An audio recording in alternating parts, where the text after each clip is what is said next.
Doja.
This part, you ain't gotta say a word. Just walk that, let's get burned. Then we'll roll up 100 fucking blunts. All up in my mouth, now I'm all up in yo. This nigga got pounds of it, all up in his trunk. Now we both look Asian. He waving and I'm drunk. I got dank shit in my cup. You know what I'ma do to you? I could give reviews to you. Flow, we X, and we sipping on that juice. That's just what she choose to do.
You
Fiasco. Hey, Century. There are times when I look above and beyond. There are times when I feel your love around me, baby. I'll never forget my baby. When I feel that I don't belong, draw my strength from the words when you said, hey, it's about you, baby. Look deeper inside you, baby. Dream about us together again. What I want us together again, baby. I know we'll be together again, 'cause everywhere I go, every smile I see, I know you are there, smiling back at me, dancing in moonlight. I know you are free, 'cause I can see your star shining down on me.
Smiling back at me, dancing in moonlight.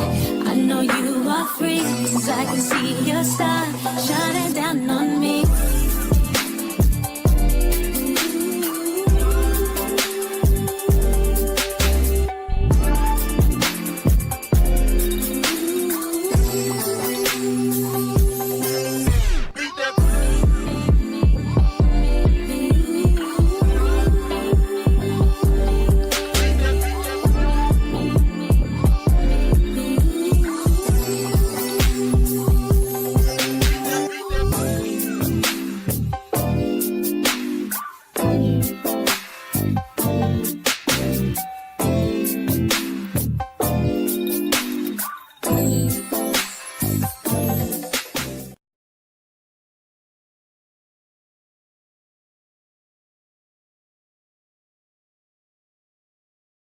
I'm better. Can't even pretend like I don't want it again. On the brain all the time, thinking about the things that we did. You did something. Shit like this don't happen too often. It's the way you put it down. I don't want no one else around. Got me taking a step on the wild side, cutting all ties with them other guys. Where you in my eyes, covering me nice and slow. You made me wanna go, colder up the blue, just to put it down on you. You made me wanna be all that I think that you let me with.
It's at 5 in the morning. I wake up to fight for my yearnings. Fear in my mind is a warning. Pray to the one you're relying. I've been wandering all day. I tried to be fine, but I can't be. The noise in my mind wouldn't leave me. I tried to get by, but I'm burning. I'm behind, my mind it runs. All these thoughts have troubled me. Fighting to give up my pain. Fighting to be on my lane. My mind running to the other side. When it's time to leave my life, then it tries to take me out. Tell you what I need. Right, yeah, I really need time now. I need to free mind now. I really need mine now. I need to free my mind now. I really need time now. I need to free mind now. I really need mine now. Yeah. This is the peace that you cannot buy. Sad me in love that you cannot mix. One is the joy that you cannot waste, and the other one price that you cannot fix. This is the peace that you cannot buy. Finding a way where you cannot see. Man with this system, he cannot pray. I need to find relief. But behind my mind it runs. All these thoughts have troubled me. Fighting to give up my pain. Fighting to be on my lane. My mind running to the other side. When it's time to leave my life, then it tries to take me out. Tell you what I need. I really need my dog. I need to free my dog. I really need time now. I need to free my mind now. I really need time now. I need to free my dog. I really need time now. Oh, yeah. Just let me free, freer than the open mind, farther than the eyes can handle, freer than the ocean now. Yeah, yeah. So set me free. Now I need to find relief. Set me to the open sky. Now I need to free my mind. Yeah.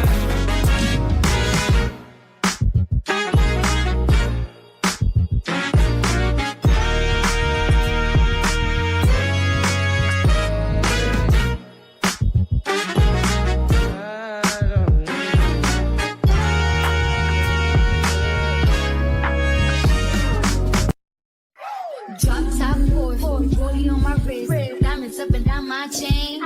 Cardi B straight stunning, can't tell me nothing. Bossed up and I changed again.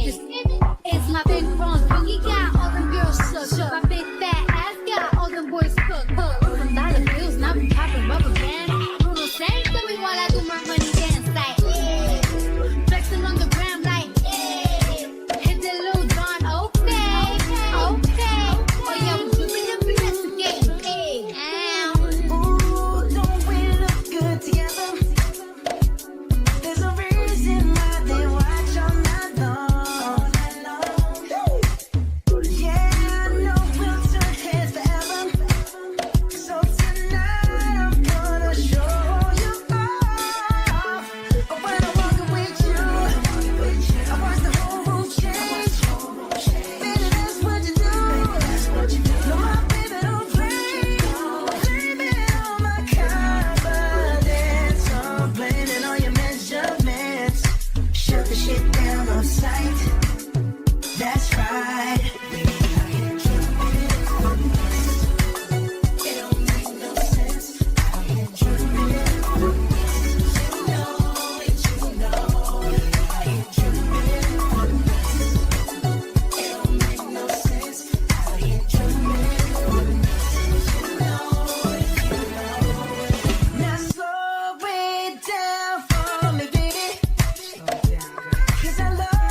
I was on mute. I'm sorry, y'all. Good morning. Good morning, y'all. Happy Saturday, everybody. Happy Saturday. Come on in. Come on in. Hey, Lady Marie. Hey, Miss Sonia. Hey, Tequila. Thank you, Miss Margie. Thank you, Miss Margie, for supporting the channel. I appreciate it. Good morning. Good morning. Listen, y'all let me know y'all can hear me. I'm sure you can. I just want to make sure. Because we're going to get started because today is going to be a long day. It's going to be a long day, but it's going to be a good day because we are going to be, thank you, Miss Margie. We are going to be revisiting a case that I don't know if y'all remember a while ago. Well, it's been 3 years. It's been 3 years. And I can't believe it. Like, did I cover this case like 3 years ago? I know it's been 3 years since it happened. 3 years went by fast. But anywho, it's been 3 years since this case broke or whatever. We did content on it a while back. If you want to revisit the content that we did a while back, you can always go back. With these cases, my thumbnail always have an image on it, so you can just, stroll back, I guess, 3 years and see her name is Athena Strand. I remember this case. I remember. And for those that don't, of course, I'm going to refresh your memories on it. But what I remember of it is that Athena, I think maybe she was 6. I'm not for sure the exact age, but she was a little girl and she ended up getting unalived by a FedEx driver. His story was at the time that he accidentally hit her while putting his truck in reverse. That wasn't bad enough. He says it was an accident. He said he accidentally hit her. But after he hit her, he ended up putting her in his truck and unaliving her. So I'm like, that's what I distinctly remember off the top with this case. But I'm sure now we're going to learn a whole lot more because it's been 3 years. I'm going to give y'all a little synopsis of what we're about to get into. It's been 3 years and his trial date was set, which was last week. He pled guilty, y'all. He pled guilty to capital murder. But what we're going to be watching in court is his sentencing stage. Okay. What's now left to do since he pled guilty is to sentence him. And I guess they are presenting evidence to the jury about what happened in order for the jury to determine, I think, life or death. Because I do know in capital murder cases, you can get life. And I'm thinking he pled guilty. I mean, you can get death. In capital cases, you can get death. And I'm thinking, without really knowing, because I haven't listened to this, we're going to listen to it together. I'm thinking he pled guilty in order to avoid the death penalty and maybe just get life in prison. But we're going to see. We're going to see. Because we're going to listen to it. The court case has been going on all week. I have all 5 days that we're going to get into, which, of course, are lengthy, but I'm going to have it sped up. Hopefully we can get through. I want to get through it this weekend because I think they're going back to court on Monday. So I want to get what they've already done this weekend. That's why it's going to be like a marathon. And so if they come back on Monday, we can be caught up. Okay. Now what I'm going to do before I actually jump into the court hearing or court proceedings is I'm going to give y'all a little background on the case. I'm going to play some clips to kind of remind everybody or inform for those that probably wasn't around when we first talked about it. Inform y'all on what led us here today. What led up to the trial today. So the first video we're going to listen to, let me bring up and once again, I appreciate y'all being here. Please double tap the screen to like the live. Feel free to support the channel. I appreciate y'all being here. Thank y'all for the support. I love y'all. This video right here is it's about 16 minutes long, but what it is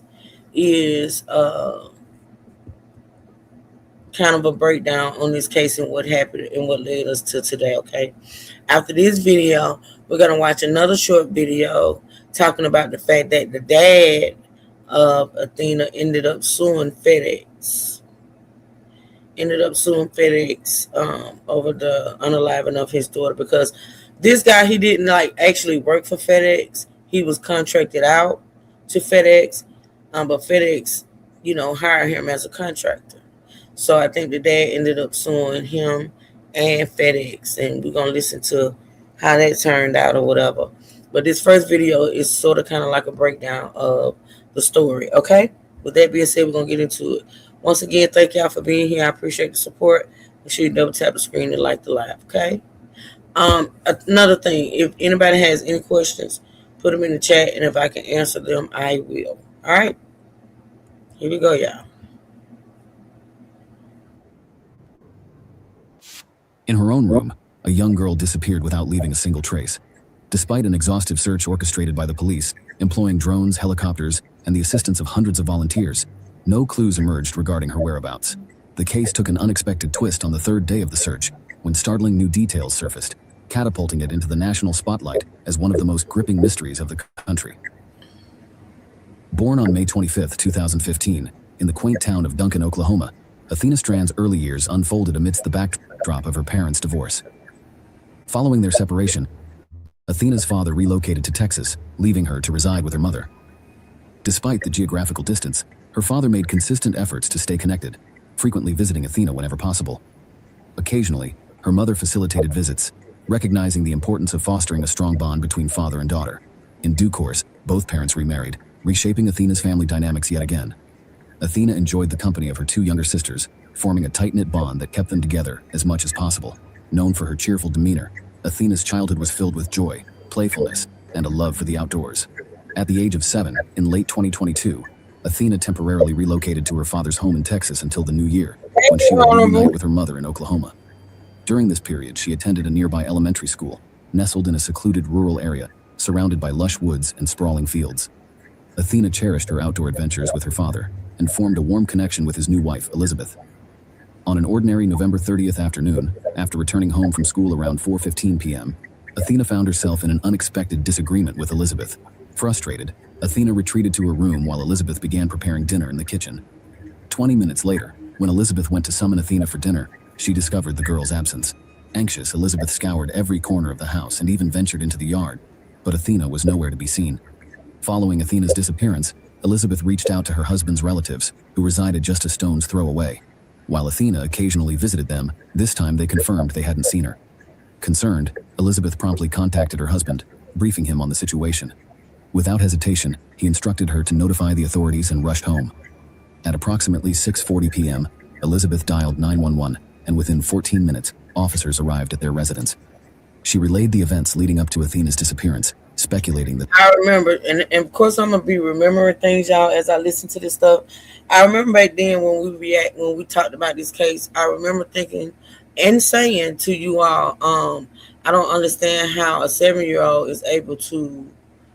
I understand how it could happen. I just didn't understand why it happened, or because I remember this. I remember at the time when it broke, us hearing that Athena allegedly got into it with her stepmom, or her, she got upset. She got upset about something pertaining to her stepmom, and she left the home. And she left the home, and she was, before the stepmom could recognize that she was gone, it had been like 20, 30 minutes. And I'm just thinking to myself, a 7-year-old, how do you not know that a 7-year-old is not in the house? Now, maybe she thought she was up in her room or whatever. I don't know. I couldn't fathom, like, a 7-year-old. Like, she wasn't a teenager that got upset and went outside or whatever. This was a 7-year-old who actually left out the house and was gone for some time before the stepmother even recognized that she was gone. And I remember talking about that and thinking to myself, wow, you know? Okay, but let's listen. The argument might have prompted her to run away. However, Athena's relatives dismissed this notion. For one, Athena, being merely 7 years old, had never strayed far from home before. Moreover, with nightfall approaching, they reasoned that she would be frightened of the dark, making it unlikely for her to venture out alone. Initially met with suspicion by the police due to the delay in reporting Athena missing, Elizabeth's earnest account of her search efforts and communication with relatives convinced them of her credibility. Without delay, law enforcement initiated a thorough search of the vicinity. Despite the encroaching darkness, they meticulously combed through the surrounding forests and fields, spanning several kilometers from the house. Their primary hypothesis posited that Athena may have wandered off and become disoriented in the night, prompting a concentrated search effort within that area. While abduction remained a consideration, no substantiating evidence emerged. There were no signs of forced entry at the residence, no audible disturbances reported by Elizabeth, and no suspicious activity noted by neighbors that evening. Assisted by Athena's concerned relatives and compassionate townsfolk, the police's search efforts persisted throughout the night. Athena's mother hastily journeyed to the scene upon learning of her daughter's disappearance. Despite relentless efforts until nearly 5 a.m., no traces of Athena surfaced. At 7 a.m., the police recommenced their search efforts with an augmented force of officers. As news of Athena's disappearance spread across the county, hundreds of volunteers rallied to join the search mission. Some traversed the terrain on horseback and ATVs, while law enforcement deployed drones and helicopters equipped with thermal cameras. Despite the concerted efforts, Athena remained elusive. By day's end, concern heightened among authorities. Mindful of the onset of winter's chill, despite Texas's southern locale, temperatures had plummeted to 50 degrees, posing a grave threat to Athena, who was clad in lightweight attire. Enduring such conditions would have been arduous for the young girl. On the third day, the search perimeter expanded to encompass miles around the residence, with law enforcement enlisting the aid of their counterparts to explore potential criminal angles to the case. Despite the absence of initial evidence pointing to abduction, law enforcement increasingly questioned the plausibility of Athena leaving the house voluntarily. Despite combing through vast stretches of land in all directions, spanning several miles, the absence of any trace of the girl cast doubt on the notion of her covering such distances unnoticed. Investigators focused their efforts on identifying individuals present near Athena's residence on that fateful evening. However, the dense tree cover surrounding the house and its proximity to the main road posed significant challenges, compounded by the absence of surveillance cameras in the area. Nonetheless, a breakthrough emerged. It was discovered that on the same evening, a courier service had made a delivery to Athena's home. Investigators promptly contacted FedEx, only to learn that the delivery to the specified address had been outsourced to an external contractor. Subsequently, they liaised with the organization responsible for the delivery, successfully identifying the specific van that had visited Athena's residence. Fortunately, each of these vehicles was equipped with surveillance cameras, prompting authorities to swiftly request footage from November 30th. Upon reviewing the footage, investigators were confronted with deeply troubling visuals. The driver of the van appeared to be forcibly pulling a girl resembling Athena into the vehicle. Swiftly identifying the driver as 31-year-old Tanner Horner, authorities wasted no time in locating and apprehending him. Horner was promptly arrested on suspicion of abduction and escorted in for interrogation. Upon being presented with the damning video evidence, Horner provided an unexpected explanation. He recounted that on the evening in question, he had indeed made a delivery to Athena's residence. While maneuvering his van, he felt a jolt and proceeded to investigate the source. To his shock, he discovered the young girl lying on the ground, apparently struck by his vehicle. Miraculously, she appeared conscious and uninjured, engaging in conversation with him. Horner claimed that she even identified herself as Athena. Feeling uncertain about how to handle the situation, he succumbed to panic. In a moment of desperation, he placed the girl in his van, grappling with the dilemma before him. As she persisted in conversation, mentioning her intent to inform her father, Horner's anxiety only heightened. He found himself trapped in a quandary, fully aware of the potential legal repercussions if the girl were to disclose the incident to adults. Then, to the astonishment of investigators, he divulged a startling revelation. Horner admitted that in his distress he saw no alternative but to end her life. He recounted his futile attempt to break her neck and subsequently resorted to strangulation. After disposing of her body in a river near a neighboring town, he disclosed the precise location where he had left Athena. Though this explanation raised numerous questions for law enforcement, his lead and tragically discovered her remains typed. The girl's tragic murder sent not only through Philly, but across the nation, garnering widespread media coverage. With the discovery of the body, Horner faced charges of abduction and murder. As investigators awaited the medical examiner's report, they delved into the perpetrator's background, seeking to unravel his motives. Horner's account of the events appeared incredulous. He claimed to have accidentally bumped the girl with his van, causing minimal harm, yet his reaction was to contemplate her death out of fear of losing his job. Such reasoning baffled authorities. Digging into Horner's life revealed a seemingly ordinary existence. He was in a committed relationship and had a child born a year prior to the incident. Alongside his job delivering packages, he occasionally drove for Uber. Additionally, he pursued a passion for music, performing with a band at various cafes in the neighboring city of Fort Worth.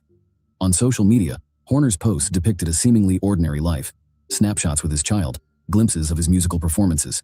Prior to his arrest, he had no prior run-ins with the law, and authorities uncovered no evidence to suggest him capable of such a heinous act.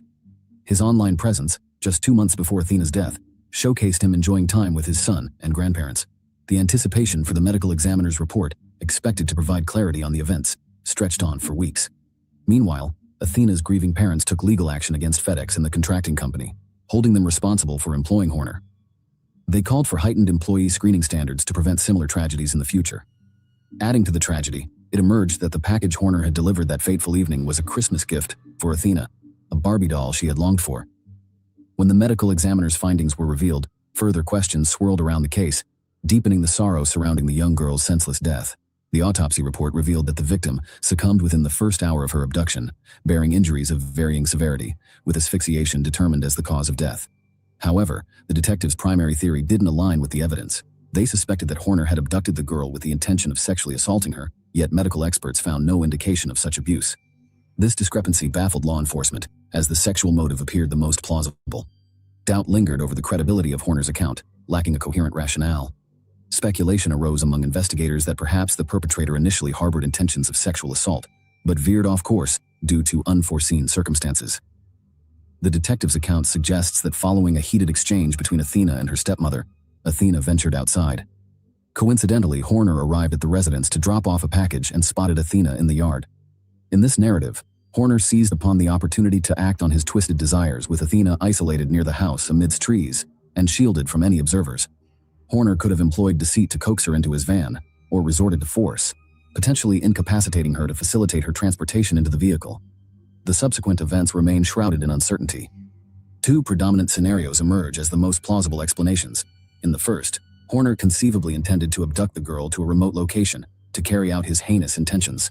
However, upon encountering resistance, whether Athena screamed or made a bid for freedom, fearing capture, Horner resorted to violence, resulting in her death. Subsequently, he disposed of her body in the river.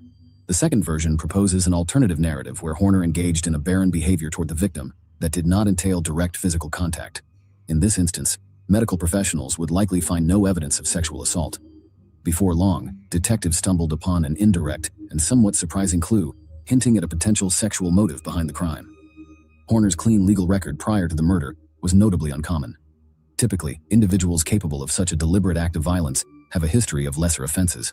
Over the course of several weeks, detectives painstakingly delved into Horner's background. They meticulously interviewed his relatives, friends, and associates in the hopes of uncovering any traces suggesting his involvement in prior criminal activities. Ultimately, a breakthrough emerged. Law enforcement successfully located multiple individuals who asserted that they had been victims of Horner's misconduct during their childhood. To safeguard the integrity of the investigation, the police withheld the identities of these individuals and refrained from divulging all the specifics of their ordeals. What is known is that one victim accused Horner of assaulting her 9 years prior. Furthermore, Horner faced charges related to 3 additional instances of sexual assault involving minors in 2013. At present, it remains uncertain whether these occurrences center around a singular child or 3 distinct individuals. Yet there's more to the story. One of Horner's targets had been vocal for years, recounting how he had assaulted her at the age of 16. She shared her ordeal on social media, striving to highlight Horner's perilous nature. Strangely, the perpetrator evaded repercussions and wasn't even under suspicion. The young woman who accused him lamented that her cries fell on deaf ears for years, with no one believing her account. Following Athena's tragic demise, these accusations garnered heightened attention, shedding light on the perpetrator's true nature and potential motivations. Consequently, Horner faced separate legal proceedings for these 4 incidents, in addition to the trial for Athena's murder. Another noteworthy aspect, though seemingly insignificant in isolation, offers further insight into Horner's character within the broader context of his crimes. Following his public identification, internet users unearthed his TikTok account. Despite containing only a few videos, the most recent one, filmed weeks before the murder, captured Horner's reaction to a clip depicting someone trapping a bug in a glass and lethally poisoning it with a spray. Observing the bug's demise, Horner's countenance betrayed an unsettling aura, hinting at a potential enjoyment derived from the act of killing. If indeed he harbored sadistic inclinations, genuinely reveling in witnessing death, his narrative surrounding Athena's murder becomes even more dubious. Horner's assertion that fear of repercussions for a minor transgression drove him to kill her rings hollow when juxtaposed with the possibility of his sadistic nature. In anticipation of the trial, authorities announced their intent to pursue the death penalty. Despite this, Horner retained legal counsel who advised him to retract his confession and profess innocence. Yet, this strategy is unlikely to shield him from justice, given the damning evidence, including video footage from the van and Horner's detailed account of the crime scene. His culpability is glaringly apparent. Furthermore, the prospect of undisclosed evidence emerging during the trial looms, potentially further solidifying the case against him. It's highly probable that investigators discovered Athena's DNA evidence within the van, and that genetic material from the perpetrator might have been gathered from her belongings and person. We can only observe the trial's progression and anticipate additional revelations as they unfold.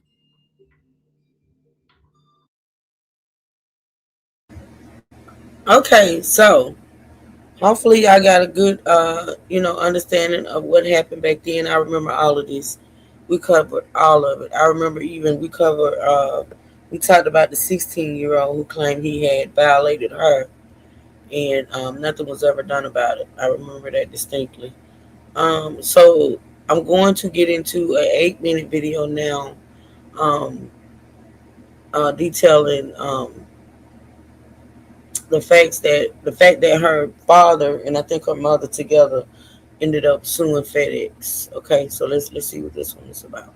The father of a little girl allegedly kidnapped and killed by a package delivery driver is now suing the suspect and FedEx. Athena Strand's dad says FedEx, as well as the contracting company that hired Tanner Lynn Horner, were negligent and failed to supervise Horner. Horner told police that he was delivering a package to Strand's home when he accidentally... Hold on, let me try to get this volume up, y'all. Give me just a second. I hope y'all can hear it, because it's kind of low. 7-year-old. Horner says even though she wasn't seriously injured, he panicked and put Athena in his truck and eventually strangled her. The complaint alleges that FedEx and the contracting company failed to investigate Horner's criminal history, mental health history, and prior employment. Jacob Strand's lawsuit is seeking more than $1 million in damages, along with a jury trial. Terry, you were a civil trial attorney. What do you think of the case? Is FedEx at fault here? Oh, yeah, I definitely think they may be at fault here. Anytime you have an employee, a subcontractor, or even an independent contractor, if they're involved in an incident like this, the victim or the victim's family, they can claim negligent hiring, negligent training, or negligent supervision. And that's because every employer has a duty to ensure a safe environment for its employees and even its customers. So, of course, the incident has to occur during the scope and course of the employment. If it's outside of that, then obviously there's no responsibility as far as the employer is concerned. But to prove the case, you have to say that the individual was driving a company vehicle or delivering a package at the time, and that does seem to be the case here. And as you said, based on that complaint, they're alleging that both FedEx and the subcontractor, they failed to investigate him. And if he had a background that was violent, then he should not have been hired. Brian, what do you think? Do you think the Strand family has a strong chance of winning their suit? I want them to win, but I don't think it's going to be that easy. Texas has very strong third-party liability where they're not liable for the overt criminal acts of a third party. Now, if he had just hit Athena and then walked off, they might have been liable for that, but they're not liable for that overt criminal act of kidnapping and then killing her. So that's going to be typical for them. And even if they do sue, I think FedEx is going to point the finger at the subcontractor, Topspin Inc., and try to get the money out of them. I think FedEx may be able to dodge and weave away from liability, but at the end of the day, I do think Athena Strand's family will win, because you don't want to be seen as a large company who then ends up indirectly even killing this young girl and then dodging any kind of accountability. Yeah, you might be right. I don't know if they're going to win or not, but I can tell you I'm not surprised that they brought this lawsuit. Not at all. Not shocked by that. It's completely understandable. Well, we do have several updates on cases that we've been following closely for you. First, the parents charged with involuntary manslaughter after their son shut up a school are facing quite an uphill battle when it comes to getting bond. Jennifer and James Crumley are the parents of the Oxford school shooter who killed 4 students last year. He pleaded guilty. The parents are trying to get bond and provided the name of the person that they can stay with if they were released, but the court did a background check and found that that person has quite a checkered past. So right now, an appeals court is set to determine if the couple can get bail or not. The prosecution says the Crumleys knew their son had mental health issues, but not only ignored them, but bought a gun. The oldest daughter of the late basketball star Kobe Bryant has been granted a restraining order. Natalia Bryant testified about Wayne Kemp in court on Wednesday. She already had a temporary order against him, but now that protective order will last at least 3 years, and Kemp has to surrender any weapons that he owns. Bryant says Kemp started contacting her when she was 17 and believes the two are in a relationship, even though Bryant never met him. In just a few short weeks, Todd and Julie Chrisley will have to report to federal prison. Reality star couple. Wait a minute. That might be it. They talking about all kind of stuff. Y'all remember the Chrisleys? How many of y'all like the Chrisleys? I like the Chrisleys. But anywho, that's basically it. I didn't know it was gonna be that short. They basically talked about how her parents sued FedEx. I don't know how that case turned out, but I'll do a little research and see if I could find out. It may be still ongoing though. All right, so what's next? So what's next is a short clip talking about now mind you, y'all, these are old videos. We went back in order to make our way up to today. So this next video is talking about how the trial date for Tanner had been set. Okay, so let's listen to that right quick.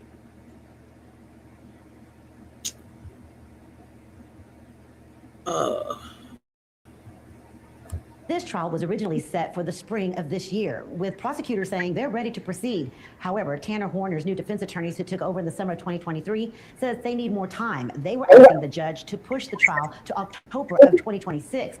The judge said they had plenty of time to prepare and instead set the trial for April 7th of 2026. Horner is accused of kidnapping and murdering 7-year-old Athena Strand. If convicted, he faces the death penalty. On November 30th, 2022, Horner was working as a FedEx contract driver when he delivered a package to Athena's home. Inside were Barbies, a Christmas gift for the little girl.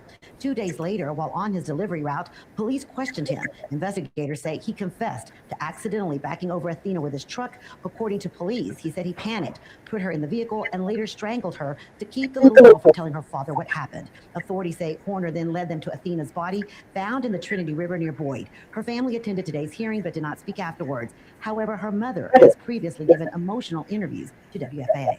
I held her hand and I kissed her. And I told her how sorry I was and how much I loved her. In court, the judge also approved a request from prosecutors to transfer DNA evidence from a lab in Houston, where there's a backlog, to Tarrant County to speed up testing. Wise County District Attorney James Staten, who will personally prosecute this case, made that request. The defense objected, arguing that a death penalty case should not be rushed because justice can't be rushed. The judge ultimately ruled in favor of the prosecution, so that DNA evidence will be tested here in Tarrant County. In Tarrant County, I'm Rebecca Lopez. Back to you.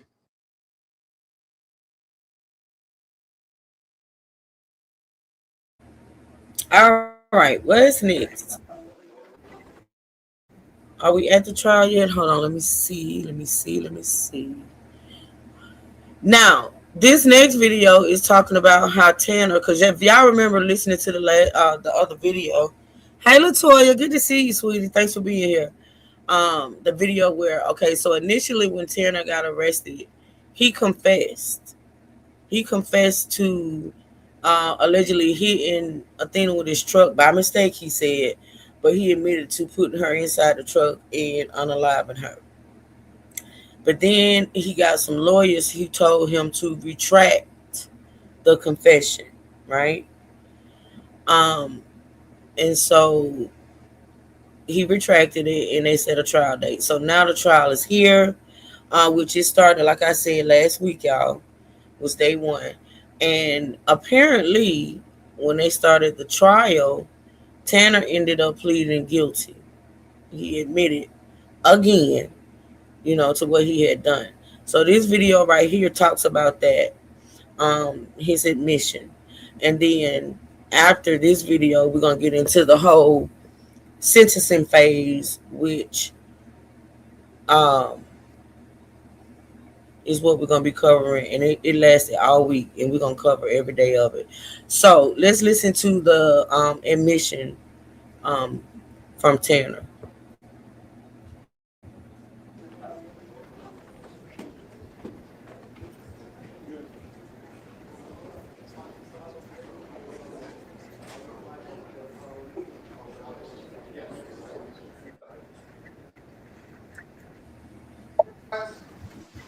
All right, and so the beauty of covering this stuff after it happened, because these are live streams inside the courtroom.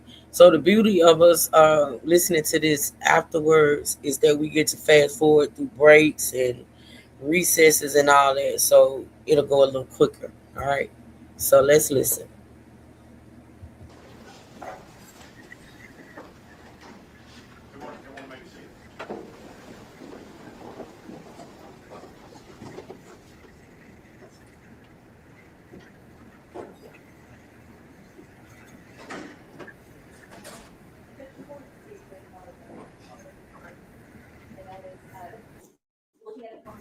gallery? Look, I know y'all not typing that much, but y'all please let me know if y'all can hear this, because it's kind of low on my end, but I can cut it up on my Bluetooth. Now, if this is low on Law and Crime, because that's what that's the channel that we're on. I can go, because it's also on Court TV, and I can go make a playlist from Court TV where it may be a little louder. But y'all let me know real quick in the comments. Can y'all hear them speaking? A lot of times with these court cases, these people don't stand in front of the mic, and it's very hard to hear them. So y'all let me know. Somebody in the chat, let me know real quick if y'all can hear. I'm gonna play it a little bit more and wait for somebody to answer. I would say about 80% of the people in the gallery are wearing pink, and pink is the signature color of the decedent, in this case, Athena Strand. And they have been asked repeatedly over the last 3 years to do pink out, wear pink in support of Athena. And so we just want the record to reflect the number of people that are here in the gallery that are wearing pink, just in case it becomes an issue later on. I don't see anything in the clothing that indicates any type of advocating for a certain position or anything like that. So your notice is noted. Are we ready for the jury? Ready, Your Honor. You ready? Yes, Your Honor. Right, let's go to work.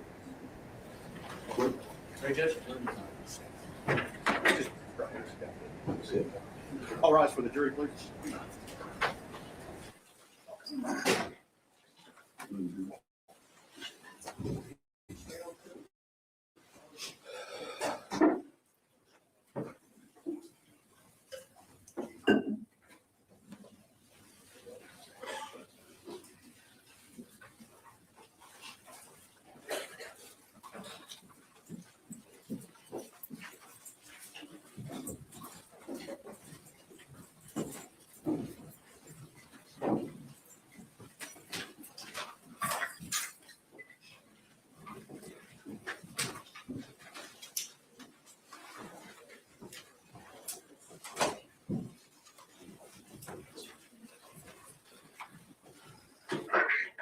Everyone may be seated. Good morning. We are ready to proceed. I apologize for the delay. I need all of you to raise your right hand for me, please. Do you and each of you solemnly swear or affirm that in the case of the state of Texas versus Tanner Lane Horner, you are a true verdict render according to the law and the evidence to help you God? I do. All right. Everyone may be lower your hand. Mr. Horner, if you would stand, please. Mr. Berry, you may arraign the defendant. Thank you. May it please the court? Yes, sir. In the name and by authority of the state of Texas, the grand jury for the county of Wise, state of Texas, duly selected, impaneled, sworn, charged, and organized as such during the January term AD 2023 of the 271st Judicial District Court for said county. Upon their oaths, present in and to said court at said term that Tanner Lane Horner, hereinafter styled defendant, on or about the 30th day of November 2022, and before the presentment of this indictment in the county and state before said, did then and there intentionally cause the death of an individual, Athena Strand, by strangling and or smothering and or asphyxiating Athena Strand with the defendant's hand, the defendant's foot, and or the defendant's body. And the defendant was in the course of committing or attempting to commit kidnapping of Athena Strand, and signed against the peace and dignity of the state by the foreperson of the grand jury. Mr. Horner, to the charge of capital murder, you may plead guilty or not guilty. What is your plea? Guilty, Your Honor. Thank you. I will accept your plea. You may be seated. Thank you. Ladies and gentlemen, when a defendant pleads guilty to an offense, I have done admonishments to him outside of your presence and am satisfied that this guilty plea is given freely and voluntarily. So as we get into the trial, I will give you an instruction at the appropriate time for you to find him guilty. Okay? There will no longer be a first phase of the trial to where you will be determining whether or not guilt has been proved beyond a reasonable doubt. I will give you an instruction to find him guilty.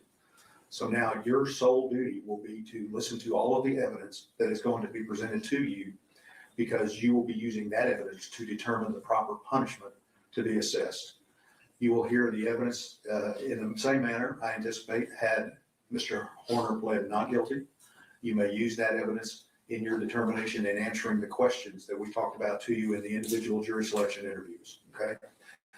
So I just wanted to let you know You're going to hear the evidence, but you're only going to be dealing with punishment. All right? State what you mean.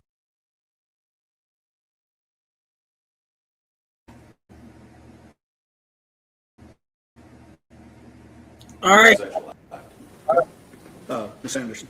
And Judge, for the purposes of this section, I'm just going to focus on the things related to sexual activities. That's fine.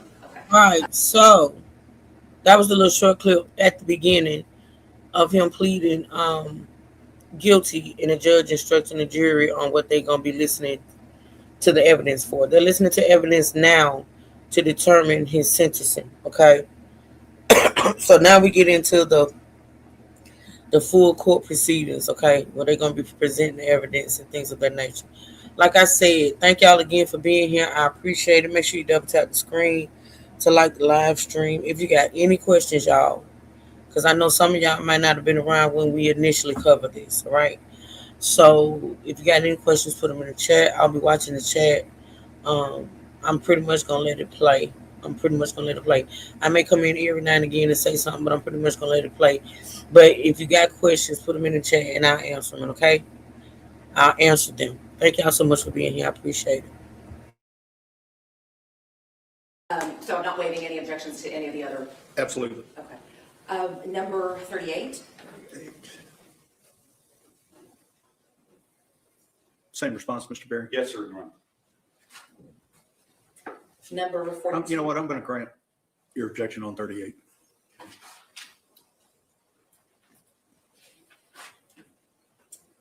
Number 42.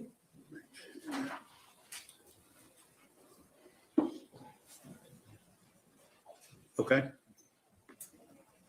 Same response, Mr. Berry? Yes, sir, Your Honor, and I would point out that the girl that is displayed at number 42 does not look unlike our victim in this case. And Your Honor, I'd like to point out that the person represented in number 42 is an adult. I understand. And just because she's blonde, it doesn't mean that she resembles the deceased. Okay. Next point. Number 43.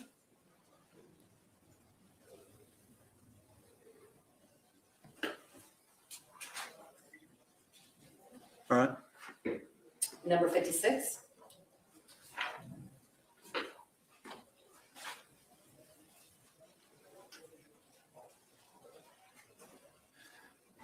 All right. Number 60.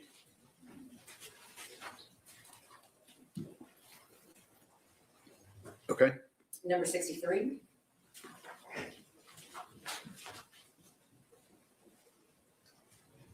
Okay. Number 64.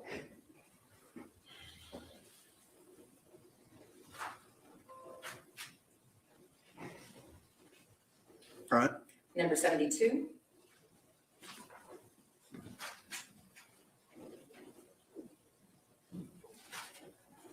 All right.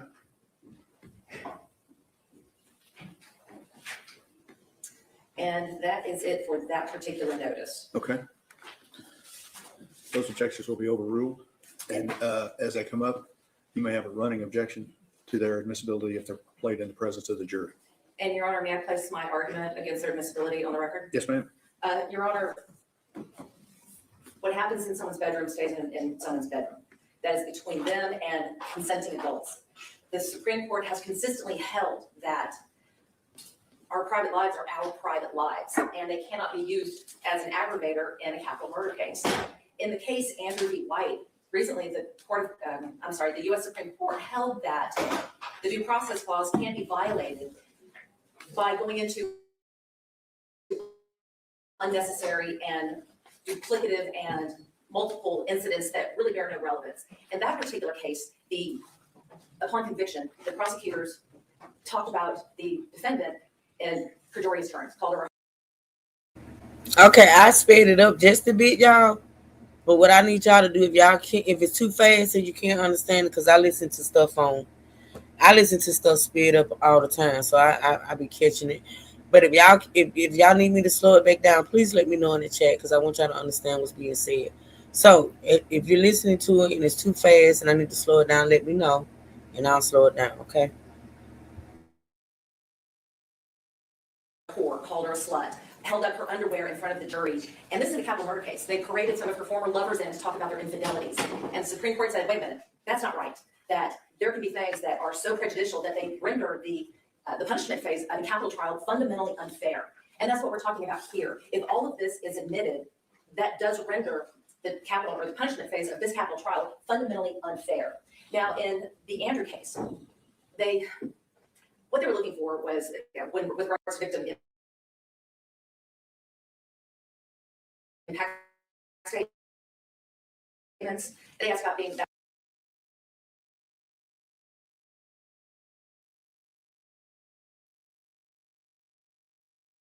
of the prejudicial value of them.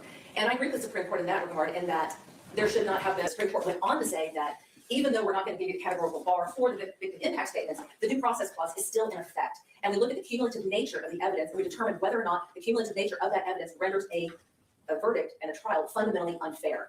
Quite frankly, Your Honor, these are irrelevant. They're here for no other purpose than to inflame the passions of the jury and to allow the state to make those ridiculous comparisons saying, oh, they're blonde, therefore it must be the decedent, or reminds them of the decedent.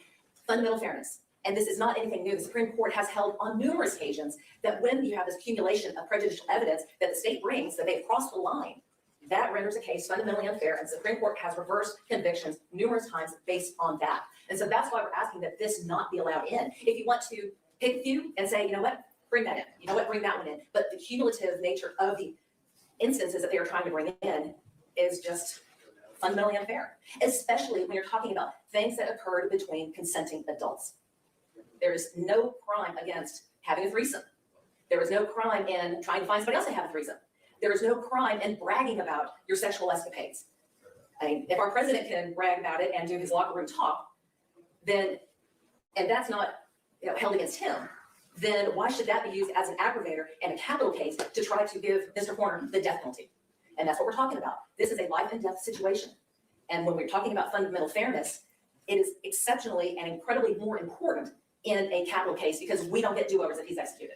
And so that's why we're asking that if you're not willing to exclude all, then you need to at least exclude some to take away the taint of the fundamental unfairness. Your argument is received and the ruling remains the same. Are there on the other notices, do we need to address any of them in the other notices? There will be some, Your Honor. Do you want to wait until they come up and address them as they come up? Yes, sir. Okay. I think that will be the best for the ones in the supplemental notice from November the 19th of 2025. And that also might be best for the second supplemental notice for December 8th. Does the state anticipate having any of that testimony today? No, Your Honor. Okay, so we can address that as it gets closer? Yes, sir. Okay. And Your Honor, I believe the state had indicated that the majority of these others would be coming in the form of their expert witness. And so what I will do is I will reserve my objections to these other ones and address them as they arise. Okay. Your Honor, we forgot, I just don't want there to be any mistake. I mean, the second supplemental notice, those are items that will come in, not the second supplemental, the first supplemental. Hi, Renee. Thanks for joining, Those sweetie. items are going to come in through the victims of the extraneous victims. Understood. Yeah. Yeah. Not for expert. Right, I understand. Yeah, I was referring to the rest of them in the Right. first notice. Yeah, I'm with you. Okay. Anything else we need to do before we break to open the courtroom to let everybody get seated? Judge, we do need to rehear our motion for continuance. Okay, that's tonight. Anything else? How long do you think it will take? Because I have to go to the war room. the rest of the day. Let's shoot for 9:20. That's 10 minutes. Would that give you enough time? Okay, 9:20, everybody.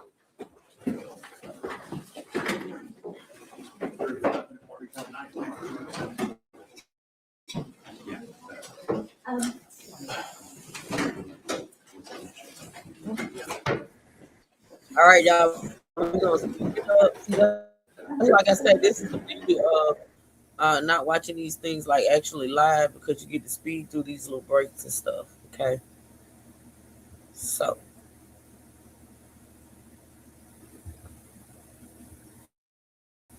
In pink. And pink is the signature color of the seal. Oh, okay. So apparently what I played for y'all as far as the admission was a little clip from what's about to happen right now. So we're going to see it again. We're going to see what he pleads guilty, okay? Asked repeatedly over the last 3 years to do pink outs where pink is for Latina. And so we just want the record to reflect the number of people that are here in the gallery that are wearing pink, just in case it becomes an issue later on.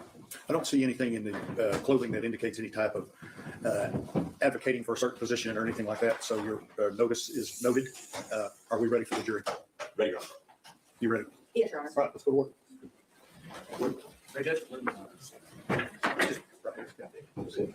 All right, for the jury, please.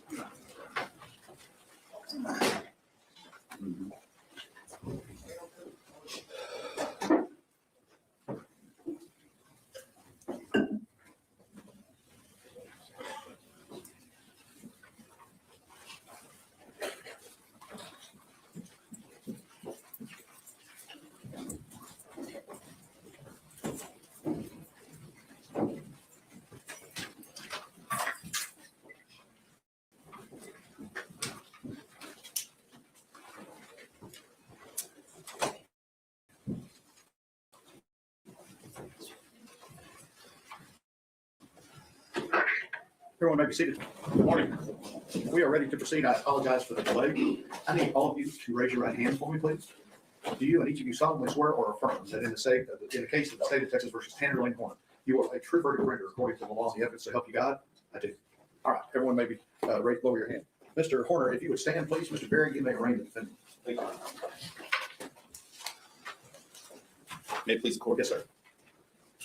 In the name and by authority of the state of Texas, the grand jury for the county of Wise, state of Texas, duly selected, impaneled, sworn, charged, and organized as such during the January term AD 2023 of the 271st Judicial District Court for said county.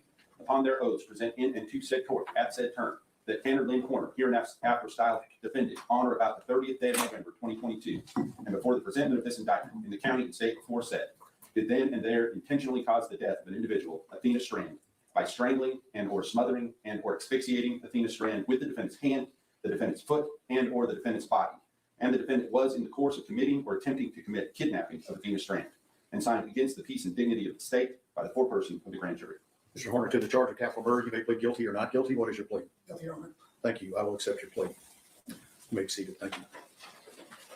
Ladies and gentlemen, when a defendant pleads guilty to an offense, I have done admonishments to him outside of your presence and am satisfied that this guilty plea is given freely and voluntarily. So as we get into the trial, I will give you an instruction at the appropriate time for you to find him guilty. Okay? There will no longer be a first phase of the trial where you will be determining whether or not guilt has been proved beyond a reasonable doubt. I will give you an instruction to find him guilty. So now your sole duty will be to listen to all of the evidence that is going to be presented to you, because you will be using that evidence to determine the proper punishment to be assessed. You will hear the evidence in the same manner I anticipate had Mr. Horner pled not guilty. You may use that evidence in your determination in answering the questions that we talked about to you in the individual jury selection interviews. Okay? So I just want to let you know, you're going to hear the evidence, but you're only going to be dealing with punishment. All right? State what you make an opening statement. We do, Your Honor. Mr. Stanton. Thank you.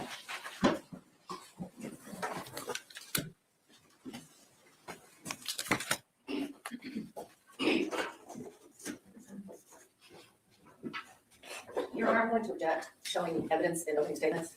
That's a rule.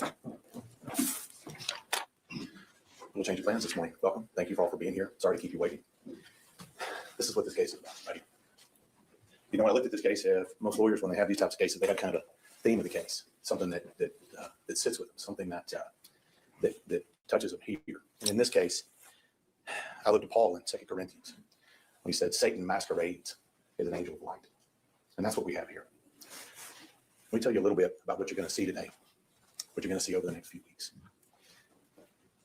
We're going to present all the same evidence that you would have seen before in guilt, but that's going to expand it to include the punishment evidence as well. So you can get it all in one package. Okay. Let me tell you how this is going to begin. What we're going to start with first is we're going to introduce you to Athena, which is the most important thing, and that's the reason why we're here. So let me give you a little evidence here. Athena's last day. She was in school. She was in Miss Thompson's first grade class. She had a rough day that day, and you'll hear Miss Thompson talk about that. She's strong-willed, very precocious. She's 7. Miss Thompson's going to talk to you a little bit about that last day and tell you what went on and why that's important. You've heard that name over and over, Athena Strand, born May 23rd, 2015. It's sad that we have to talk about a child in the past tense, who she was, what she liked, who were her friends, who were her parents. It's sad that we have to have this discussion, but that's the evidence that we have to bring you. That's the evidence that's important. Now, in this particular case, I'll tell you a little bit about this picture. Athena had just gotten back from spending some time at her mom's house in Oklahoma. 4 days before she was murdered is when that picture was taken by her mother. Now, November 30th, 2022 is Wednesday. Kids had just gotten back from Thanksgiving break. If y'all have ever been in school, you know that that's a bit of a chaotic time for a teacher. They just got back, and what are they looking forward to? Christmas, right? And who's arriving for Christmas? What I like to call the modern day Santa Claus. Amazon, right? FedEx, UPS, all of the people that we look forward to. And even us as adults, I know for me personally, I look forward to motorcycle parts. And I know my wife looks forward to things like essential oils and devotional books. I know those things. And like I said, that's why I refer to it as the modern day Santa Claus. And I was going to try to do this without my glasses, but it is not working. So here's the way this is going to happen. When Tanner Horner rolled up that day, he rolled up alone. He rolled up bringing what we thought would be joy and happiness and a package. And you're going to see the package and you're going to see what he was bringing. Why wouldn't Athena be happy to see the FedEx guy, right? Got a Walmart box. Well, that's not what he brought that day. What you're going to see is that he brought violence, fear, and death. That's what he brought with him. He did not bring with him the joy and happiness that the delivery drivers normally bring. So first off, I want to apologize to y'all for what we're going to have to bring you. The evidence in this case is rough. It is not what I want to show anyone, but it's what's required. It's what's required to show you what he did. And I want to apologize to you now. We're going to do our very best to limit it, to provide you what you need. But I'm the kind of DA, I'm going to bring you all the evidence. Okay. And I feel like it's important you know the complete story. Now, we know a little bit now about Athena, and you're going to hear about her. What about Tanner Horner? Tanner Horner shows up, delivers package, leaves with Athena. Now, I'm going to put you as close as you can be without actually being there that day. We have video of it, and we're going to show it to you. Now, you may be thinking, wow, maybe we have video of the whole thing. Nope. Somebody covered up the camera because they don't want you to see. Guess what? Audio is still running, and you're going to hear it. You're going to hear what a 250-pound man can do to a 67-pound child. And when I say it's horrible, I mean it. I've been doing this 25 years, and I promise you, buckle up. Now, the important part of this is, what's the truth? It's time to get to the truth. The only truthful thing that Tanner Horner told law enforcement was that he killed her. The pattern and web of lies that he put together, it's going to be hard for y'all to keep up with. It is lie upon lie upon lie upon lie. We have lies about what we did the day before. We have lies about what we did the day of. We have lies about where her body was. We have lies about whether or not she was clothed or not. We have lies and lies and lies. It is hard to keep up with. The only thing he told the truth about was he killed her. So you're going to hear multiple stories. None of them are true. What's the story that was told in the beginning? That he hit her in the truck. That he somehow freaked out because he thought he was going to lose his job or she was going to tell on him. He picked her up, still freaked out, and killed her. That is an absolute lie. There's no truth to that in any form or fashion. None. Zero, zip, not no truth to that whatsoever. In fact, the first words out of Tanner Horner's mouth, whenever the ranger first encountered him, the ranger says, "Is she alive?"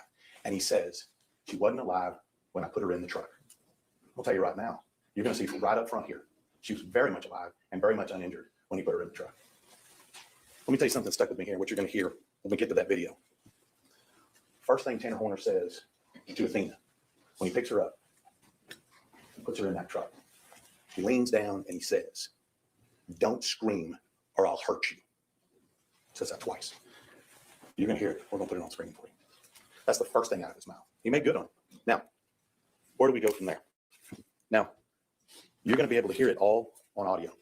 But I'm going to tell you right now, the one thing you're going to hear that is something that you can't unhear is the level of fight that a 7-year-old girl has when she's facing down certain death. We talk about warriors in America. I'll tell you, that little girl right there is a warrior. She fought with the strength of 100 men. 3 days later, we catch up. 3 days later, it took us. What's Tanner Horner during all this time? Good question, Mike. What's he do? He's delivering packages just like normal. Made it to work right on time. Made sure that he got the same FedEx truck so we could have his mobile crime scene with him the entire day. This is planning. This is preparation. He knew what was going on. He drove through the scene that day. He drove right through the scene that day. You're going to have video from his truck driving right through that scene, right where he kidnapped her, right where he took her away, and talking to people. What happened? What went on? What happened? In the same truck he killed her in. This is the level of cold-heartedness that you're going to see. Now, we finally locate her. And how do we locate her? Hundreds and hundreds of law enforcement personnel. Canines, dogs, thermal imaging. The Ranger had helicopters moving 24/7 looking for her, searching for her, all believing they were going to find her alive. Where did we find her? We found her at a place called Bobo Crossing. Now, I grew up in Wise County, and I lived not too far away from where her body was dumped. And I had no idea why they call it Bobo Crossing. I haven't found anybody who knows why they call it Bobo Crossing, but that's what they call it. It's probably got a county road number, but nobody knows what it is. People just know what this is. It's a little bit south of Boyd, off of Highway 730. We'll show you some maps. But that's what we found her. We found her where he pitched her off naked in the water. That's what we found her. How did we get to that point? Well, it wasn't without a lot of hard work by the FBI, Texas Rangers, Wise County Sheriff, deputies. We finally located her. But how did we get to locate her? Well, Tanner Horner made it as difficult as possible to locate her. Again, with more lies upon lies upon lies. Where's her body? Where's her body? It's over here. It's over here. So on and so forth. It's just too much to keep up with, to be honest with you. So many lies. But we find her body. And, throughout this whole time when we're looking for the body, when we ask people what happened, sometimes they take responsibility. Not this guy. Every part of that, even before we found her body, is woe is me. Worried about what's going to happen to me. Worried about why I'm not going to see my kid again. Worried about me. Selfish. We haven't even found her body yet. And he's worried about that. But he's so concerned about diverting law enforcement and what's going on. So concerned from diverting law enforcement, from deciphering just simply where her body is, that he conjures a whole other persona out of thin air. And all the Ranger had to do is look over at him and say, hey, I want to talk to the other guy. Okay, we'll talk to the other guy and we'll tell you what happened. But that other guy lies as much as it was before. And that's the problem with all of this. We finally find her body, and here's what you're going to see once we find her body. Now, this is where we start getting into punishment. Obviously, the judge has already talked to you about, at some point, he's going to instruct you to find him guilty in that particular case. We're going to talk to you a little bit about punishment. I had planned on talking about change of events. Got to switch gears. What does punishment look like? We have DNA. Not only do we have initial DNA from Athena that has Tanner Horner DNA under her fingernails, we also have DNA, Tanner Horner DNA, in places where you shouldn't find DNA on a 7-year-old girl.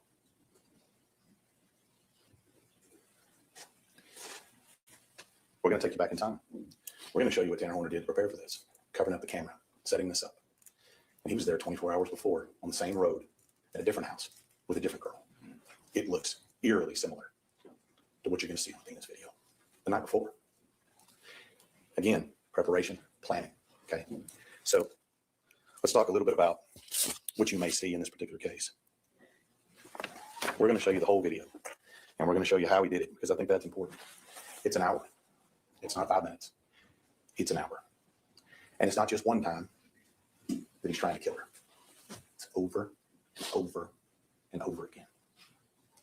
You can hear the banging in the truck. You can hear the screams. This is what's coming. It didn't happen fast. Now, when it comes to punishment, you guys know there are 2 questions. Right? Future danger mitigation. We talked to them ad nauseum when you guys were doing Fort Hour. I'll submit to you that the level of violence that one person can inflict on a child is important. But you're also going to hear all about this individual. You're also going to hear about past and present. And I submit to you that you're also going to hear a bunch of stuff about how he's got some kind of life problems. He's got some kind of medical problems. He's got some kind of this. He's got some kind of that. I anticipate all of that coming up. I anticipate a long line of experts rolled up in here telling you just about how problematic this guy is. That's what's to be expected. It's all an excuse. Okay? It's all an excuse for somebody who's done this. So I submit to you, when we get to that, it's going to take a little bit. We're going to try to streamline it as much as we can. Okay? But it's important. I'm going to leave you with this. When we talk to people about it, I told you in the beginning, we have to talk about it in the past tense, which is very sad. Remember why we have to talk about it in the past tense. Today, we're about a month away, a little more than a month away from Athena's birthday. She would have been 11. Would have been 11. She would have been looking forward to summertime. She would have been in the 4th grade. Keyword is would. It's in the past tense, and we know why. We're ready to present this case to you. We appreciate you being here. Thank you. Judge. I'm sorry? We wish to make an opening. Okay, nope. Please, the court. Yes, sir.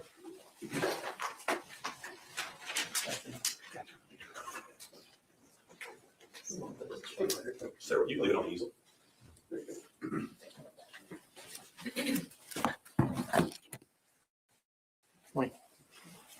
About this time last year, in the NBA playoffs, there was a player named Tyrese Halliburton.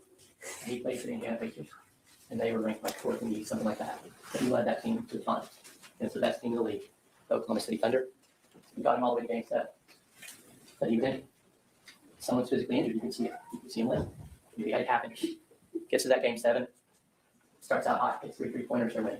He's in the game to win. He's in the game to lose. And then his Achilles snaps. I don't know if you've seen that before, but that's a very visible injury. You can see that tendon go up under the skin. You can see him hit the ground, pound on it, pain, frustration, and you know he's done. Not playing anymore. When someone has a physical injury, we kind of understand. You're not going to run as fast. If you're an amputee, you're not going to jump as high. We knew he was playing hard, but still wanted to play through it. Still wanted to win, right? Once that snaps, you know he's done. He's not going to play anymore. I like to say we understand. We're ready to win. Just not happy about it. When someone's brain is what's injured, you don't see it. It's not visible at a glance. Due to mental illness, brain damage, well, you should not worry about it. Everybody's sad sometimes. You got strength, you just use your strength to make up for the deficit. The bone is 99% unbroken. It's still a broken bone. It's not going to support the weight. It's not going to do its job. There are experts that can tell you, measure, testing, research, what's wrong with the brain, why it's not functioning the way you expect it to. They can show you causal links between what's wrong with the brain and how someone behaves, why they don't fit in, why they don't function the way someone who doesn't have those deficits functions. But do we really need that? It's not true that we don't know when something's wrong with someone. You know that someone ain't right. They don't pick up on the social cues. They can't solve the problems they should be able to solve with the intelligence they have. They can't put themselves in someone else's shoes the way everyone else does, the way you have to. Tanner's injury actually began before he was born. His mother, God bless her, Melissa Warner, was working as a stripper when she was pregnant. And one of the ways she was able to get on stage and do her job was to drink alcohol. If you're exposed to alcohol prenatally before you're born, it doesn't have to be a lot. It can be in the first trimester. We know now that it's just on the wrong days of gestation. It will cause permanent injuries. Now, Melissa continued throughout Tanner's life to this day to have issues with substance abuse and with the law. So she was not there for him a lot, in and out of her care. His dad, unfortunately, had similar issues, more legal, more substance abuse, and he wasn't very much either. So he was raised by Jackie Harbison. Jackie is a wonderful grandmother, and she's done the best she can with it. She had him tested at a young age, and the school determined he had Asperger's, which is now considered a form of autism spectrum disorder. Now, autism ranges from some mild quirks, some social issues, things like that, all the way to being unable to function. That's why we call it a spectrum. Tanner received services throughout his school life, till he was 18. Autism is one of those things, though, that you're taught skills to deal with. It doesn't go away. It's not something you outgrow. A lot of people, as they get to adulthood, have learned skills and are able to cope. You're going to hear evidence about Tanner's autism. Tanner, unfortunately, has also suffered various mental illnesses throughout his life, been diagnosed, he's received treatment for, and some of those are ongoing. We'll hear about those and what issues he has there. And finally, you will hear evidence that Tanner, at some point, presumably during his developmental years, was exposed to a massive amount of lead. Testing shows that he has 24 times the amount of lead that a person his age should have in his bones. You don't have to be a scientist or a doctor to know that lead has terrible effects on the brain and on the body. Why does this matter? Well, remember back in the beginning when we were in the group, the judge told you, the state told you, the defense told you how important the presumption of innocence is. How important the state's burden of proof is. They have to prove guilt beyond a reasonable doubt. Tanner has done what he can today by pleading guilty, accepting that he's going to spend the rest of his life in prison. Now, I understand I have a different perspective on this because I've represented a lot of defendants who won't do that. The evidence is overwhelming. The state said it's terrible. I hate that we all have to sit there together. But all across America today, there are defendants that are relying on that presumption of innocence and that burden of proof in their cases to try to get a non-guilty verdict, no matter how big this attack is. You've even heard that group, 40 years we did, this case suggested we might try to get a non-capital verdict in this case, unless we include it. We're not doing any of that. So where does that lead? We've already talked about it. That's why we spent time in individual OIR going over everything. You've taken that oath now, that second oath we talked about, to follow the law. And the law in Texas never requires death penalty. The law in Texas is always satisfied with life without parole. Objection.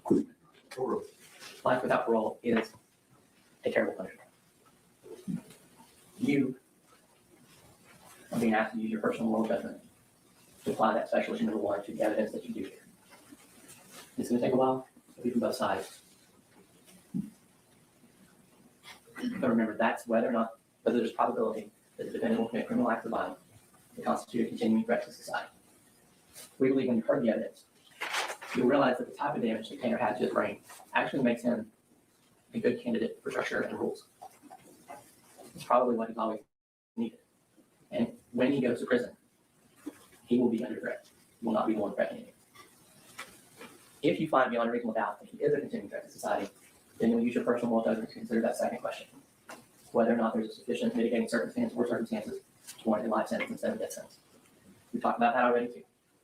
What is a sufficient mitigating circumstance from the evidence to whatever you find sufficient to justify a life sentence? Remember, you don't have to agree on why he isn't a continuing threat to society, and you don't have to agree on what mitigating circumstances. When you do see this evidence, the break is obvious. The only way to ignore that damage came, that break came from the damage that was already there. It's just like with Halliburton, if you ignore that his cap was already injured. That's how it goes in. You still expect him to push through and win. You still expect Tanner to push through and be a father and be a productive citizen and be all the things we wanted him to be. But he just didn't do it. So what I'm asking you to do is to not close your eyes to what you see about your Tanner in and how that applies to those two special issues. Not close your ears and not listen, not pretend that damage to the brain isn't real. Speak up, fulfill your oath, sentence him to life without parole.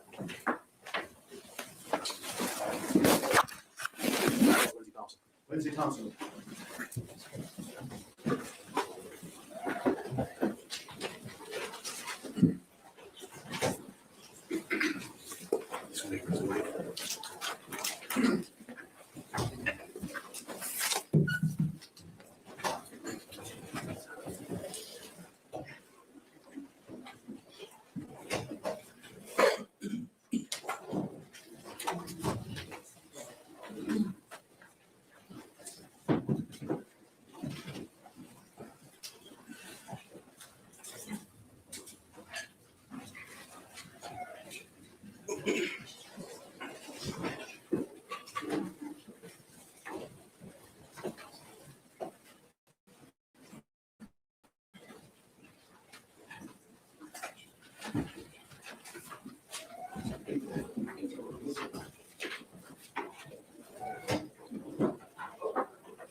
Thompson, come up here, please. Good morning. Good morning. Have a seat.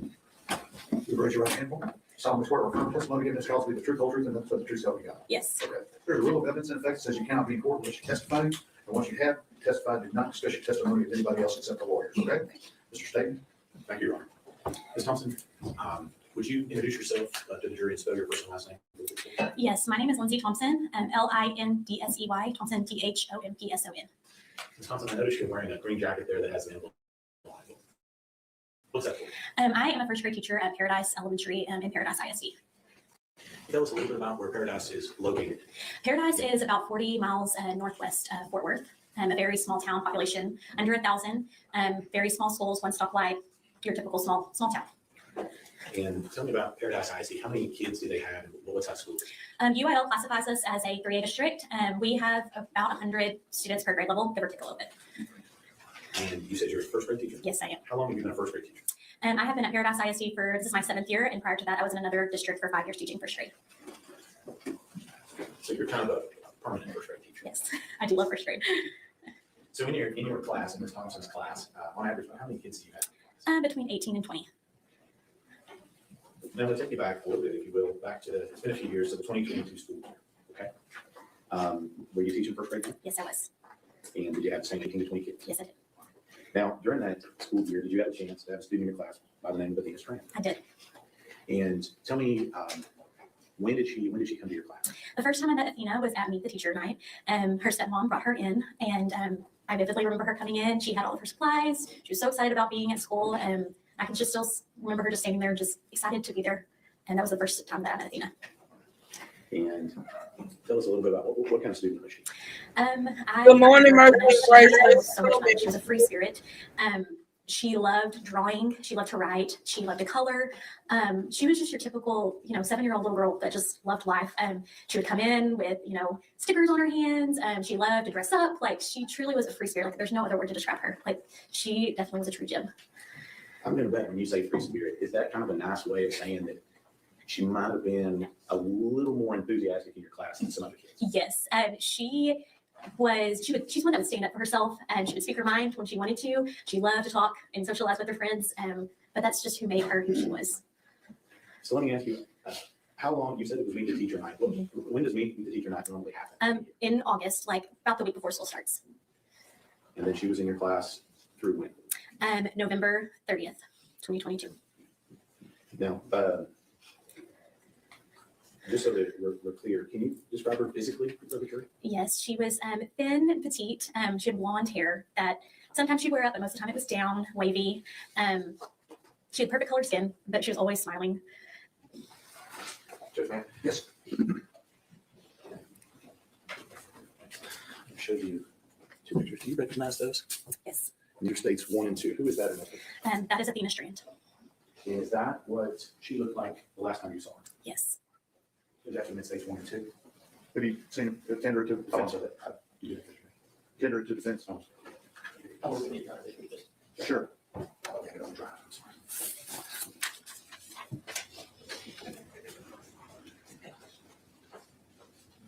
Okay. States Exhibits 1 and 2 are given. You published one? Yes.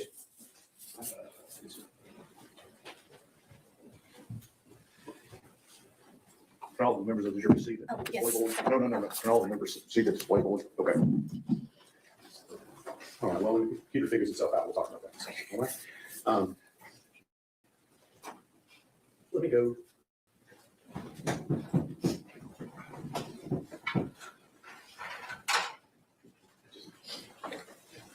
Let me ask you, let me take you to November of 2022 in any given school year.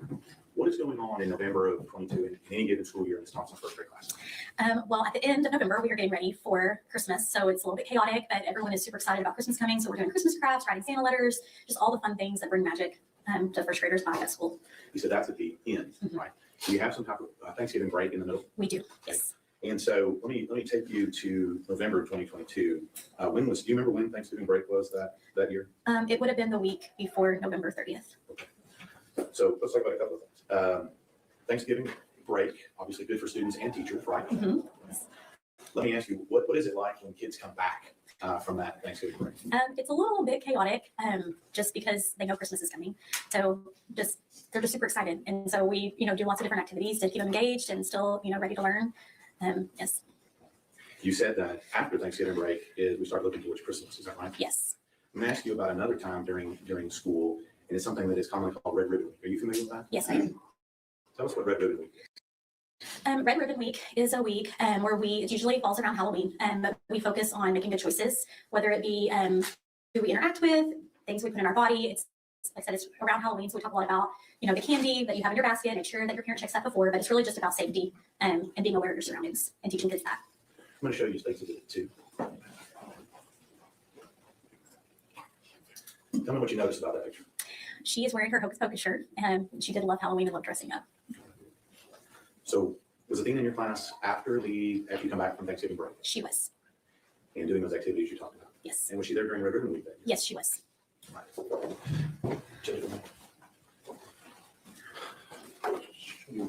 States Exhibit 4. Do you recognize that? Yes, I do. And what is that?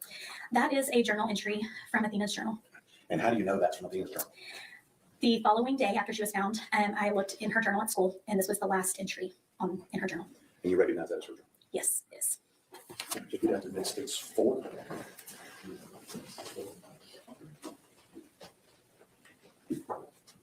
And this one will check hearsay, relevance, or prejudicial prohibited in due process.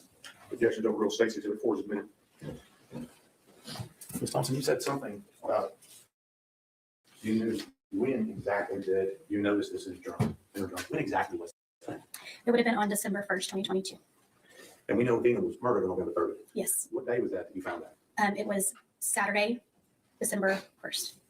So at that point, we hadn't found her yet, had we? No, sorry, it was on Saturday, December 2nd. December 2nd. Yes, sorry. So have we found her body by that time? Yes. And you're up at school and you're looking. Yes, yes. And in that particular journal, you said that, is that during Red Ribbon Week? Yes, that was something we wrote during Red Ribbon Week. And I'm not going to have you read it exactly, but what is Athena learning in that journal entry that day? She is learning to stay away from strangers. Stranger danger. Yes. And as part of her schoolwork and stuff during that week in that journal entry, what's going on there? What are the students learning about? They are learning about just staying safe, whether it be with interaction with other people or things that they're putting into their bodies. Just learning how to be safe as a child. And part of that would be staying away from strangers. Yes. Or people that children know strangers. Yes. Now, I'm going to take you to the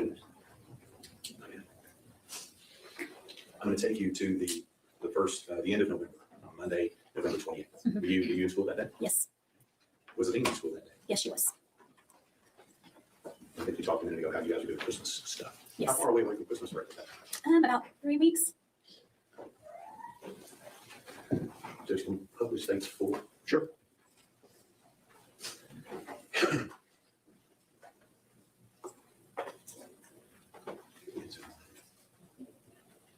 Is this what you were talking about before? Yes. Is her writing? Yes. And that was the last writing she had in your class. Yes. Let's talk a little bit about that last week. So Monday is the 28th, Yes. and I'm going to take you to that Wednesday, November 3rd. Was Athena also in your class that day? She was. Now, I'm going to ask you a couple of things here, and just to verify this. When we showed you States Exhibit 1, that picture of her, or States 2 in her Hocus Pocus, is that what she looked like on that day? Yes. And when I tell you, and I use the term mandatory reporter, do you know what that means? I do. What does that mean? That means as a teacher, I'm required to notify CPS if I have any concerns of neglect or harm. And in this particular case, when we see those pictures of Athena that you had, is that what she looked like? Yes. Did she have any bruises or other injuries on her No, back? she did not. No. Okay. And I didn't tell you this in the beginning, but she's taking all this stuff down. So when I ask a question, then you answer. Okay. I didn't mention that. Okay. All right. So let's take you to that Wednesday. She's in your class, and anything go on that day that was unusual or out of the ordinary? No, I mean, it was a typical, middle of the week. Like I had talked about before, it was right before Christmas. So everything was a little bit chaotic. As teachers, we have to really make sure our classroom management is strong during that time. Athena, that particular day, she was talking a lot and, just being a kid. And so I did have to write her reminder that afternoon just to let, parents know that she did have a little bit of a struggle that day. So a little bit of a rough day for Athena that. Yes, yes. Let me show you what we marked as States 3. Tell me what that is. Yes, that is a writing that Athena did from the first week of school. We read a story about being a good listener, and then the students responded by how they can be a good listener. And is there a picture on that? Yes, there is. And did you take that picture? I did. Okay. Yes. And did you create this for the class? Yes. Just because it States 3.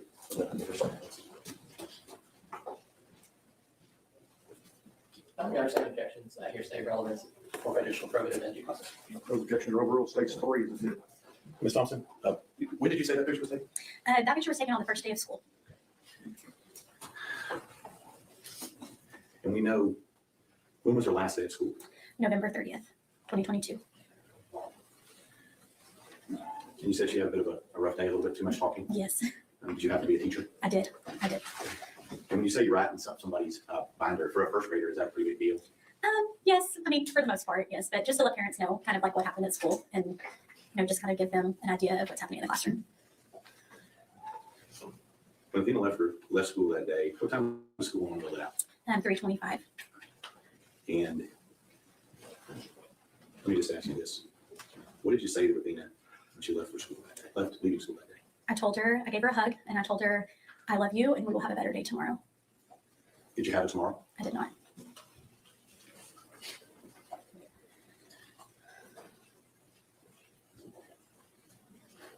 When's the next day back at school? It would have been Thursday. Athena's not in your class, is she? She is not. What about Friday? She's not in my class.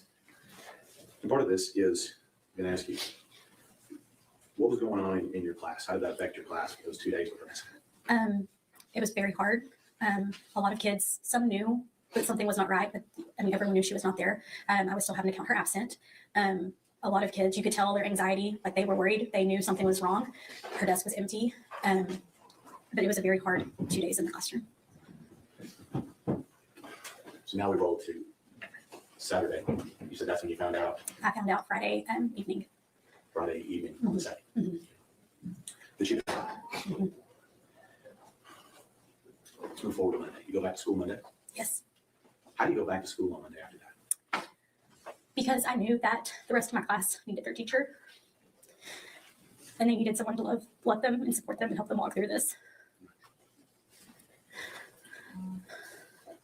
So what's happening in the school that day, that Monday?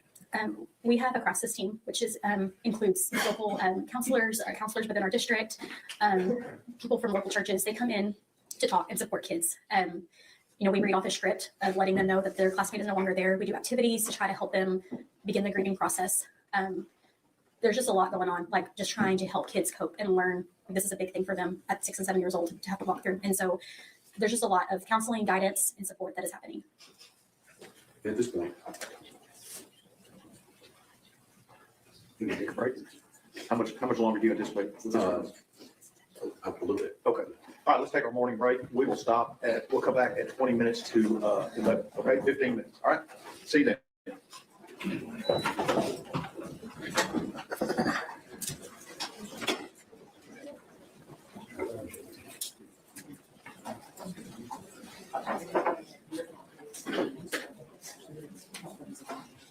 All right, 10:40, everybody. Thank you very much. Just follow this.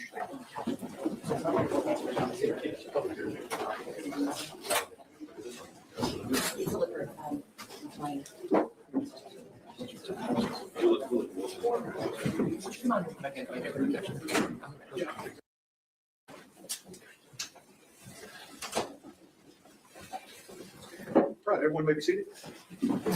We are ready to proceed, Mr. State. Thank you.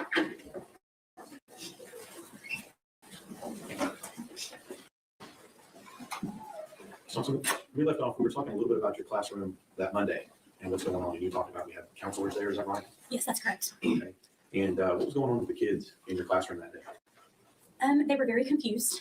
As 6 and 7 year olds, they have a really hard time understanding the loss of a friend. We did a lot of grief groups. We read stories, just trying to help them start that grieving and healing process. And in this particular situation, are they aware of what happened to her? Yes, they were. So they know that she was taken against her will and murdered? Yes. These kids are how old? 6 and 7. Let's talk about you. You've been teaching how many years total now? This is my 12th year. And how does this affect you as a teacher? When I look at my life and career, I have before Athena and I have after, and it looks very different. How so?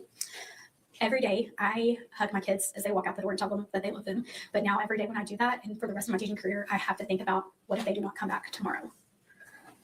So we are now approaching 4 years out? Yes. Yes. Is this still affecting those kids? Yes. How so? There are several of those students who they are now in 4th grade, and there are several that are still having outside counselors. Several students that are afraid to sleep in their own bed, will not play in their front yard. Can't talk about things that you've been told by other people. Yes. Would you say this has had a big effect on the kids? Yes. Would you say that it's a lingering effect that's continued all the way to the 4th grade? Yes. Last thing I'm going to talk with you about here is tell me about the mailbox. So when Athena passed, we wanted to do something for our students so they could learn how to grieve. And so we had a mailbox made that was placed outside of our classroom. And let me stop you right there. I want to ask you a couple of questions. Yes. This mailbox, Yes. who made this mailbox? My husband and I did. And was it only in your classroom? Where was it? It was between two first grade classrooms in the hallway. And when we say mailbox, I want to make sure I understand what we're talking about. Would this be a normal, like we would see mailbox? Yes, on a stand, yes. And was that your idea to have this mailbox? Yes. And what was the purpose of you putting this mailbox or bringing it to the children? What was the purpose? I wanted them to have the opportunity to write letters to Athena to help process. To help process, and they would write, draw pictures, whatever they were feeling, and they would place in that mailbox. And again, like I said, I'm not going to ask you what any of them said, so to speak. So you're saying the purpose was for these kids to be able to express themselves by writing and coloring and put in that mailbox. Yes. And so that mailbox, when did it arrive in the two first grade classrooms? The day that we returned to school, so that Monday. And did you get some letters? A lot, from all grade levels. So did the mailbox stay there in your classroom? Where did it end? We eventually moved it inside the classroom, but it began to get too much for the kids. They would tell me when they saw that, it made them think of Athena and what happened to her, and so we had to remove it out of the classroom. And so how long did this mailbox, was it a fixture in the school? For the remainder of the year, we moved it up to the front office, and kids still continue to put things in there, but it was in a different location in the office. How many letters do you think you got in that mailbox? Oh, I'm over 100. And just a little bit of it in the school before that? Yes.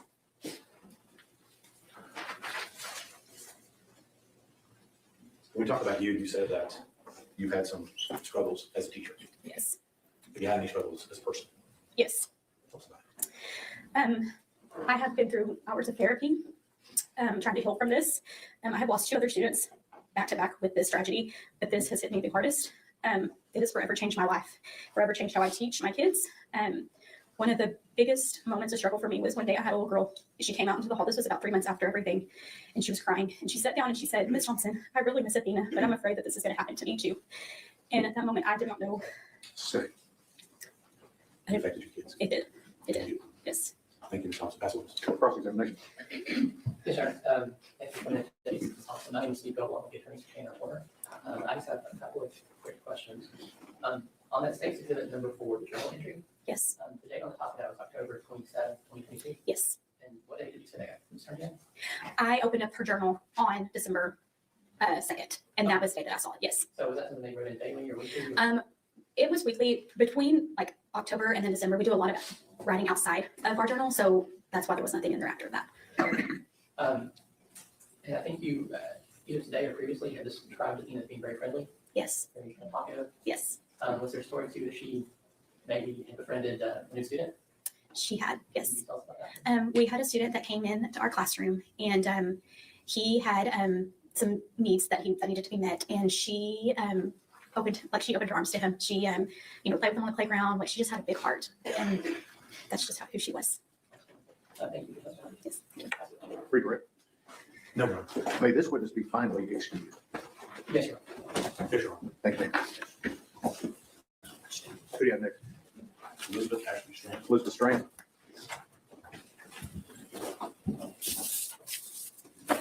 Your Honor, can you first? Sure.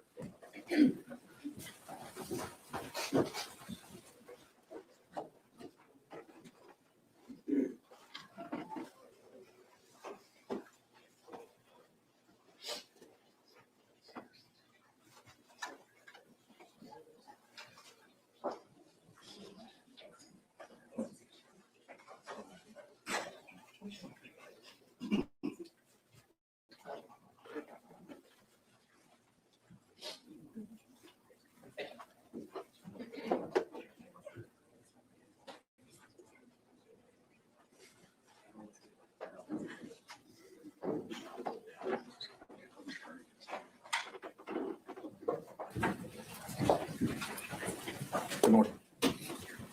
You raise your right hand for me. You solemnly swear or affirm testimony given this cause to be the truth, whole truth, and nothing but the truth, so help you God. Yes. Okay, give me a lower your hand. There's a rule of evidence. It's in effect, says you cannot be in court unless you're testifying what you have testified. Do not discuss your testimony with anybody else except the lawyers, okay? Yes. All right. Two witnesses is Mr. State. Yes, Your Honor. You're with me today. Okay. Ma'am, your first name is Elizabeth. Is that the common spelling, Elizabeth? Yes. Okay. But you go by Ashley, is that right? Yes. And how do you spell Ashley? ASHLEY. And as it applies to this case, your last name is Strand? Yes. And I'm going to take you right to this. I want to take you back to November of 22. Okay? Okay. What was your address at that particular time in November of 2022? 268 County Road, 35. You need to speak up a little bit closer. It's 268 County Road, 3573 in Paradise. And just so you're aware, we want to make sure everybody can hear what you have to say. Yes. You're kind of soft spoken, so you may have to pull that microphone up to you a little bit. You don't have my voice. Go ahead. Let me just get a little information about that address. Where is that address located? In Paradise, well, technically in Caldwell, but in Paradise. Okay.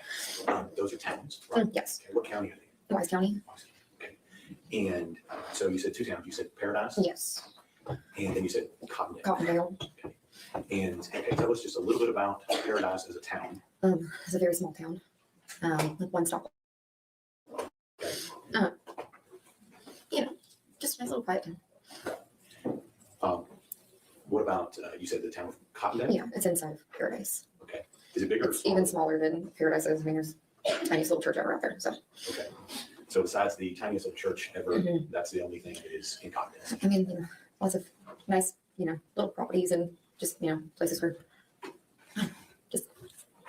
Let me help you. Mhm. Is this small town country life, what you're telling me? yes, very much country life where, you let your kids go play and ride four wheelers and stuff. And Um,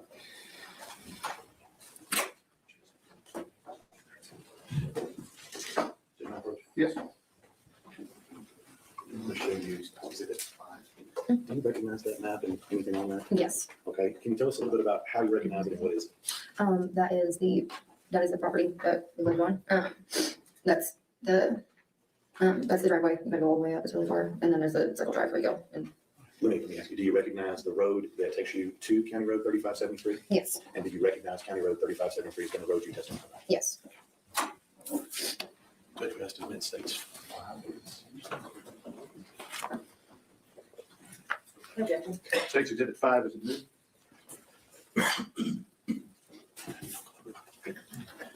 Can you publish that, please? Yes, sir. While the computer's doing its thing, let me ask you a little bit. What's the primary road that you are on to get to County Road 3573? 2123. Okay, is this another county road or country road that's out there? I mean, it's the main road that goes through Paradise. Okay. Well, I'll be honest. It's easier to see. Thank you, Judge. So on this map here, where is the 2123 on this map here that we're looking at on the board? I mean, it's at the bottom. Okay, so that road there that runs left and right across the bottom, that's 2123? Yes. And then where is County Road 3573 that you were talking about? Right up there where it says Almond Road, but it also says 3573 if you go a little further. And is that the road that you lived on? Yes. And so as we go down that road, where is your property location on that road? That first driveway that you can visibly see on the right-hand side. On the right. So right there where Mr. Berry's stood here. Is that right? I'm sorry? Right? Yep, right there. Okay. Mhm. All right. So let's talk just a little bit about your address. You said it's closest, I guess, a real town would be Paradise? Yes. I mean, it's Despite the fact it only has one stoplight, that's the Yes. closest town. Okay. And you've got your house on here where you were living at the time, correct? Yes. And let's talk about the driveway. Is it a straight through turnaround? What are we talking about here? I mean, you got to go all the way down and turn around, but you can just, you can see the circle where you go straight down, turn right around, and head right out. All right. And do you know how many hundred feet it is from the road to your turnaround there? Oh Lord, no. All right. You don't have a concept on that distance? No. Okay. So now this particular picture here, has the property changed a little bit since you were living out there? Yes. And is the road arrangement about the same as what it was before? Yes. Okay. And what's different? Well, there used to be a trailer right across where you can see the carport at the very end of the driveway. There used to be a trailer right there, right in front of that black roof right there. We'll talk to you about that in a second. And on this particular property in 2022, was it just you living on the property? Who else lived there? It was me and my daughter and Athena, and then my, at the time, about 18 months, year and a half old, and Jacob. I'm gonna get all these people right. So you and Yes, Jacob. me and Jacob. Were you married to Jacob at that time? Yes. You said you have a daughter? Yes. What's her name? Alice. And Athena? Yes. And you said you had a youngster. Yes, your son. How old was yours at the time? She was about a year and a half. Busy mom. Yes. Now, let me ask you, on that piece of property, is it just y'all, y'all's family? When I say y'all's family, I mean your immediate family, or are there other people you're related to on the same property? Yes, and then it's us right there, and then my sister-in-law and her husband are right down the hill. Okay. And so on this piece of property, essentially, did you say two families? Yes. Your family with you, Jacob, Alice, Athena, little baby Ursa. Yes. And then on the St. Louis property, you had your brother and sister on their family. Yes. And what about on that road? Are you familiar with your, let me describe that here, on this particular road, can you describe 3573 for the jury? I mean, it's a fairly decent sized cul-de-sac. You know, we all have our little group messenger on there, so we all know each other fairly decently. When you say cul-de-sac, we also call it a dead-end road. Yes. And so it looks here like you live about halfway down that road, is that right? Give or take, yes. Okay. I think we've already established we're not going to ask you about distances, okay? Yes, thank you. So, but are you fairly familiar with who your neighbors are and where they live? Yes. And let me ask you, do you know the Huffman family? I do, yes. And who are they? Their kids are actually friends with my daughter. And where do they live in relation to where you are on here? At the very end of the cul-de-sac. Sustained.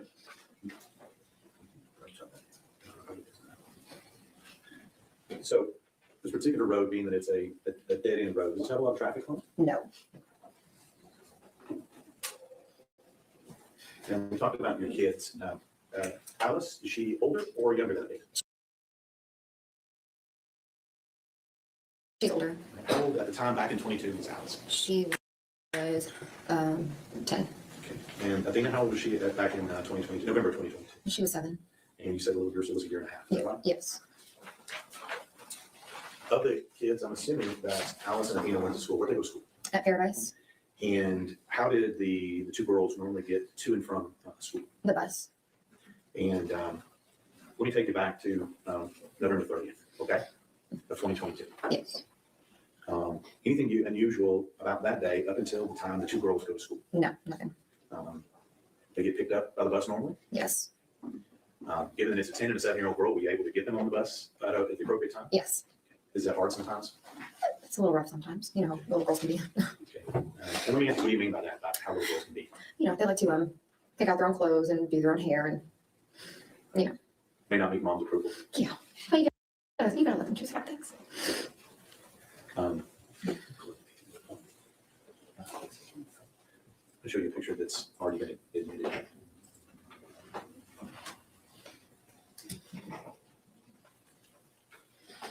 Okay.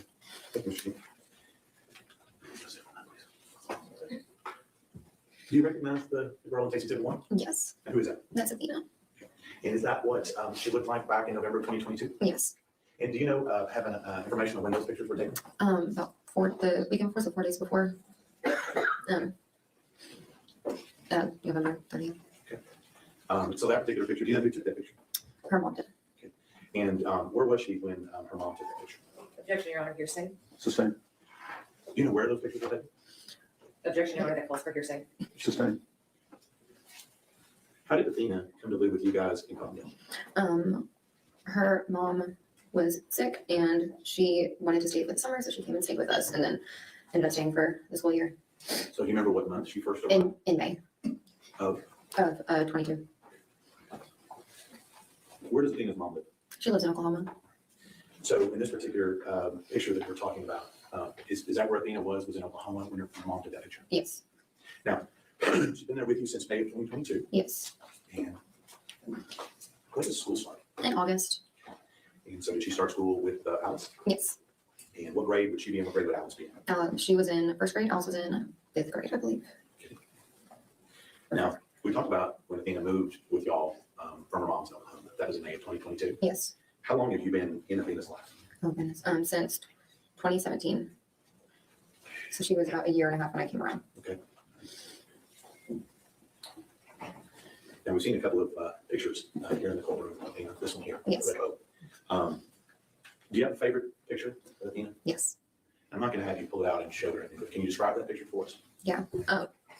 She was very much an outdoorsy kid, and with her, she's about 5 years old, and her and Alice had been playing outside in the mud all day long, and she comes up to me and she's holding this gross little worm in her hand. She is covered in mud, like, I mean, head to toe. It's all over her face, and she's so excited to have this little worm. That's my favorite picture of her. That's the one you go to. That's the one you remember. Thanks. Now I'm going to take you to November 30th, 2022. Okay. If you need a glass of water or anything, it's right there. Okay. That's a Wednesday. And did Athena and Alice go to school normally that day? I think I already asked you. Yes. And do you remember any particular item of clothing that Athena was wearing? She was wearing some jeans with little red flowers on pockets.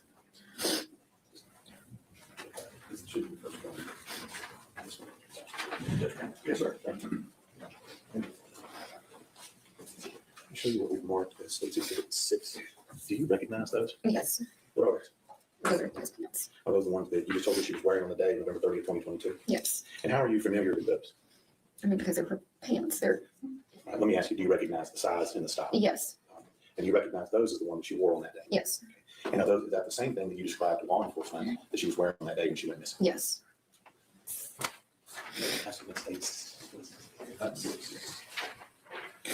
No objections.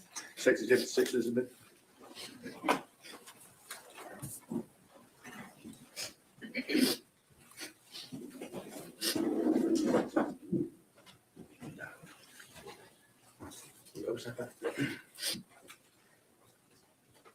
So on the day that she went missing, on November 30th of 2022, we talked a little bit about what she was wearing, and you remember that she was wearing these pants. Yes. With little flowers on pockets. And that's what you told law enforcement. Yes. Let's talk a little bit about how we get to that point, okay? What time did the kids get home that day? Around 4:20 is when the bus drops them off. And was that normal for them to be home at that time? Yes. And so on that particular day, what's Alice up to that day? She had to go down to my sister-in-law's because she needed help with her homework. All right. And then what's Athena up to that day? She was up at the house hanging out with me and the baby and doing her laundry and playing with her through the windows. All right. And I'll ask this from the mom perspective. What's she supposed to be doing next? She was supposed to be sorting her laundry. All right. How was that working out? Not very well. And is that kind of be expected? Yes. What are you, mom of a 1.5-year-old, what are you doing? I was cooking dinner. What's for dinner? Trout. Trout. Yes, trout. Just trout and nothing else? Trout and couscous. So mom and baby are cooking dinner. And during that time, Athena's supposed to be doing her laundry. Yes. Anything out of the ordinary up until that point? No, nothing. Now, this piece of property that you're on, do you know how many acres it is total, you and the sister-in-law? Me and the sister-in-law's 10. And let me just ask you, was it commonplace for the kids to play and be out on the property in the country? Very much, yes. And I noticed on the map we had up there before, there looked to be a little pond on that, is that right? Yes. And so I'm just trying to get if it was normal for the kids to be outside in the country on the property. Yes, of course. So at this particular time, got you cooking dinner, what's Jacob up to? He had left for a hunting trip. Okay, let me back up a little bit. So the kids got home, you said around 4:20. Yes. What time does Jacob leave to go on his hunting trip? Oh, goodness. Let I me ask it this don't way. remember. Did he leave before or after they got home from school? After they got home from school. So Jacob's headed hunting, correct? Yes, yes. And you said after he left at some point. Do you remember when he left? I do not remember. And so we're sometime after the kids get home from school at 4:20. Yes. What time did you expect to have dinner ready for the kids? Around 6:30 is, about dinner time every night. Okay. And so I asked you earlier a little bit about the kids on your property. What kinds of things did Alice and Athena do on your property in that 10 acres? Oh, I mean, they were playing around outside. They had their favorite tree that they would go to. They would run back and forth up and down the hill to their aunt's house to go play with her boys. Just being kids in the country. At some point, when did you discover that Athena wasn't where you expected her to be? It was whenever dinner was done. I was gonna go get her color. So tell us a little bit about between dinner being done and you looking for Athena. What happened in that little short time span? I went to get her. I saw she wasn't in her room sorting her clothes. And so I, looked around, couldn't find her. I called Heather to see if she had gone down to her house. She said she had gone down to her house. Let me stop you. Let me ask you a couple of short questions here. Is Heather your sister-in-law? Yes. Is that the other house that you pointed out to us? Yes. So it wouldn't have been unusual for Athena and Alice to go over to the sister-in-law's. No. Was she at the sister-in-law's house? No. See. It's always in.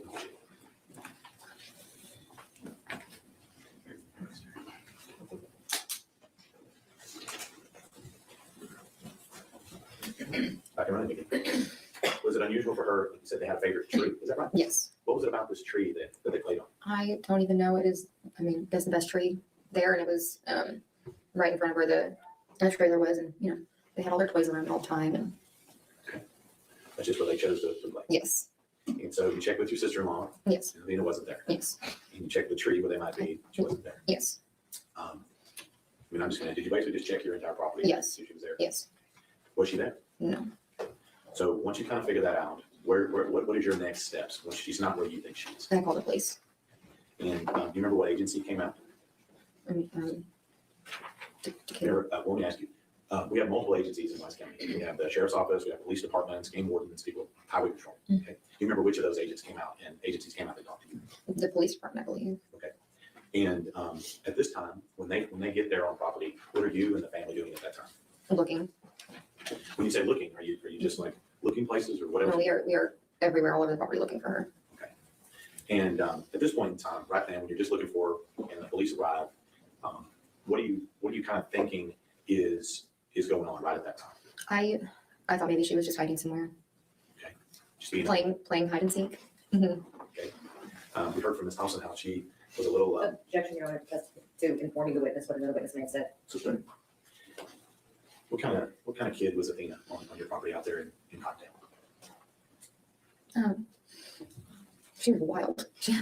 She loved living out there. Loved just, I mean, the freedom of, you know, being a kid. Getting to just run wild and free on some land. I think once you might call that being a little feral. Feral, yes, I'd use that word. So we're at the point to where everybody's out there, they're looking for her, we're not finding her. You're thinking that it's, you know, she's gonna find her someplace. Yes. All right. When did it start to sink in that she was actually missing and not just playing hide and seek? I mean, when nobody could find her. But the biggest one was when we were all huddled in a circle and the helicopters were flying over us and nobody could find her. So at some point, it wasn't just the one person from the police that came out, right? Yes. So on that particular day, on November 30th, what we're talking about here, how many, when you said we had helicopters in the air, how many other police do you think showed up just on that day looking for her? I can't even tell you, there were so many. There were probably 50 or more people there. And let me just ask you, how many days did this search go on? 3. Okay. Now, let me just ask you, during your initial search, you said you were out there looking for her. Did you notice anything unusual or out of place on your property? Yes. And what was that? The box. And we'll talk, let me just ask you, when you say the box, let me ask you, what do you mean when you say box? It's a Walmart box. And can you describe it? It's a cardboard box with blue on it. And you know why that box would have been out on your property that day? Because I had bought her Barbies for Christmas. And they were supposed to get delivered. So you're talking about this particular box. Let me.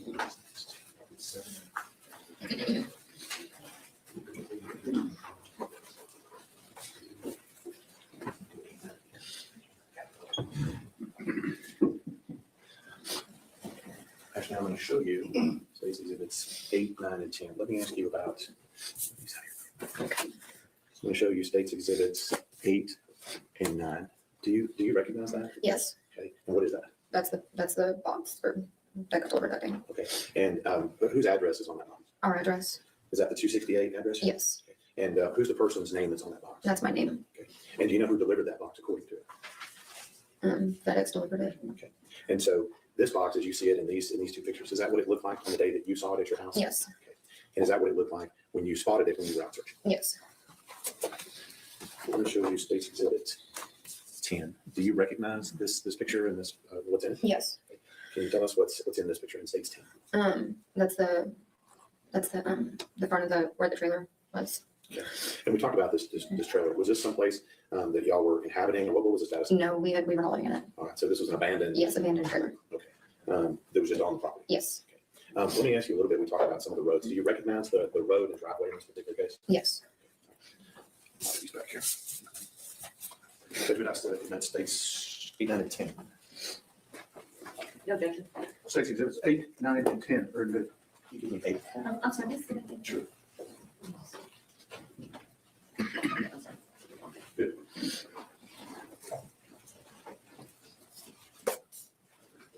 the numbers are on.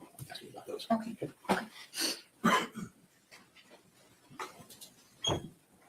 So this exhibit we're showing you here, is this what you were talking about before it had your address on it? Yes. And your name on it? Yes. And this is the blue box that you were talking about? Yes. The one that FedEx delivered? Yes. And were you somehow tracking whether or not this was delivered or not? Yes. It arrived at your house? Yes. Let me show you that.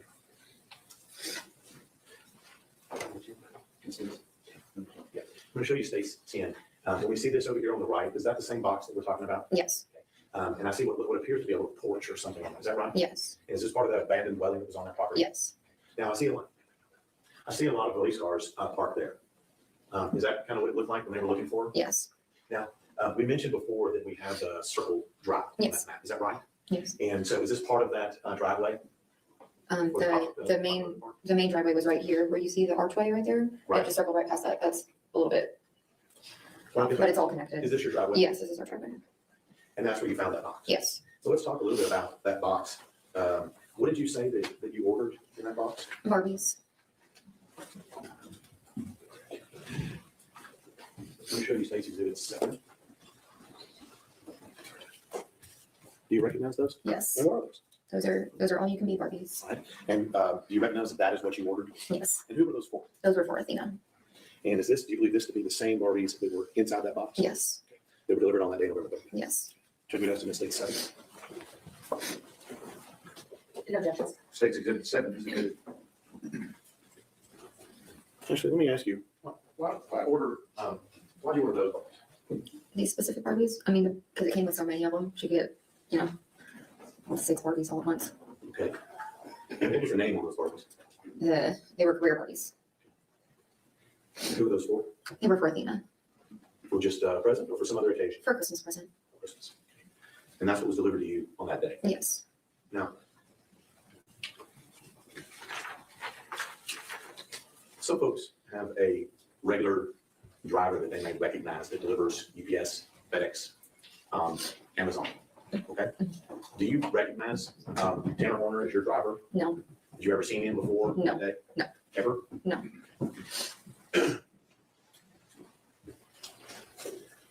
Now, Athena went missing on a Wednesday. What day was it of the week when they found her?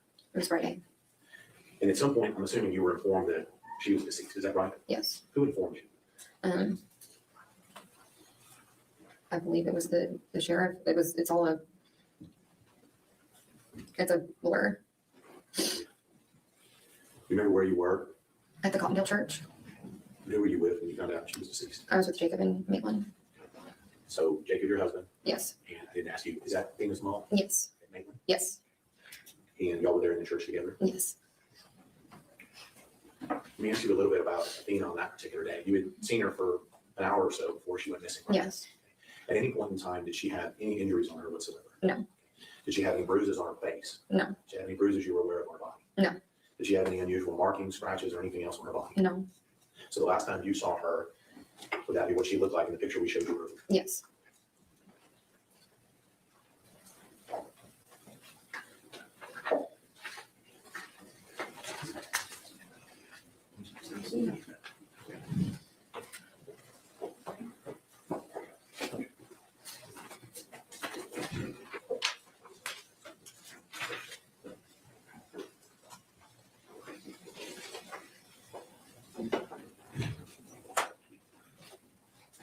I'm going to show you State's Exhibit 12. You recognize the child in that picture? Yes. And who is that child in the picture? That's Athena. Does she look the same as she did when you last saw her November 30th? Yes. Let me show you State's Exhibit 11. Do you recognize, let me ask you first, do you recognize the background and the location where that's taken? Yes. And where is that? That's on the property 268. Okay. Is that where we also see Exhibit 10, the Yeah. driveway? Yes. Would that be where the police cars were parked? Yes. And you recognize that as being your driveway? Yes. Okay. And do you recognize the person that's in that picture? Yes. Okay. Now, will you agree with me that picture's a little fuzzy? Yes. Who's the person in that picture? That's Athena. Now, how do you know that that's Athena? Because I know my child. It's her. That's her hair. And it's just, little stick girl right there with her long legs. All right. So the estimates, it's 11 to 12. No objections. State's Exhibits 11 and 12 are admitted. Must be 11.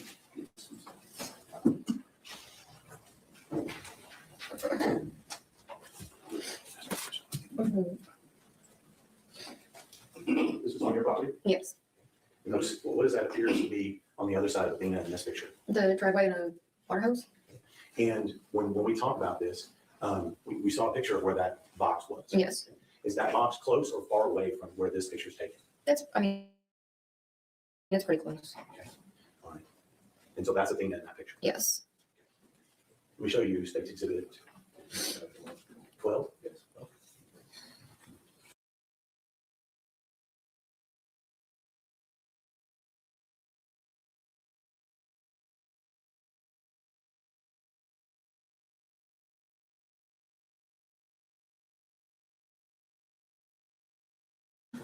It's still there. Yes.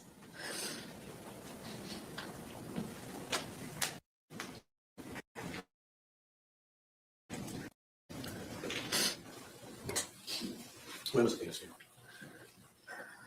December 6th.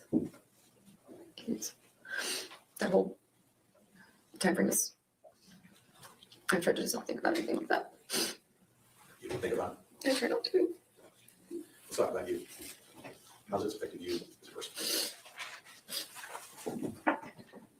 I'm not the same. I don't trust anybody. You can't. You're just not okay after something like that. Even my 5-year-old says stuff. Still scared? Yes. That's what Cross the line.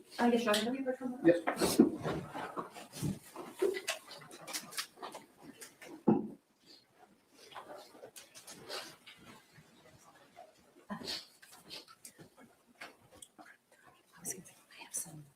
I have some exhibits that we had a printing snafu, and I'll have the black and whites.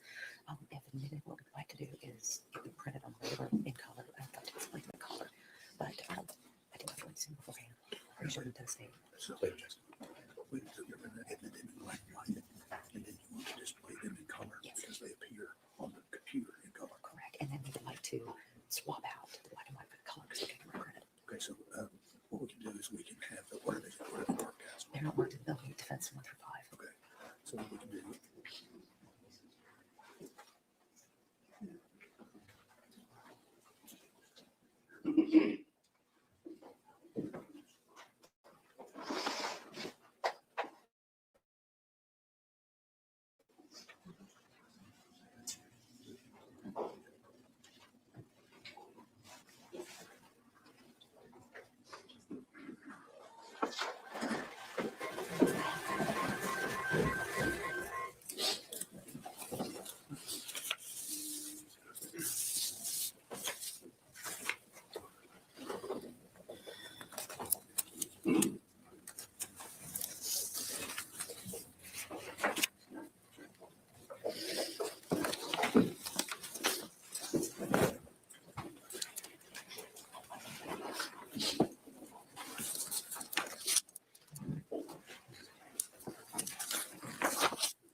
Yes, ma'am.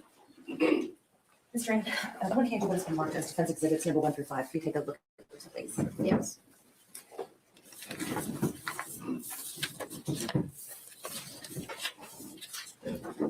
And do you recognize defense exhibits number 1 through 5? Yes. And what do you recognize them to be? The property. And this is the property that you were living on at the time of Athena's disappearance? Yes. Okay. Defense offers defense exhibits 1 through 5. Have you shown them to the state? I will show them again.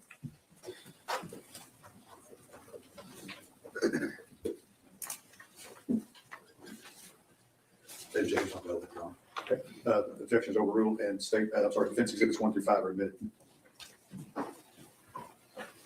And Your Honor, for the purposes of the record, we had a printing issue, so the defense exhibits are 1 through 5 that I've shown Mr. Randa that she has identified are in black and white. However, we do have the originals in color that we would like to publish to the jury. That's fine. When you get ready to substitute, we can make sure the record is clear as to the new exhibits. And I guess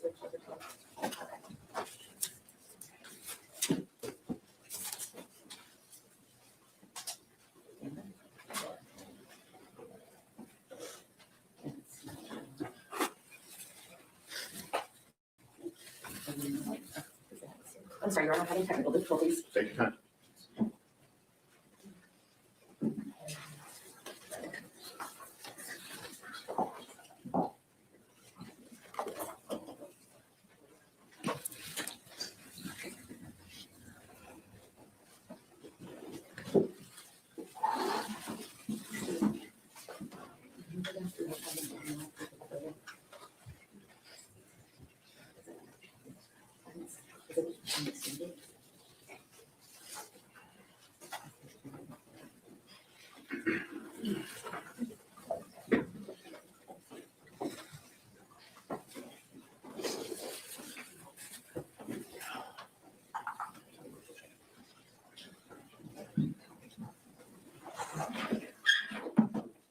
Mr. Goodall, I think the power cord may come loose just to be on the safe side. Thank you.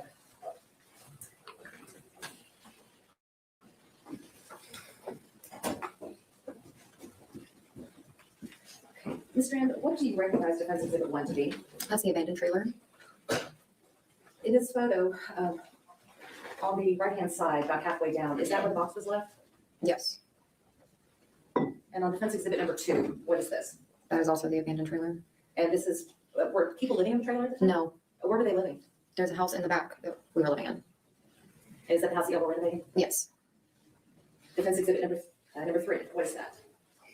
the dog pen in the pool, Okay. And this is stolen property? still the same property.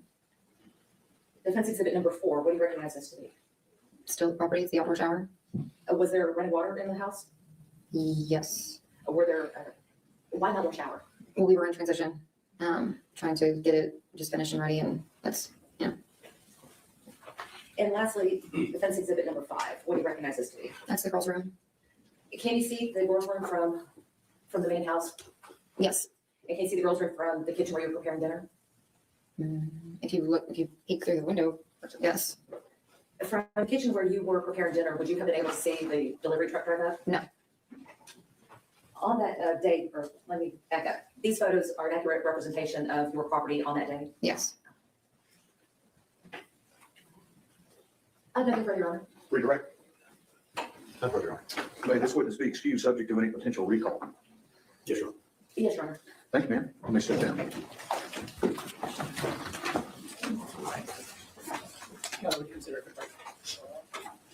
Okay, give us about 10 minutes. We'll call you right back in. Your lunch should be here about 12:30, so we're gonna work up until that, okay? 10 minutes, everybody. 5 till 12.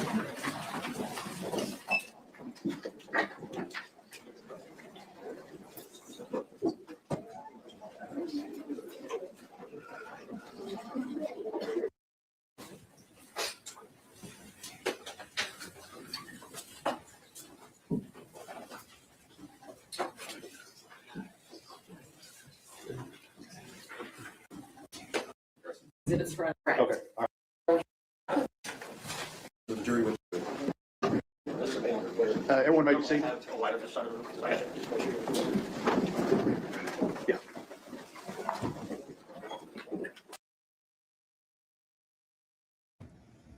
Before we go to this next, excuse me, before we go to this next witness, I want to thank y'all again for being here. I appreciate it.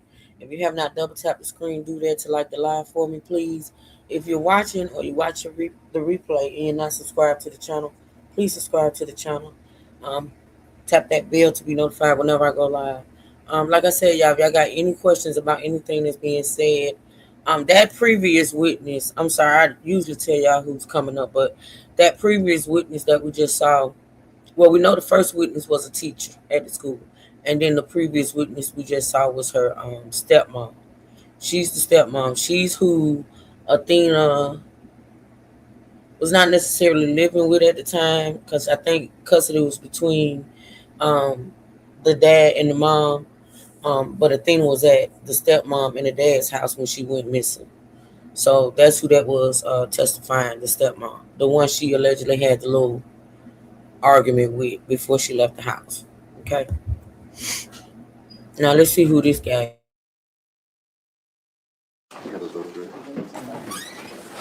All right, the defense has requested some testimony outside the presence of the jury with this next witness, when the witness has been sworn. So state may proceed. Or what, you have, okay, what are we doing? Your Honor, the state had shown us some exhibits yesterday that they anticipate Sheriff Aiken will be testifying about. Okay. And rather than taking him on voir dire in front of the jury, since the jury was out, we can go ahead and basically do our voir dire on those photos now. Okay, so the defense is satisfied as to what exhibits the state wants to introduce through this witness. You just want to ask him some questions. Correct. Okay, all right, Ms. Anderson, now know what you're going. Okay, go ahead. I will need the exhibits from the state. Here's all of them. I think they're only present first, second.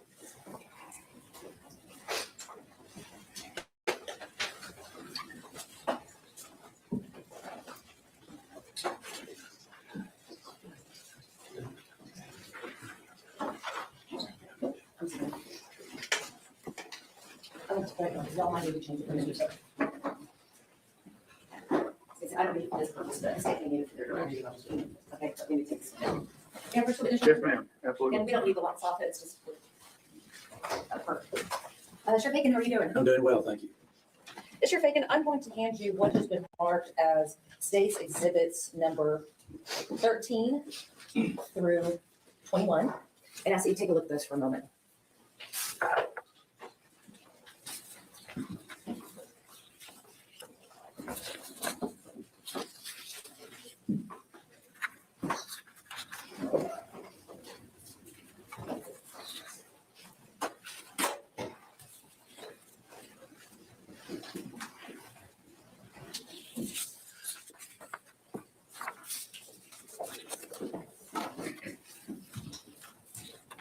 Yes, ma'am. Thank you. Did you take any of these photos? I did not. Do you know who did take them? I think some of those may have come from a video. Did you take that video? No, I did not. Do you know who did take that video? I do. And who took that video? The defendant. The defendant took the video? That's what I'm thinking. It was in the vehicle that he was driving. So this came from the camera that was on the truck? Yes. Okay, so you're not saying that Tanner Horner took the video Well, himself? he was driving the vehicle that had the camera. Did you prepare these documents? I did not. Did you take still shots? I did not. Other than looking at these photos, do you have any knowledge about their origins, creation, anything like that? Well, all the images, I remember those days and those times and the things that are going on there. So that's the way it was that day. Were you in the truck? I was not in the truck. So these are not based upon your perceptions, are they? They're based upon what was filmed by someone else? Well, it's my perception as well because I was there. And so I do see exactly what was going on that day. So I recognize the accuracy of those images. Okay, so who is that in State's? Oh, my goodness, I can't tell who that is. I think I know. That may be one of my deputies. Maybe one of them? Maybe, but And- it's really kind of foggy or fuzzy there. I can't tell, but that's our marked unit there. And we had these toilets there as well. What So I time was remember- this taken? I don't know for sure. I think probably it's maybe morning time. And I would think probably it's on the day of December 1st, I would think. On State's Exhibit number 20, what time of day was that taken? Well, it's probably about the same time. Same time looking at the clouds and the light, probably about the same time. State's Exhibit number 18? Yes, Can you ma'am. identify anybody in that? I recognize the vehicles. And we had so many people there helping. So I recognize those vehicles and how difficult it was to get up and down that road because of all the people who were coming there to help. And what time of day was that taken? I think that's probably about the same time. Again, looking at the clouds and the light. State's Exhibit number 19? Do you recognize anybody in that? And can you identify the people? Well, there is an entrance there to Athena's house. And those are some volunteers who had come to help. And I really can't tell at that distance exactly who they are, but there are people who came to help. And you didn't take this picture either? No, ma'am. And what time of day would this occur? This is going to be about the same time as that one. But you don't know for sure, do you? You're just guessing? No, I'm not really guessing. I think that's based on some knowledge there. That's probably about the same time. And you It's coming from a moving truck. So you said probably at the same time, but before you said you didn't know what time that was. Well, I don't, but I know it's about the same time of day. Okay. Whose car is that in State's Exhibit number Well, 16? that's one of my deputies. Do you know which cars. deputy? No, One at a time, right? I don't. Okay. And State's Exhibit number 16, whose vehicles are those? Those are the vehicles of the people who came to help us. And what time of day was this one taken? Again, it's about the same time. And- Again, I would say mid-morning probably on the 1st Okay. of December. State's Exhibit number 15, Yes, which ma'am. property is that? Obviously, it's a T.R. Murphy ranch, and I know that's out on 2123. It's not too far from the entrance that goes on 3573 where the Athena's house was. So this is on the farm to market road. Do you know who owns that property? I do not know. State's exhibit number 14. Again, you didn't take that photo No, ma'am, I didn't. and you didn't prepare that photo? No, ma'am. That photo was taken from a vehicle and the video on the vehicle, right? That's correct. Okay, and you did not have access to that video, did you? No, I've just seen the video. And you weren't on the truck when the video was taken? No. Okay. Whose vehicles are those? Well, again, that's that same deputy's vehicle that's parked there that you showed me just a minute ago. And these are probably some of the same people who came to help us that day. And lastly, State's exhibit number 13. Whose vehicles are those? Those are more good citizens of Wise County who came to help us find Athena. And again, you didn't take this photo either? No, ma'am. Didn't prepare the document or the exhibit? No, ma'am. Who prepared State's exhibits number 13 through 21 for you? I don't know. So you don't know whose hands they went through? No, I just remember that's accurate. That's the way it was that day. Okay. I'll pass it to Mr. Arnold. Any questions? Sheriff, do you recognize each and every one of those about the scene in each and every one of those? Yes, sir. And do you recognize it as the scene as it occurred on December 1st during the search for Athena? Yes, sir. And whether or not you took the picture, do you recognize the road going in? I do. Do you recognize the location of Athena's home and entrance on that? Yes, sir, I do. Do you recognize the entrance to 3573? Yes, sir. And how did you come to be have that knowledge? Because I've seen the video from the truck. And during that time, were you out there at any of that time? Yes, I was for most of the time. And are these an accurate depiction of the scene as it occurred on December 1st, 2022, when you were out there? Yes, sir. So regardless of whoever took these, you can testify that that was the scene at that time on that day. Yes, sir. Nothing further. Ms. Anderson, I have nothing further, Your Honor, but I do have argument. ready to hear it? Your Honor, yes, see the photos. We have a lot of probables. It probably was at this time. It probably was on this date. Sheriff Aiken is not testifying from what he knows, but what he was given by someone else. He said that he was out of the scene, but he couldn't identify the cars, couldn't identify the people. He didn't prepare these. So the only thing that he can testify to is that this is what he saw on a video. He can't testify that that he was on the scene when this occurred. He cannot testify he was on the scene when any of these occurred. And so whether or not we would concede that this represents what happened when these photos were taken, but Sheriff Aiken cannot testify that these are accurate when he was out of the scene, because he wasn't there when these were taken. Those objections are overruled. You have a running objection throughout this testimony in regard to states, if they offer states exhibits 13 through 21 in the presence of the jury. Both sides ready for the jury? Back to the jury. Y'all ready, defense? Yes, Your Honor.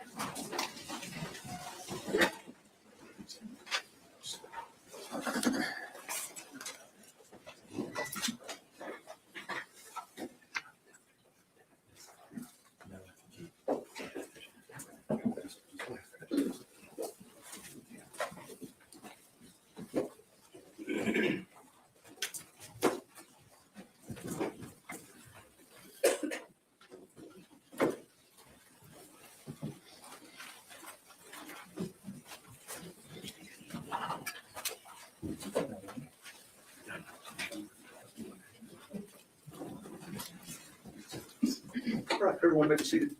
Ladies and gentlemen, this witness has been previously sworn to testify truthfully. Mr. Sagan. Thank you.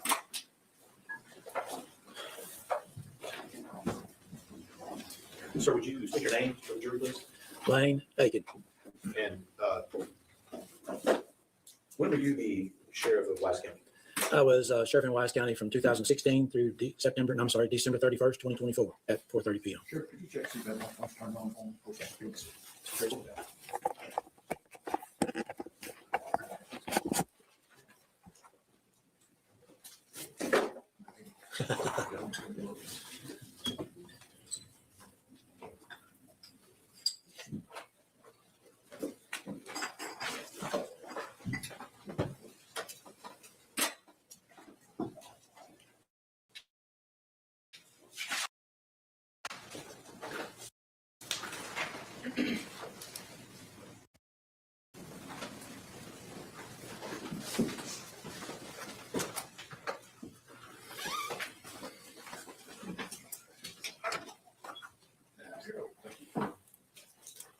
Everybody's having problems.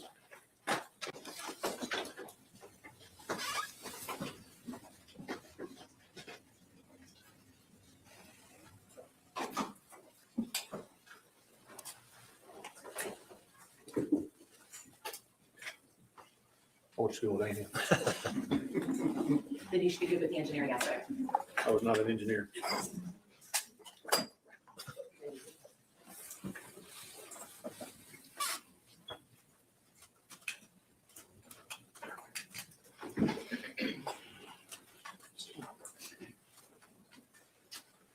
You're gonna have to speak up. Yes, sir.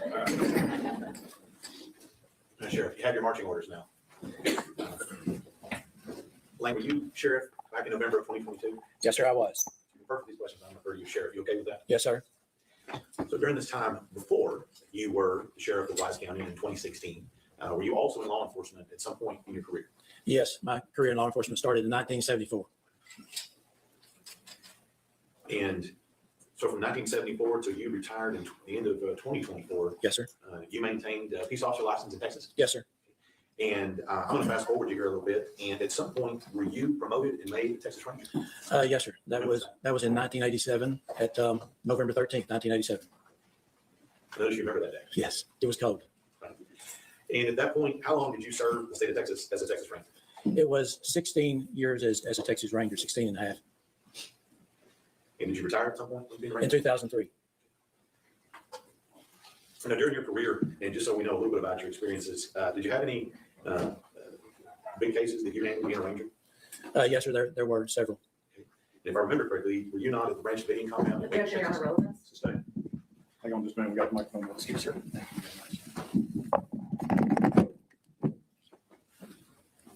Good. Yes. And during your time as a Ranger, did you ever have a chance to have any training experience in missing persons? Yes, sir, we did. And so when you started being sheriff in 2016, did you go directly from being a Ranger to being a sheriff? I noticed there's a little gap in it. What were you doing in that gap? Well, there was a part of my career that I was an enforcement captain for the sheriff's office, but I also worked for AT&T for 10 years on and off. But during that time, I was also a reserve for the Rangers as well as for the sheriff's office. So you got back to being a sheriff back in 2016. Yes, sir. All right, and let's just talk just a little small amount about missing persons. In your time as the sheriff in Wise County, did you ever have a chance to be a part of any investigations where a child had gone missing? Yes, sir. We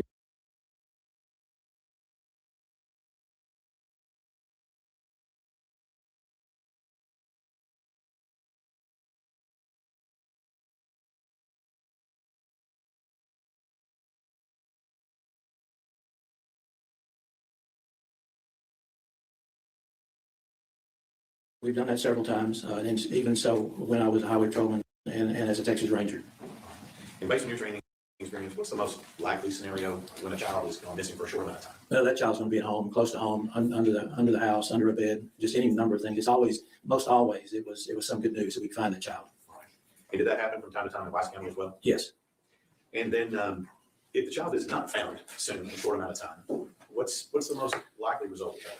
Well, anytime we have a situation where a child is missing, we spend a lot of time right there with the family looking, and we've got a lot of folks who come and help, especially with now that we have an internet that can bring people together to look for these folks. So usually we spend a lot of time with the parents and the family, but as time goes on, you realize because it starts out, you're doing the search. The search is right here. Everybody's focused on searching.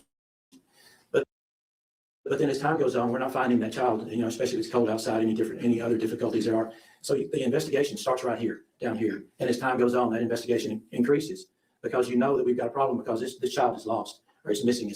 And it is the worst thing that you would think might happen, but that someone has taken that child. So I'm going to take you back to November of 2022. When did you first hear the name Athena Strand? That was probably about 7 o'clock on the night of November 30th.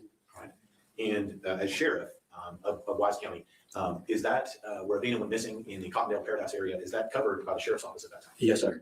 And we have other places in the county, cities and other things will be covered by police departments, but this was covered by the sheriff's office. Yes, it's the rural part of Wise County. And so at 7 p.m., you hear about Athena Strand. What does the sheriff do as an initial response at this time? Well, I was on my way back from Austin, and my intent was to stay over in Llano because I was thinking it was the same thing, just a missing child, gonna find her under the bed, in the closet, playing with a friend. So I kept contact with the not DPS, but Sheriff's Office dispatch. And when I found out that she hadn't been found within a 2-hour span, then I drove from Llano back to Wise County. And during the entirety of this investigation, were you pretty much on scene during all of this investigation? Yes, sir. And I want to give the jury a quick map. Yes, sir. I'm going to show you some maps here, states exhibits 23, 24, 25, 26, and 27. Yes, do you recognize those?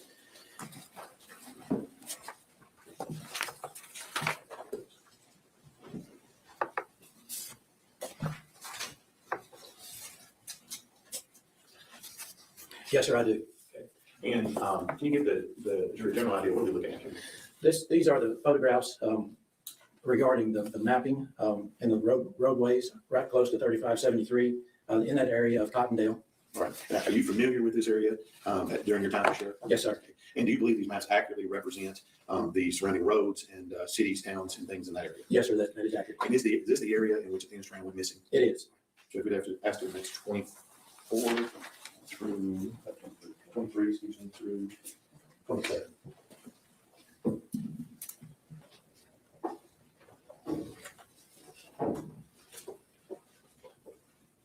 No objection. States Exhibits 23 through 27 were admitted. Sheriff, I'm not going to get too deep into this. We've got a little information already. Let me show you 23.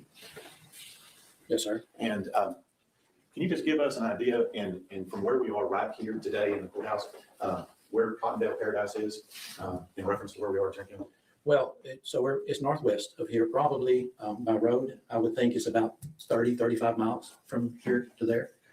In this area that we're talking about, Cottondale Paradise, is that urban or rural? That's rural. Okay. So would I be right to assume it's Post Oaks and Mesquites? Yes, and Cedar. Cedar, okay. Now, on this particular location here, as we go between the towns of Cottondale and Paradise, what's the primary road that one would use to go between Cottondale and Paradise? 2123. Okay. And is that a farm to market or a county road? It's a farm to market. Okay. And let me show you.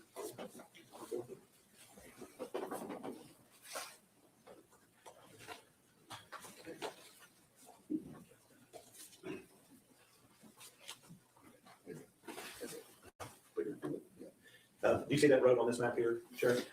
Yes, sir, I think I do. Okay. Is that the road going east and west there, the main road? 2123? Yes. Yes, sir. And just to fast forward a little bit, is Athena Strand's residence off of 2123? Yes, sir, just to the north. Okay. And do you know what county road that's on? 3573. All right. And let me ask you a few questions about the scene on 3573. Was that part of your job to coordinate and set up the search for Athena Strand? Yes, sir. It wasn't being sheriff. Basically, the sheriff is in charge, but we bring in folks from so many other agencies to help us in that search. So let me ask you, let me just start from the very beginning. Once that she is not found in a short time period, what assets do you as the sheriff bring to bear to help out at that time?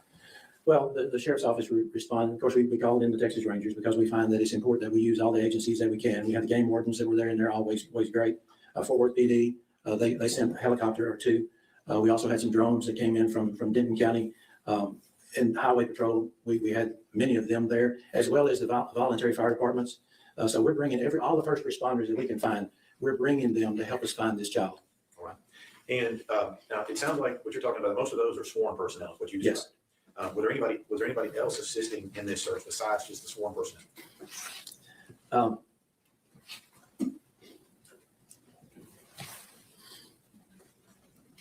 I'll never forget the morning of December 1st. Citizens came from all parts of Wise County to help us find that child. And we put them to work with our deputies, with our investigators, with the game wardens. It was shoulder to shoulder. We had what we estimated was about 300 citizens, and they brought their four-wheelers. Some brought horses, some brought dogs. It was,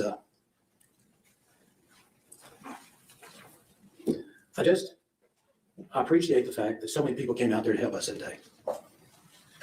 So we have all these people out there. We have a mixture of sworn personnel, we have a mixture of citizens out helping. Yes, sir. And were you on that scene frequently? Yes. And on that particular scene, where was kind of the gathering area for that on that scene? At first, it was right at the gate for Athena's house where she was living. But as time went on, we moved it over to Cottondale to the firehouse. There's volunteer firehouse. Let's stay focused on 3573 here for a minute. Okay. Are you familiar with where, what the scene looked like at that time? Yes, sir. Are you familiar with where you had your own sheriff's assets placed at that time? Yes, sir. And then up and down the road, are you familiar with what it looked like on that December 1st that you just talked about? Yes. And if we were to look down this road, if we were to go back to December 1st and look down this road, what would we see as we were driving in to Athena's Road? We would be seeing those citizens in their vehicles that I was just talking about. And will we also see any sworn personnel in those types of vehicles? There are some, but really we were overshadowed by the number of citizens who came to help. Do you have a number of how many citizens you believe were out there helping? Well, we had the EMC helping us, emergency guy, Cody Bowell, and he numbered 300. These are just citizens? Yes. In addition to your law enforcement? Those who actually registered, because some came on without registering. So 300. So let me just go through here, and I want to show you some pictures here, so we'll get a little bit of an idea of the scene.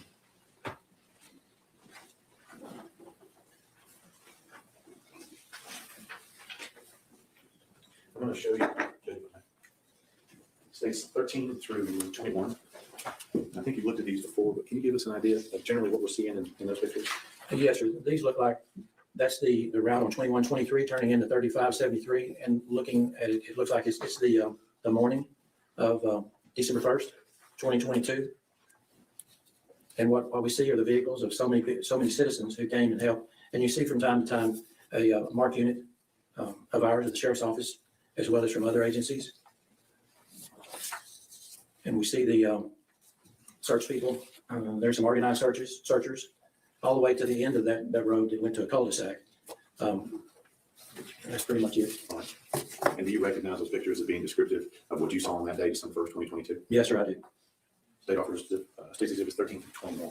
Do you have any objections other than those previously made known to the court? And then, Your Honor, no further objections. All right, those objections remain overruled. States Exhibits 13 through 21 are admitted.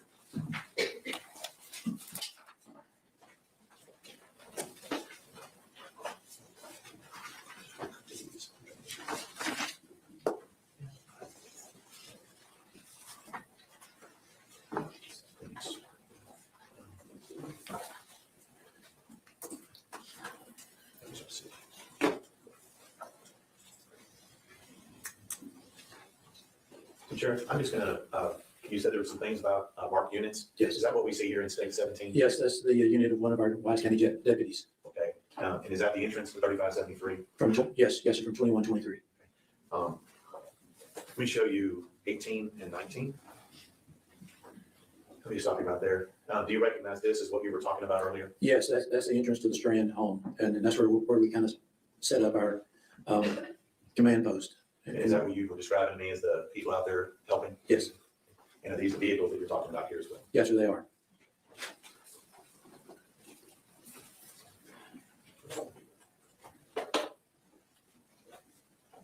And I notice on States 21 here, is this the same entrance to Athena's house? I think that is probably just a little bit beyond that, but it's close. Okay. And I noticed what appears to be porta potties out. Mhm. Is this was required for the amount of people that you have? It was, and those are donated, people to help. So the search is ongoing from November 30th. This is on the 1st. Yes, sir. When does the search end? It never ended. Well, let me ask you. At some point, were we able to locate Athena Strand's body? We were, yes, sir. And at that point, did then the sheriff's search for her as a missing person end? Yes, sir. At that point, that's when the search for Athena stopped. Now, as part of the search and what's going on, did you approve and put out a missing persons bulletin through the Texas Fusion Center? There was one, and I approved it. Let me show you what's marked. It states 22. Do you recognize this? Yes, sir, I do. And is that what we just talked about? Yeah. In the missing persons? Yes, report that you approve? Yes. And what types of things that are usually contained in a missing persons bulletin? Well, it's when last seen, what she was wearing, and what she looks like, age, pictures if possible. And I think that, other than that, the locations. All right. And this would this be something that went out to law enforcement or to everybody? That went out to law enforcement originally. And do you recognize this as what you approved? Yes, sir.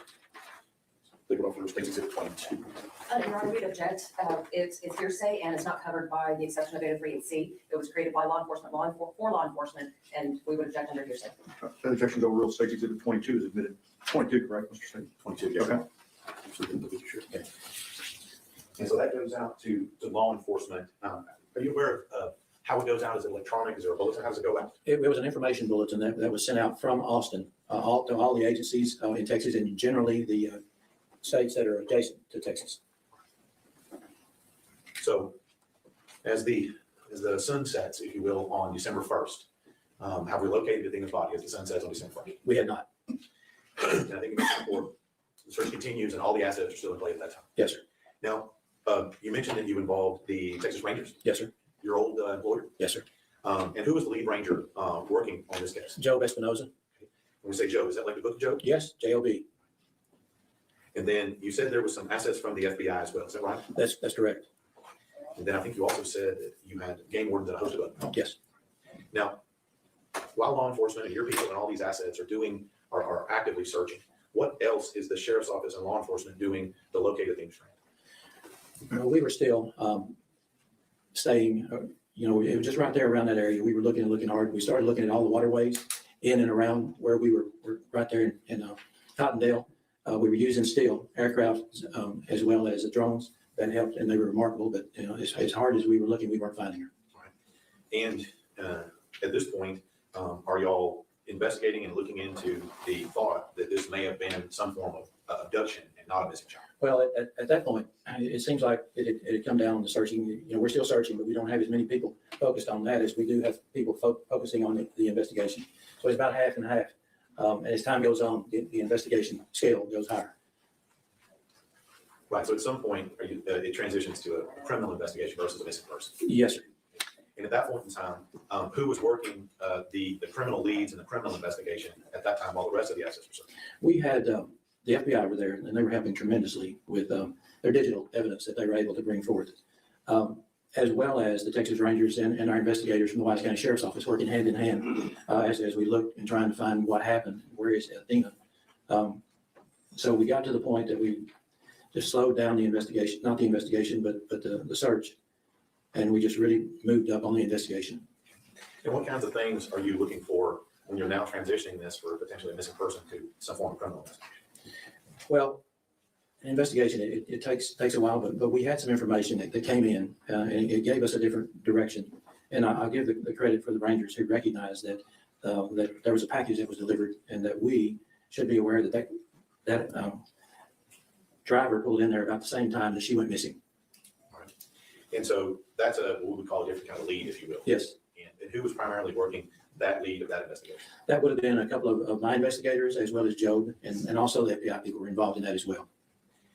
So let's move to, like I said, the sun is set on December 1st. Mm-hmm.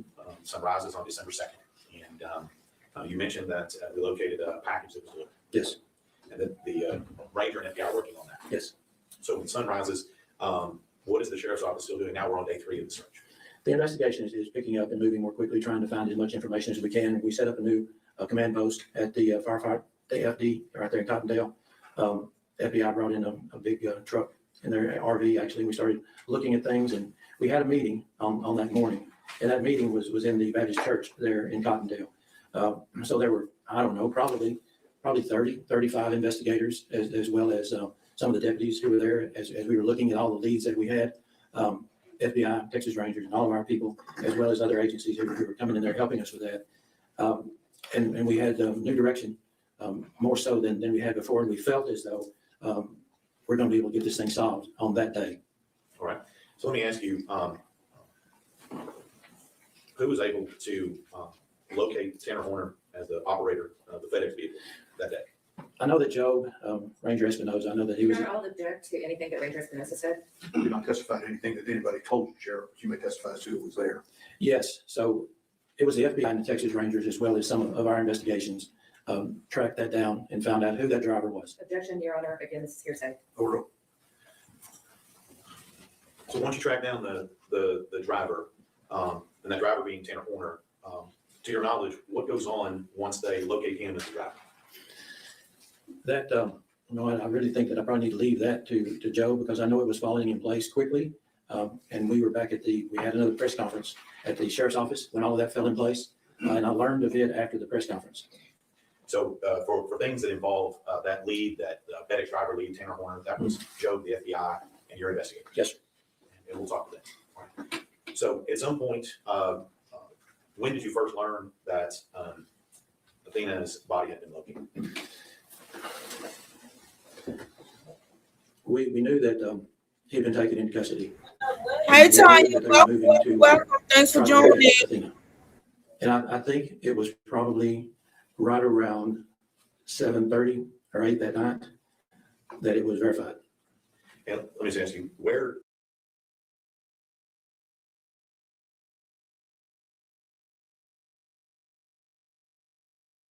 Tanner Horner, that was Joe, the FBI, and your investigator? Yes, sir. And we'll talk to them. All right. So at some point, When did you first learn that Athena's body had been located? We knew that he had been taken into custody, and we knew that they were moving to try to locate Athena. And I think it was probably right around 7:30 or 8 that night that it was verified. And let me just ask you, where was her body finally located? In the Trinity River, Bobo Crossing. It's right off of FM 51 back to the east, probably about 400 yards off of a farm to market road on a county road, underneath, well, next to the bridge there. And about how far from what you reference in these pictures here that we admitted, is it from Athena's house where she was abducted to Bobo Crossing where she was killed? When you look at it just as a crow flies, it's about 6 miles, but in driving it, I think it's somewhere around 12 or 13 miles. And she was in the Trinity River? Yes, sir. So at this point in time, we've now located her body in the Trinity River. Do we have some form of CSI or body recovery team going on at that time? Yes, we did. We had CSI from the sheriff's office as well as the FBI working hand in hand. So let's fast forward a little bit. That group gets her body recovered from the water. What is the role of the sheriff and the sheriff's office going forward once we've recovered the body? My main focus at that time was the family. They were all at the Cottondale Baptist Church, and we had the media. They were just around everywhere, and they were shouting at me from across the parking lots, and we weren't ready to talk to because our focus was the family. Right. And I'm assuming at some point when you say the family, were you the one who notified the family? Yes, sir, I was. And that was on Friday afternoon, is that right, Sheriff? It was Friday evening, I think, more so. And I mean, for those of us who've not done that, what does a sheriff tell a family? Well, so we felt like we knew where she was, but we weren't sure. And so we got the family into that church, and there was a room off to the side away from the assembly hall. And so I went in with them and told them that it's not looking good, but we're not sure. So I asked them to give me about 30 minutes and I would come back.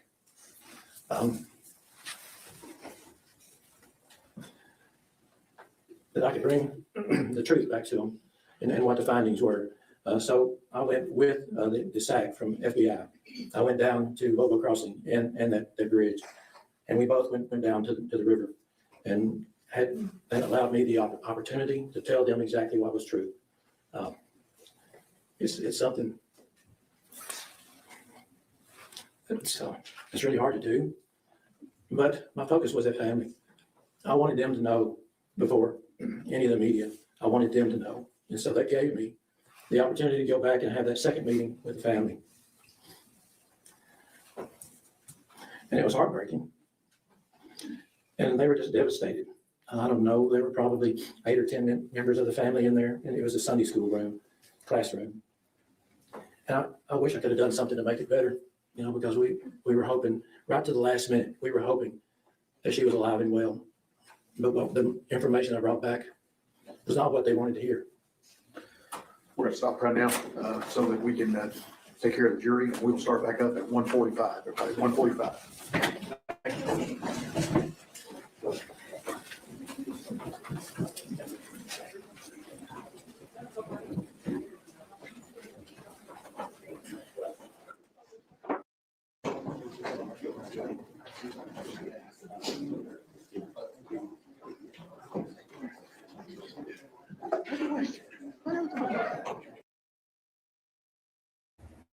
Welcome everybody that's here. Thank y'all so much for joining. I appreciate it.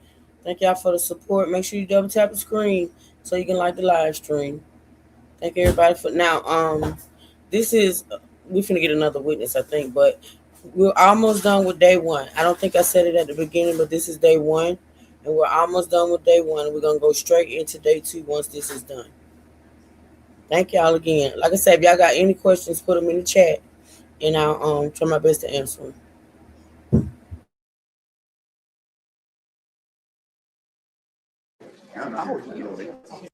If I go in yours, put it back down. I raise it up. Yeah, I don't want to dribble. I understand. All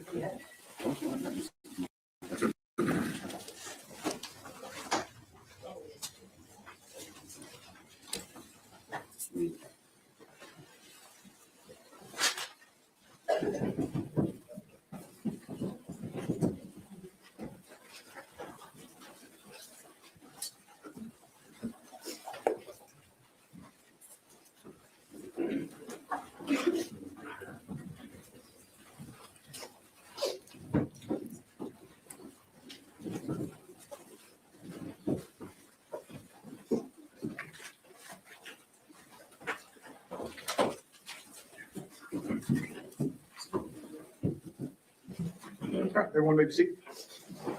Good afternoon. We are ready to proceed. State may proceed. Thank you, Your Honor. That's witness. Oh, that's witness. Ms. Anderson. No questions. May Sheriff Aiken be excused. Yes, sir. Any objection from the state? None from the state, Your Honor. Thank you, Sheriff. Who do you have next? State call Patrick McGuire. Patrick McGuire.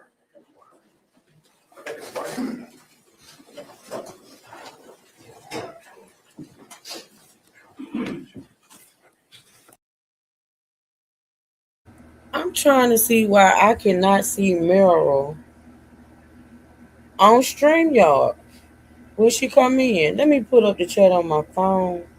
Hey Meryl. Cause I think sometimes I be missing you, like speaking to you. Because you do not show up on my StreamYard. Hold on, y'all. I'm gonna start it back up in just a second. Let me check something out. Hold on. Playing myself. Hold on, y'all. Okay, I see you in the chat. But I do not see Meryl on my StreamYard. Meryl is a ghost. Hey, boo. And I think sometimes I be missing speaking to you because I be looking at StreamYard. I don't actually be looking at my chat sometimes. And I can't figure it out for shit. Like, I can't figure it out. But anyway, thank you for coming, Meryl. Thank you so much, sweetie.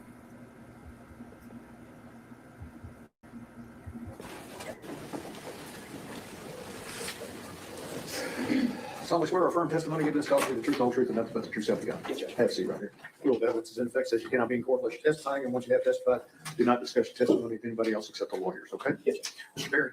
Thank you, Your Honor. Special Agent McGuire, would you please introduce yourself to the jury and spell your first and last name? Yes, sir. My name is Patrick McGuire. I'm a special agent with the FBI Fort Worth. My first name is Patrick. Last name McGuire, McGuire. Thank you. And I will tell you that the reporter is taking down everything that you say, so we're both going to try to talk a little slower and not interrupt each other, all right? Yes. Awesome, thanks. So you work for the FBI, is that right? Yes, sir. Can you kind of tell us, one, how long have you been working for the FBI? I've been a special agent for a little over 5 years now. Yeah, girl, they tried. So that was 5 years I ago. see on my StreamYard. Years ago, you've been about a year and a half on, is that right? Yes, sir. Now I see. I see you now. What kind of education? How did you end up? Okay, now I see you on my StreamYard. I have my bachelor's degree and then First, I was a police officer in the state of Virginia for about 8.5 years before applying for the Bureau. Hey, everyone. And do they assign Okay. you a specific location? All right. Pick where you want to go or what? You list in when you're at Quantico what field office you want to go to, and they assign me to be in the Dallas field office and then the Fort Worth satellite office. So there are actually FBI offices both in Dallas and Fort Worth, correct? Yes, sir. And is the Fort Worth sort of an auxiliary to the Dallas office, is the main office? Yes, sir. Our main hub is Dallas. And particularly with regard to missing persons cases where is the FBI got some special kind of resources available that maybe local agencies might not? Yes, sir. It's common. All right, y'all. So this is one of the FBI agents that investigated Athena's disappearance. In case y'all missed it, I try to let everybody know what witness is who. So this is one of the FBI agents. For local agencies to request the FBI's help during any kidnapping or missing child investigation. And did you become aware of a missing child investigation that was going on in Wise County back on beginning on November 30th and through December 1st, December 2nd of 2022? Yes, sir. And can you kind of just describe for the jury how was it that you became aware of it and what you did as a result? Yes, sir. I was called by another agent who was on scene there was a FedEx package that was delivered to the victim address during the timeline of question. And that other agent basically asked me to follow down that box and figure out who delivered it. So you're running down a lead, is that right? Yes, sir. And were you working by yourself or with another agent? How does that work? Yes, sir. I was working with another agent, And what was that person's name? Special Agent Lindsey Hogan. And what did you do first in order to try to investigate that lead? We went to multiple FedEx locations, with the last one finally being the FedEx location in Alliance, to identify where the package originated and left from that FedEx location. And were you able to determine that that package did in fact originate at that location? Yes, sir. Okay. And when you're talking about Alliance, are you talking about Alliance Airport? Yes, sir. The location is right next to the Alliance Airport. And what is at that location? It's a very large facility where they intake and then a lot of trucks leave to go, I'd assume, through most of Fort Worth and the outside areas. That plane, FedEx planes that land there, unload, and then they're distributed from that location to the various areas around Dallas Fort Worth. Is that right? Yes, sir. And as a result of going to that location, did you talk to anybody in particular? Yes, we talked to one of the managers, Max Drescher. And was he able to give you some information that you then were able to act upon? Yes, sir. He identified that it was in fact a FedEx package that was delivered, and it basically identified the route. Oh, go ahead. He identified the route that had that package on its delivery. And did he get in contact with any other individuals while you were there in his presence? Yes, while we were in his office, he contacted Richard Davis, who's the owner of Big Topspin, which is the contract company for FedEx. And I think a lot of times as we see a FedEx vehicle driving down the road that we think it's all owned by the big FedEx company. Is that true? No, I believe most of the delivery trucks are owned by contract companies. And then FedEx puts their logo on that contract company, but it still has no. We lay a foundation for this. Let me- Prior to work with FedEx. Let me hear the question first. Yeah, ask the question. What is Big Topspin? It's a company that's contracted by FedEx to deliver packages. And do they own a number of vehicles? Yes. Okay. And do those vehicles say Big Topspin on them, or do they say something else? They say FedEx. Okay. And so why specifically was Max Drescher contacting Big Topspin? Because that was the contract company who owned the truck that delivered on the route that day. And as a result of contacting Richard Davis, did you receive a name that you were able to then try to track down that person? Yes, the driver was identified as Mr. Tanner Horner. Okay. And did you later actually meet that person face to face? Yes, sir. And when did this take place? What date was it? This occurred on December 1st. Okay, so if the disappearance happened on November 30th, this would be the next day. Is that right? Yes, sir. Okay. And about what time of day was it that you made your way finally to the Alliance location for FedEx? Probably later in the morning. And while you were there, did Mr. Davis get in contact with that driver to get you some more information about the particular vehicle? Yes. And did Mr. Drescher make contact with that driver while you were there and where you could hear both? Let me finish asking the question. While you were there and you could hear both ends of the conversation? Objections overruled. You may answer the question. Yes, sir. While we were in Mr. Drescher's office, he contacted via phone Mr. Horner on speakerphone with myself and Agent Hogan sitting in the room to be able to hear it. And was Mr. Horner asked by Mr. Drescher about the specific delivery to the address where the disappearance had occurred? Yes, sir. And what was his response at that time to that inquiry? He advised he did not recall that address or that delivery specifically. And so then as a result of that, what were your next steps? We then went out to Wise County in Paradise to locate Mr. Horner in person and interview him. And did you go directly there, or did you go to the command post where the search for the missing person was taking place? I believe we went directly there. Okay. And so how was it that you knew where to go? We obtained the FedEx delivery sheet to know each delivery and each address. And were you able to gain some information through either Mr. Drescher or Mr. Davis as to sort of where he was on his delivery route at the time that you were going out there to talk to him? Yes, sir. We were told where he currently was and then where he would be in about 45 minutes for the drive time. And so what did you do with that information? We went to where we believed that he would be, and we located him at a delivery location. Okay. And when you went to that location, did you have to wait for him? Was he already there? I believe he was already there. Okay. And so once you saw that the FedEx vehicle was there, did you approach the person? Yes. And do you see the person that you approached at that time here in the courtroom today? Yes, sir. Did you identify where he's sitting in the courtroom and maybe describe what he's wearing? So it's a gentleman at the end of this table wearing a light bluish gray shirt and gray slacks. Your Honor, that's the record reflect that the witnesses identified the thing. Record will so reflect. Was he wearing a shirt and tie at that time? No, sir. What was he wearing? A FedEx uniform, like a black and purple FedEx logo shirt. And may I approach, Your Honor? Yes, sir. Prior to court today, did you have the opportunity to look at a couple of exhibits? Yes, sir. One of, we'll show you first of all, State's Exhibit number 30. Do you recognize that? Yes, sir. And is that a CD? Yes. And did I play you a copy of that at that time that we looked at it earlier? Yes, sir. Okay. And does that fairly and accurately, well, it's actually a DVD, I apologize. Does that have a small short clip on that DVD showing your initial interaction with Tanner Horner from inside of the FedEx vehicle? Yes, sir. Okay. Now, I know it's hard to hear. We're not going to play it this time because we're having some issues with the sound system. But if the jury wants to play that later, they can look at it at that time. Okay? Yes, sir. State's Exhibit number 29, is that a screenshot from that same video? Yes, sir. And do you recognize the two people that are depicted in that screenshot? Yes, sir. The person closest to the camera with his back facing the camera is Mr. Horner, and the person in the flannel button up is myself. And you were able to watch State's Exhibit number 30, which this comes from, correct? Yes, sir. And did it show his face where you can clearly recognize him? Yes, sir. All right, thank you. This time I'll offer into evidence State's Exhibit number 29 and 30.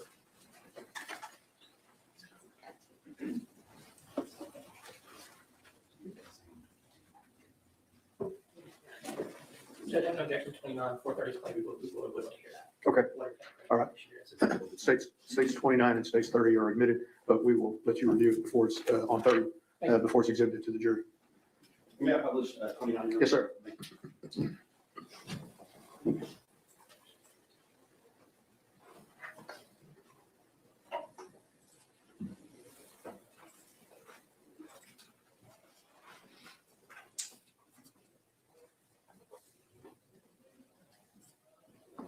And is this the screenshot that's been admitted to State's Exhibit number 29? Yes, sir.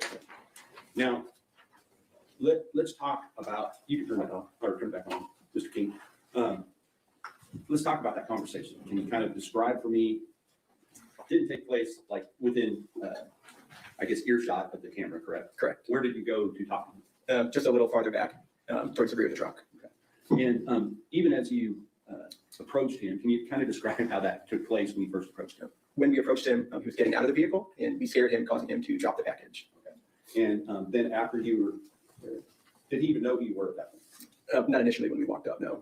And did you allow him to finish his deliveries that he was making before you talked to him? Yes, sir. Okay. And all that's on that little video clip that we weren't able to play, correct? Yes, sir. All right. So once you do that, you go out of back towards the back of the truck, you said, is that right? Towards the back of the truck, yes. Okay. So if you wouldn't mind kind of telling me what you were asking him and what his responses were to your inquiries. Yes, sir. We initially asked him again about the delivery that was asked by Mr. Drescher on the phone. And he stated that after the address that he's delivering at while we're talking to him is a fairly short distance from the crime scene. And at that time, when we were speaking to him in person, he stated that after he had driven by the crime scene and saw law enforcement, that he remembered that delivery. Okay. So when you first talked to him, you didn't talk to him, but Max Drescher talked to him while you were at the office.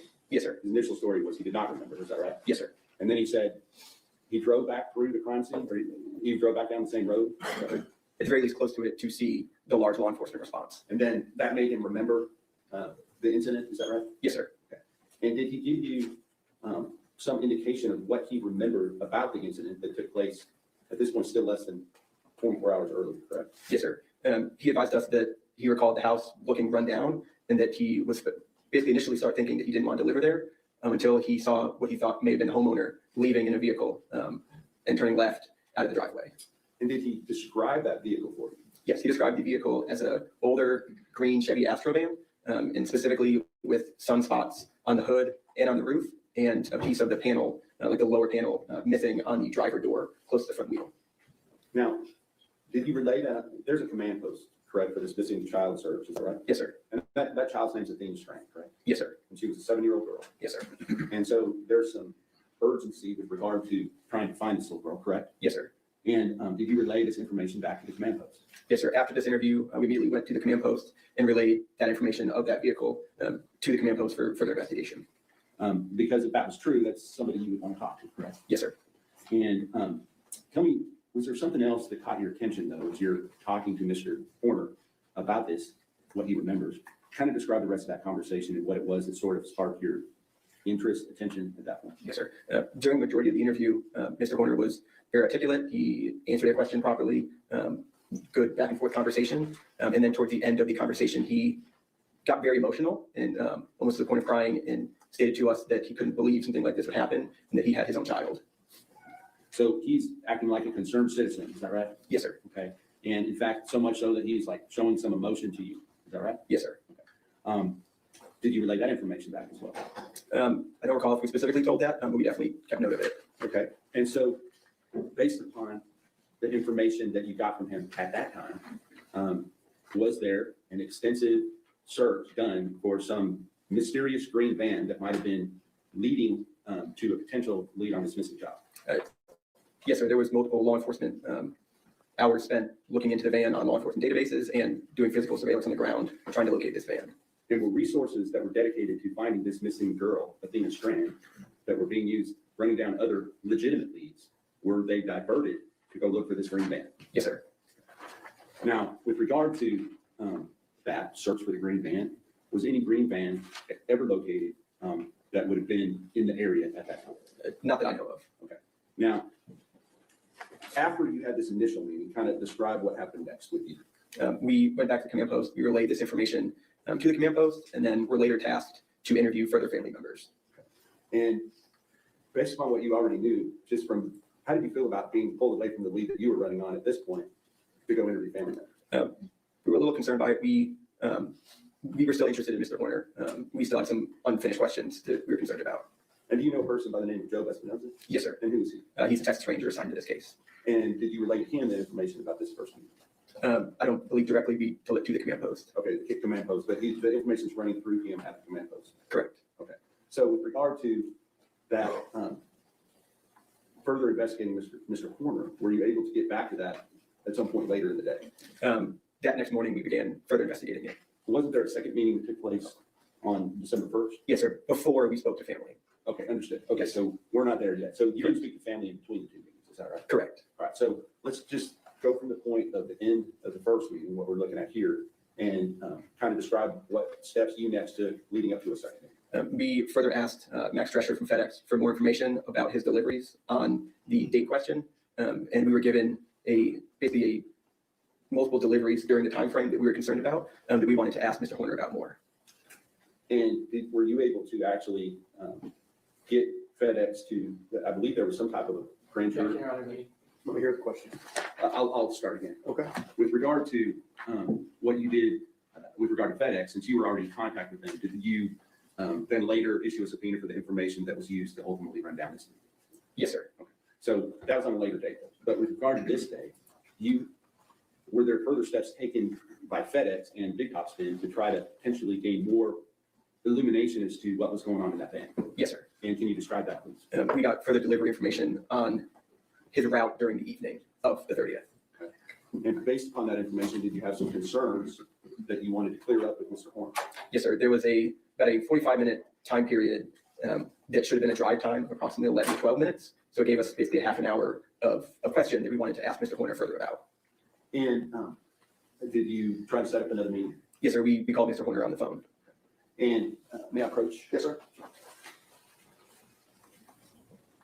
And actually, at some point during that conversation, did you get cut off in that conversation?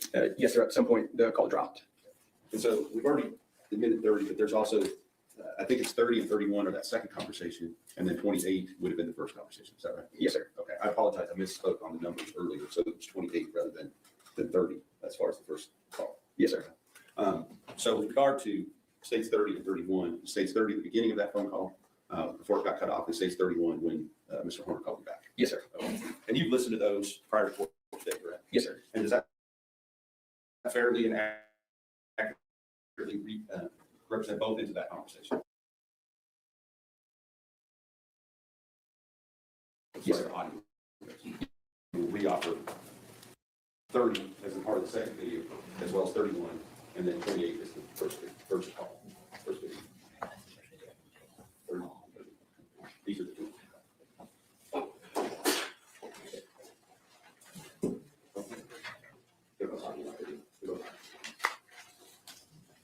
You understand before, as long as they play correctly, we can judge. Right. So states 28 will be admitted and states 31 will be admitted, subject to review by the defense. Yes, sir. And then following those, we'll talk about the content of those calls in a moment. But following those, did you have another meeting with Mr. Horner? Yes, sir. We met him in another package delivery driveway. Okay. So let's talk about that phone call. You were calling him, you said about some type of time discrepancy. Was that something that was actually, something that actually occurred, or some information that you've been given that you're trying to follow up on that you later learned to be not exactly what you were being told? Yes, sir. Between the time of the phone call and then meeting him in person, we learned that the times given to us by FedEx were incorrect. But nonetheless, you'd already set up a meeting. You had interest in him getting some further information, so you went in and had the meeting, is that right? Yes, sir. Now, let's talk about on phone calls.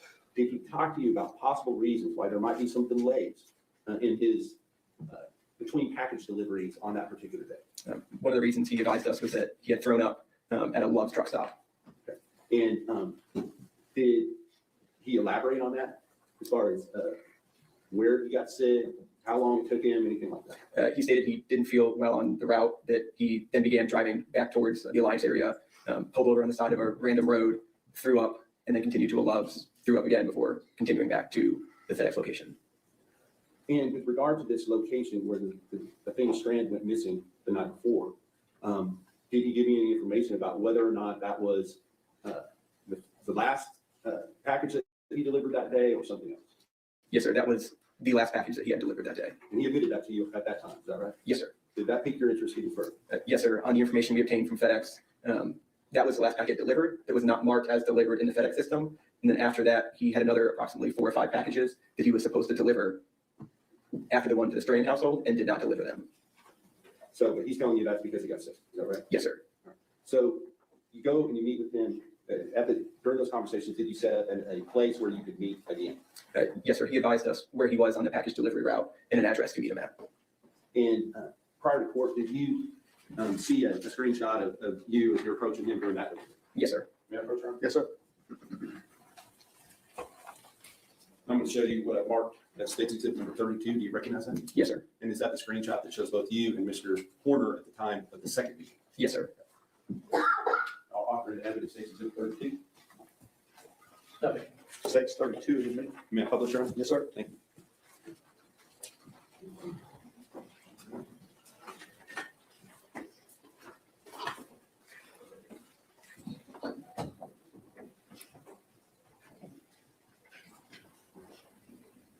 And this person walking up here, who's that? That's me. And who's the person with their arm up? Mr. Horner. Okay. And are you familiar with something called UTC time? Yes, sir. And what is UTC time? That's just the standard time a lot of video devices and electronics will use as a standard time. Okay. And is it sort of like, I always heard Greenwich Mean Time. Is it something like that? Yes, sir. And so when you measure other time zones, do you measure them by UTC plus a certain number of hours or UTC minus a certain number of hours? Yes, sir, based on where you are in the world. Okay. In Paradise, Texas, or Cottondale, Texas, you can turn that back on if you keep thinking. Paradise, Texas, at that time of the year, what was the calculation? Is it 6 hours difference? Yes, sir. At that time of year, it would be UTC or GMT -6 to make Central Time. Okay. So then looking at the time frames that you were there, this number here, 21:45:01, if you subtracted 6 from 21, that makes 15, correct? Yes, sir. And that would mean that would be 3:15 is on military time. What time of day is that? That would be 3:45 p.m. Okay. And is that time consistent with the time that you remember meeting with Mr. Horner the second time? Yes, sir. Okay. So with regard to this meeting, tell me just in your own words, describe what took place here. We initially spoke about the time discrepancy again, and basically told him that what we spoke about on the phone, we learned now to not be true. And then we further asked him about the green van that he had initially told us during the first interview. And did you do something more than just ask him about it with regard to the green van? Yes, sir. I Googled and found a picture of a older green Chevy Astro van. And what did you do with that?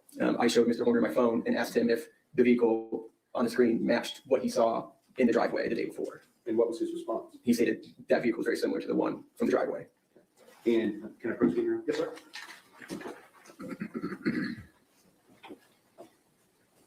I'm going to show you what's been marked as State's Exhibit number 33 and ask you to recognize that. Yes, sir. That's a screenshot of the picture in the Google search that I showed Mr. Horner. And this is the one that he said, yes, it looks like that. Yes, sir. I'll offer State's Exhibit number 33 to evidence. Okay. State's Exhibit 33 is a new. And again, based upon that information, was there, I don't know if you call it APB with regard to, what do you call it when you're looking for a particular type of vehicle? We usually call it a BOL or be on the lookout. And was that done with regard to this type of a van that might have been spotted within the area? Yes, sir. That information was passed to the command post and further investigative hours were spent looking for that van. So at the end of this meeting with Mr. Horner, kind of tell us how it went down as far as you're meeting with him, you get this information, and then what happens? After we finished the contact with him, we walked back to our vehicle and then went back to the command post. As you're sitting in your vehicle, getting ready to go back to the command post, did you watch Mr. Horner exit the location where he's currently at? Yes, sir. Mr. Horner in the FedEx van backed out of the driveway across the road and then struck a tree on the other side of the road.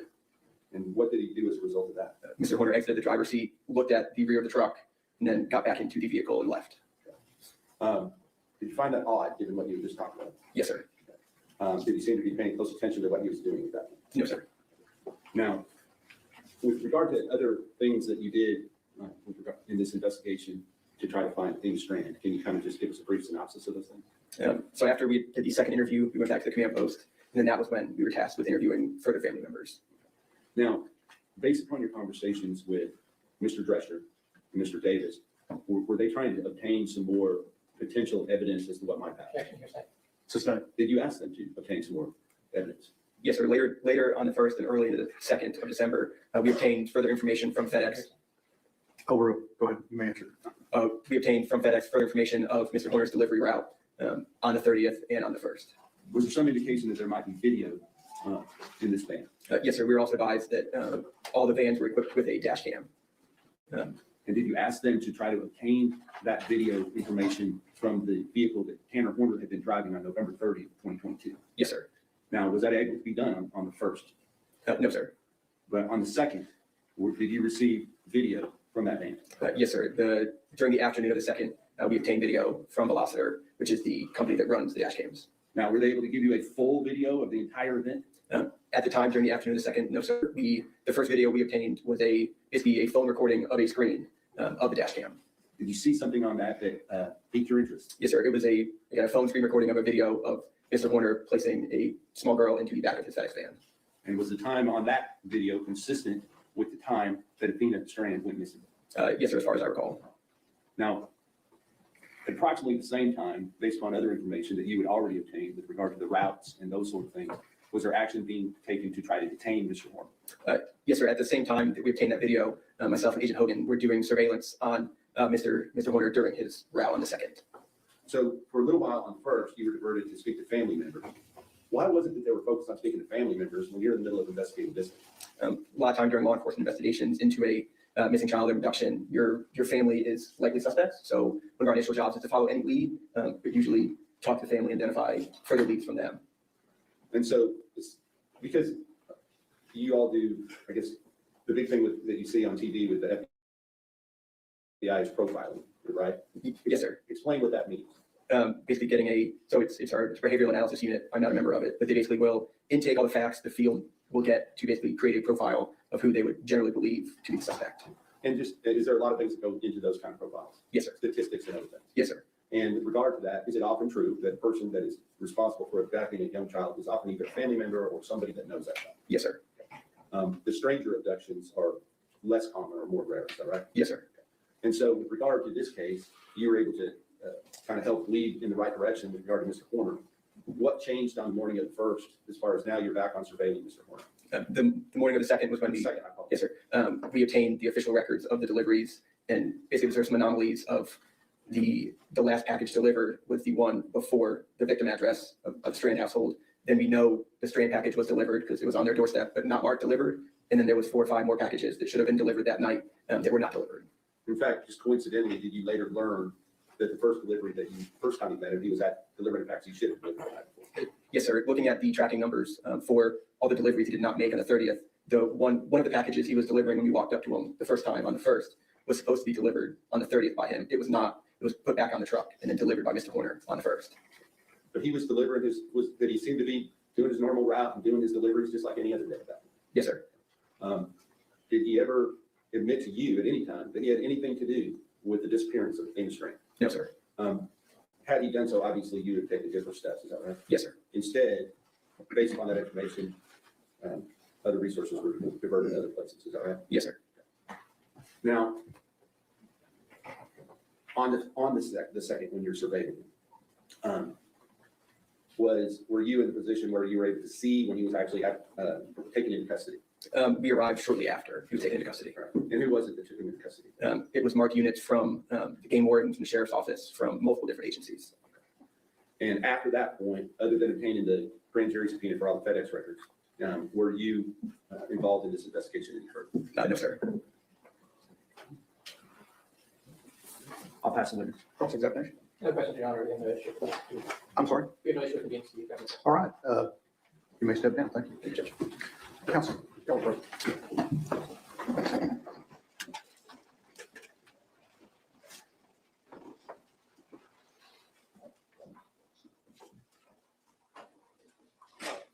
You know what? Don't talk to your jury. I need to talk to the lawyer.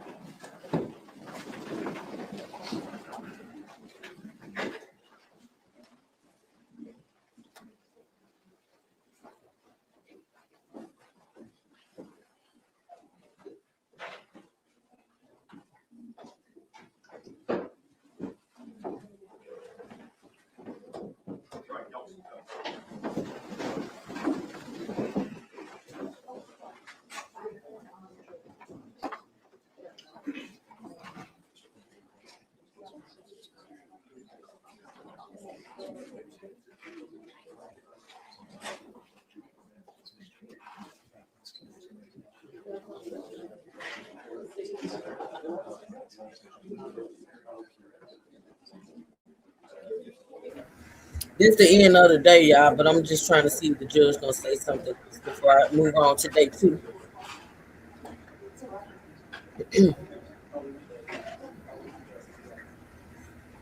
This was day 1, which I think took place on, I think it was Monday, but let me make sure.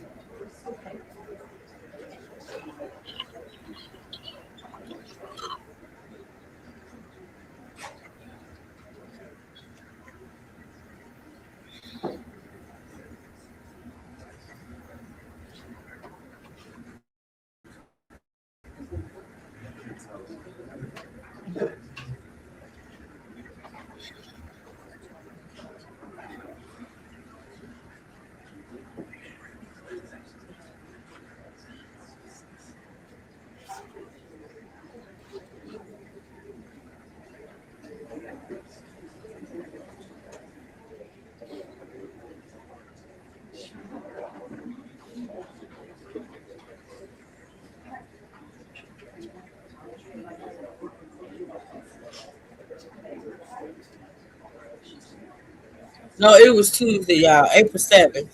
This happened on Tuesday, April 7th.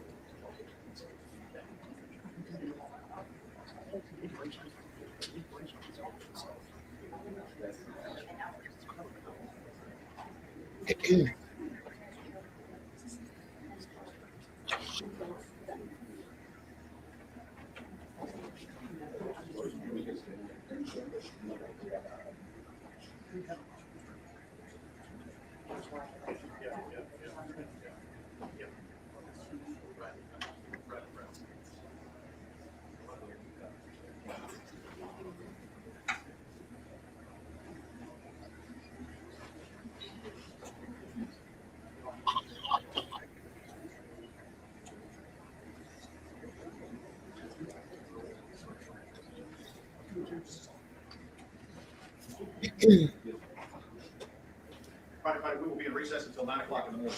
Thank you. All righty, that's the end of day 1. That was day 1, y'all, and that happened, like I said, on Tuesday, April 7th. I got to correct something, too, that I said. I said that we were going to be listening to 5 days of testimony. That's not true. Actually, we're going to be listening to 4, okay? We listened to Tuesday. Now we're about to listen to Wednesday, and then we're going to listen to... Well, see, I'm confused because... Hold on, give me a second. Let me pull up that playlist again.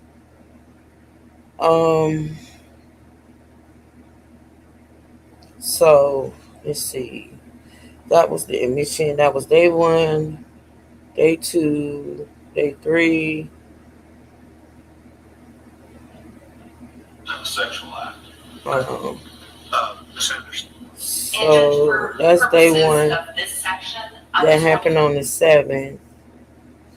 Day 2 is the 8th, which was Wednesday. Day 3 was Thursday, and then day 4 was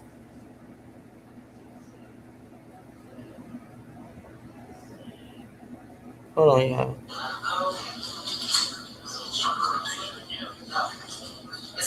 Day 3. And then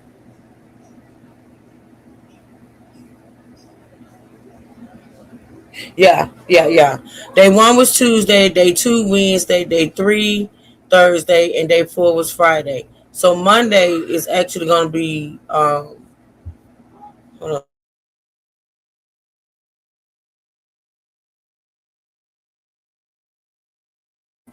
So yeah, day 4 was on Friday, and so day 5 is gonna be on Monday. So I told y'all we were gonna be listening to 5 days of testimony, but I made a mistake. Only 4 days. We got past day 1. Now we're going into day 2. Like I said, y'all got any questions, please put them in the chat. I thank y'all again for being here. All right, let's do day 2.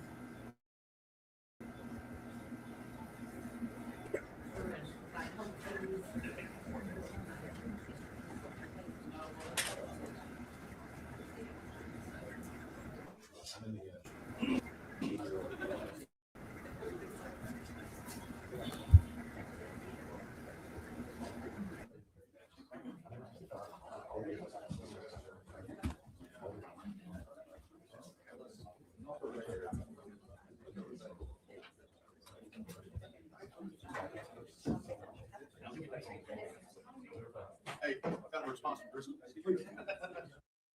So was Texas Ranger Espinoza, was he the lead investigator on this? Yes, ma'am, he was the lead investigator. So although he didn't bring you out to scene, he did contact you for assistance at some point. Yes, ma'am, he did. Okay. And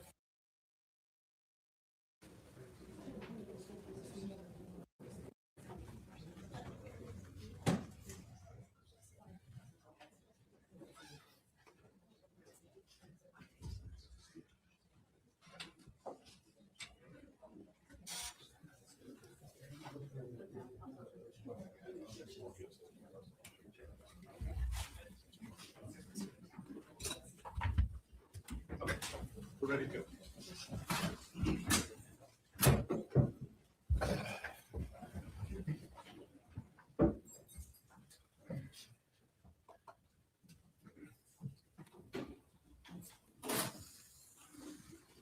Okay.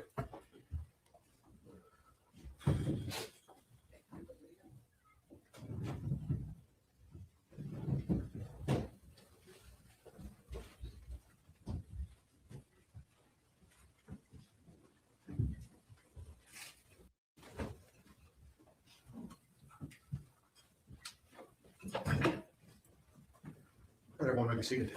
Good morning. We are ready to proceed, ladies and gentlemen. This witness has been previously sworn to testify truthfully. Okay, Mr. Staten. Oh, let's do it. here you are. Good morning. Can you go ahead and state and spell your name for the record? Yes, ma'am. Joshua, Joshua, Espinoza, Espinoza. What is your occupation? I'm a Texas game warden. Now, what does a Texas game warden do? So Texas game wardens are state peace officers. We not only enforce hunting, fishing, and water safety related laws, but we also apprehend dangerous criminals and provide public safety to the people of the state of Texas. Now, are you a commissioned peace officer? This is state card, y'all. This is another card. Yes, ma'am. So I hold the same commission peace officer license as any other peace officer, have the same arrest powers as any other peace officer in the state of Texas. Now, what type of training does a Texas game warden have? So Texas Game Wardens attend a training center near Hamilton, Texas. It's a 8-month academy. We train on the basic peace officer curriculum, everything from arrest, search, and seizure to firearms training to search and rescue training, boat operation training, quite a bit of extensive training. And what is a game warden's role in a search and rescue type of situation? So Texas Game Wardens often lead in search and rescue operations across the state, from major events, from hurricanes, flooding occurrences. We actually have a dedicated search and rescue team. And are you part of the search and rescue team? Yes, ma'am. I've been a member of the Texas Game Wardens search and rescue team for 10 years now. And so have you done a variety of search and rescues as part of this team? Yes, ma'am. I've done quite a few search and rescues, body recoveries, and victim rescues. And tell us, I guess, just generally, what are these usually coming from? So one of the very first events that I responded to was Hurricane Harvey, Harris County, providing victim rescues and that. And then most recently, the Kerrville floods, the devastating July 4th floods. So are these mostly, I guess, accident-based or? Yes, ma'am, accident-based. Now, what areas do game wardens work? Do you have a certain district, a certain area? So we're assigned by county, but we have statewide jurisdiction. And so is Wise County part of your area? Yes, ma'am, it is part of my district. Now, at some point were you requested, you personally and the game wardens in general, to assist on the missing person search for Athena Strand? Yes, ma'am, that's correct.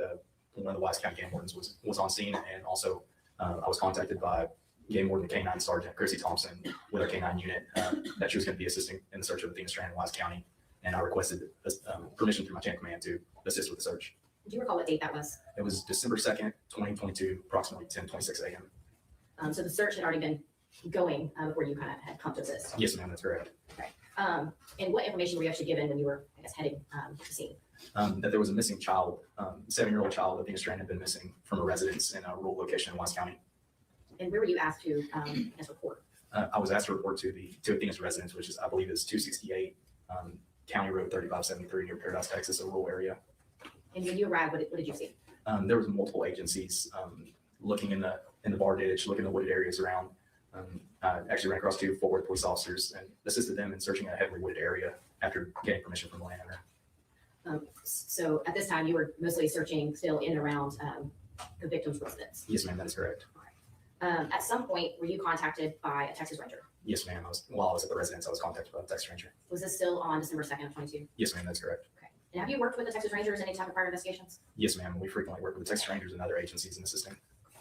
And do you recall which Texas Ranger specifically called you that day? Yes, ma'am. Texas Ranger Joe Espinoza. Now, recognize that those 2 last names are the same. Yes, ma'am. Any relation? Yes, ma'am. He's my big brother. Okay. Do you recall if you've actually ever worked with your brother before? I don't recall if I have. I'm sure we might have crossed paths at some point. And on this specific case, though, was Texas Ranger Espinoza, was he the lead investigator on this? Yes, ma'am. He was the lead investigator. So although he didn't bring you out to see, he did contact you for assistance at some point. Yes, ma'am. He did. Okay. And when he called you, what did he ask you to do?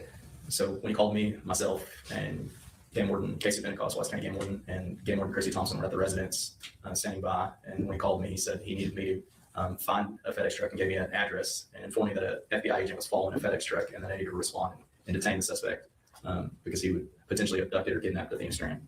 Okay. And so at this point, who all was with you heading to this address that the Ranger provided you? So myself, Game Warden Casey Pentecost, Game Warden Sergeant Chrissy Thompson, we all were in separate vehicles and were en route to that address of, I believe it was Bethel Road was the initial address I was provided. And at some point, did that address change? Yes, ma'am, it did. And do you recall what the address changed to?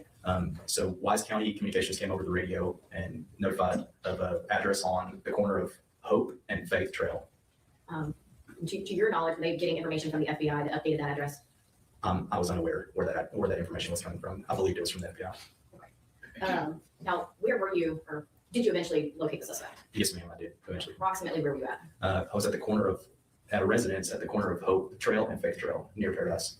Now, at this time, were you in a marked unit? Yes, ma'am. And did you have your lights on? Yes, ma'am. I had my red and blue emergency lights on. Now, when you saw the FedEx truck, can you just tell the jury what happened? When I saw the FedEx truck exiting the driveway, I pulled my patrol truck in front of the FedEx truck with my lights activated, my red and blues, and I got out and performed a felony stop with my pistol drawn due to the gravity of the situation of it being a kidnapping treated as a felony stop. Ordered the suspect to put his hands up and face away from me and place him in handcuffs. And was there any other law enforcement with you at that time? Yes, ma'am. Wise County Sheriff's Office deputies were on scene as well. Do you see the person in the courtroom today that you detained on December 2nd of 2022? Yes, ma'am, I do. He's sitting right over there wearing blue slacks and a blue jean shirt. Your Honor, let that record reflect that the witness did point to the defendant. Record, so reflect. Now, at this time, you and the Wise County Sheriff's Office have handcuffed the suspect. What else did you do at that point? So I conducted a pat down frisk for weapons of the suspect, and once I was sure that there was no weapons, I reached in his pocket and retrieved his wallet and pulled out his identification to positive ID the suspect. And what did you do with that identification driver's license? With that driver's license, I radioed it over to Wise County Communications Dispatch that he was detained, that driver's license was the individual that was detained. And why do you guys do that? It's a matter of keeping a log with our dispatch. Once that part is done, at any point did you notify Texas Ranger Espinoza that you had found the suspect? Yes, ma'am. I called Texas Ranger Joe Espinoza via cell phone. And did he arrive on scene? Yes, ma'am. Once Ranger Espinoza and whomever he was with arrived on scene, what did you do at that point? Once he arrived on scene, Ranger Espinoza told me that he had left in such a haste and requested that I hand over my body camera because he had forgotten his recording device. So he took his brother's body camera? Yes, ma'am. Okay. At this point, you essentially transfer custody of the suspect over to Ranger Espinoza. Yes, ma'am, that's correct. We talked a little bit about this body camera. Were you wearing a body camera the entire time that you were with the suspect?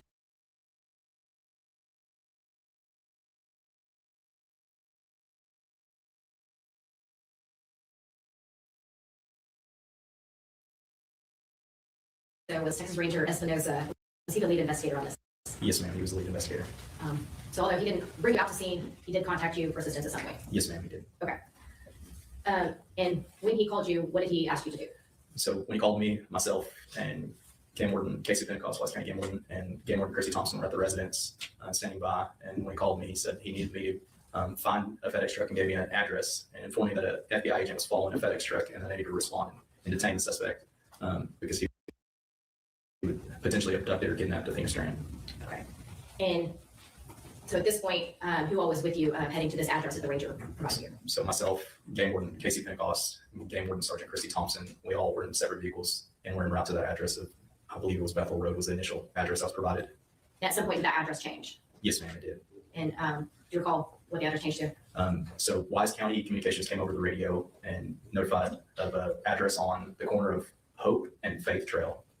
To your knowledge, were they getting information from the FBI that updated that address? I was unaware where that information was coming from. I believed it was from the FBI.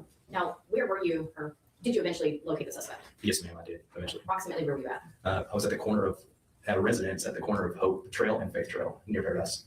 Now, at this time, were you in a marked unit? Yes, ma'am. And did you have your lights on? Yes, ma'am. I had my red and blue emergency lights on. Now, when you saw the FedEx truck, can you just tell the jury what happened? When I saw the FedEx truck exiting the driveway, I pulled my patrol truck in front of the FedEx truck with my lights activated, my red and blues, and I got out and performed a felony stop with my pistol drawn due to the gravity of the situation of it being a kidnapping treated as a felony stop. Ordered the suspect to put his hands up and face away from me and place him in handcuffs. And was there any other law enforcement with you at that time? Yes, ma'am. Wise County Sheriff's Office deputies were on scene as well. Do you see the person in the courtroom today that you detained on December 2nd of 2022? Yes, ma'am, I do. He's sitting right over there wearing blue slacks and a blue jean shirt. Your Honor, let that record reflect that the witness did point to the defendant. Record certified. Now, at this time, you and the Wise County Sheriff's Office have handcuffed the suspect. What else did you do at that point? So I conducted a pat down frisk for weapons of the suspect, and once I was sure that there was no weapons, I reached in his pocket and retrieved his wallet and pulled out his identification to positively ID the suspect. And what did you do with that identification driver's license? With that driver's license, I radioed it over to Wise County Communications Dispatch that he was detained. That driver's license was the individual that was detained. And why do you guys do that? It's a matter of keeping a log with our dispatch. Once that part is done, at any point did you notify Texas Ranger Espinoza that you had found the suspect? Yes, ma'am. I called Texas Ranger Joe Espinoza via cell phone. And did he arrive on scene? Yes, ma'am. Once Ranger Espinoza and whomever he was with arrived on scene, what did you do at that point? Once he arrived on scene, Ranger Espinoza told me that he had left in such a haste and requested that I hand over my body camera because he had forgotten his recording device. So he took his brother's body camera? Yes, ma'am. Okay.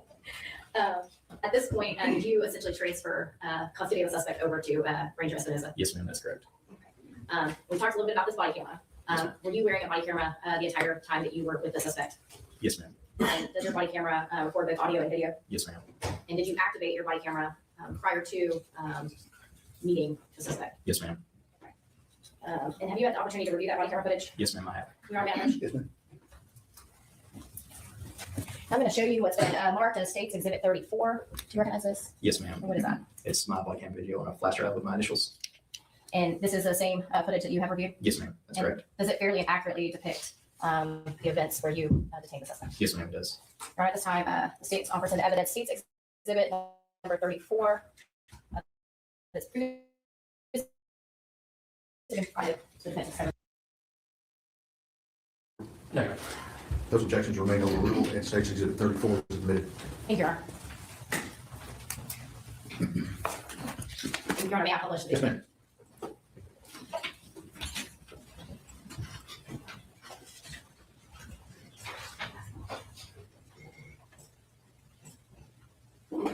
Josh, this will note, I'm going to ask you one quick question while there's no sound. Can you explain why there's no sound right now? So the reason there's no sound is when the body camera is on, it has a 2-minute pre-record where it records only video and no audio, but once you hit record, it actually picks up audio as well. And so right now what we're seeing is you driving, and I guess, what is that you're looking at? That is my cell phone. I'm using Google Maps to find the location. Thank you.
It's gonna be Texas People 26698029. License gonna be Horner.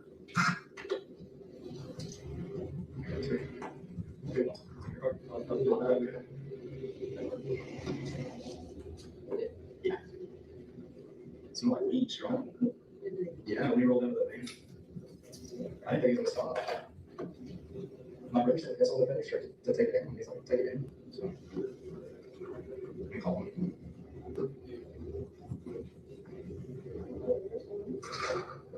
Okay. Yeah, we got him.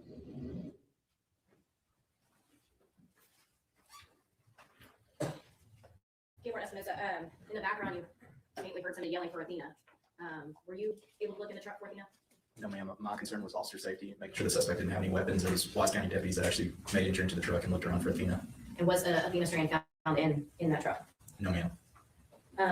We spoke earlier about you handing over the body camera to your brother Ranger Espinosa. Yes, ma'am. On that video, when you handed the body camera over, will it show you on that body camera footage? Yes, ma'am. And why is that? Because of the 2-minute pre-record, it catches me taking off the body camera and catches me on video. And will that body camera footage show as part of your name on the body camera footage? Yes, ma'am. That's correct. Other than handing the body camera over to Ranger Espinosa, did he have full control over that body camera as soon as you handed it to him? Yes, ma'am. He did. You're on the average. Yes, sir. Yes, ma'am. I'm going to show you what's been marked as State's Exhibit 35. Do you recognize this? Yes, ma'am. And what is that? That's going to be my body camera video that Ranger Espinosa took. And as far as your portion where you're handing the body camera off, does it fairly and accurately depict your role in that? Yes, ma'am. And then at that point, Ranger Espinosa is the one on this video. Yes, ma'am.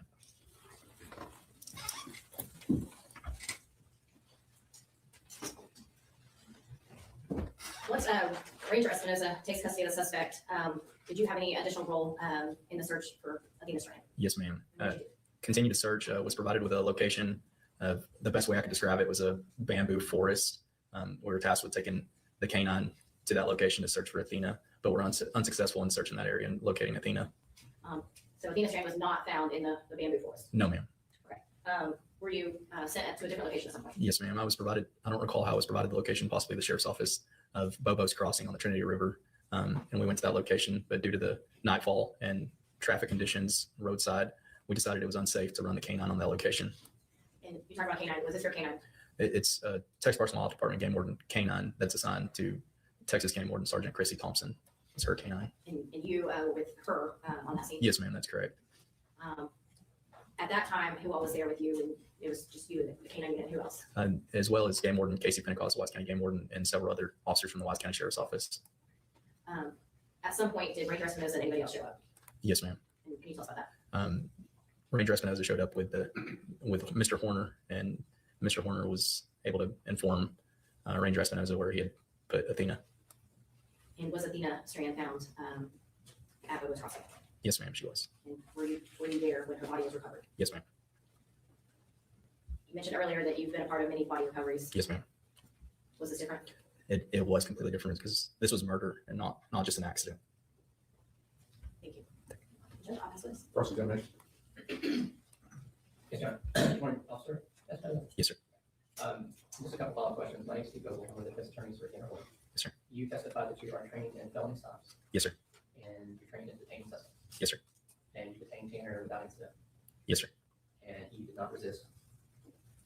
Yes, sir. He did not resist. And no, was not charged with anything like that. No, sir. Absolutely, sir. Incorrect. Another further, Judge? May ordinance but no be excused subject to any potential recall. Yes, sir. Yes, sir. Thanks. Thank you, Judge. Who you got next? Texas Ranger Joe Espinosa.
Good morning. Morning. Remind you that you were still under oath on previous testimony. Yes, sir.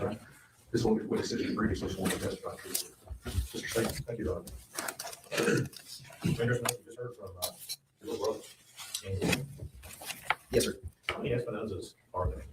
There's two older and two younger, and I'm the middle one. You're the middle- Five total. Yes, sir. The middle child. Yes, sir. Well, it looks to me that we're going to be chatting with you a little bit over the next day and possibly tomorrow. Would you do us a favor, introduce yourself to the jury, to your first and last name, and then give us a short summary of your law enforcement training up to today? Good morning, everybody. Joe Espinosa, J-O-B, just like in the good book. I've been in law enforcement for going on 19 years. Started in 2007 with Grand Police Department, then worked with the Pelican County Sheriff's Office as patrol deputy, and then worked on a narcotics and major crimes task force until 2015. Then I was hired by Texas DPS as a state trooper, and I was stationed in Mission, Texas, on the Texas-Mexico border, primarily assigned to Operation Secure Texas for 2 years.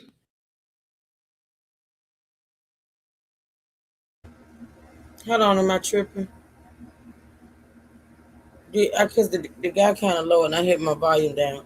Is he related to the guy that just got out the stand? Side note, sidebar. Sidebar. Wait a minute. Hold on. He said there was an older and a younger. He the middle. Hold on.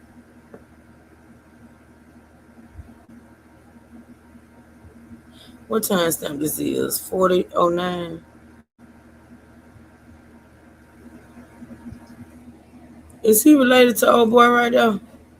Are they brothers? Oh God, I thought so, Tanya. At first I thought I was tripping. Hold on.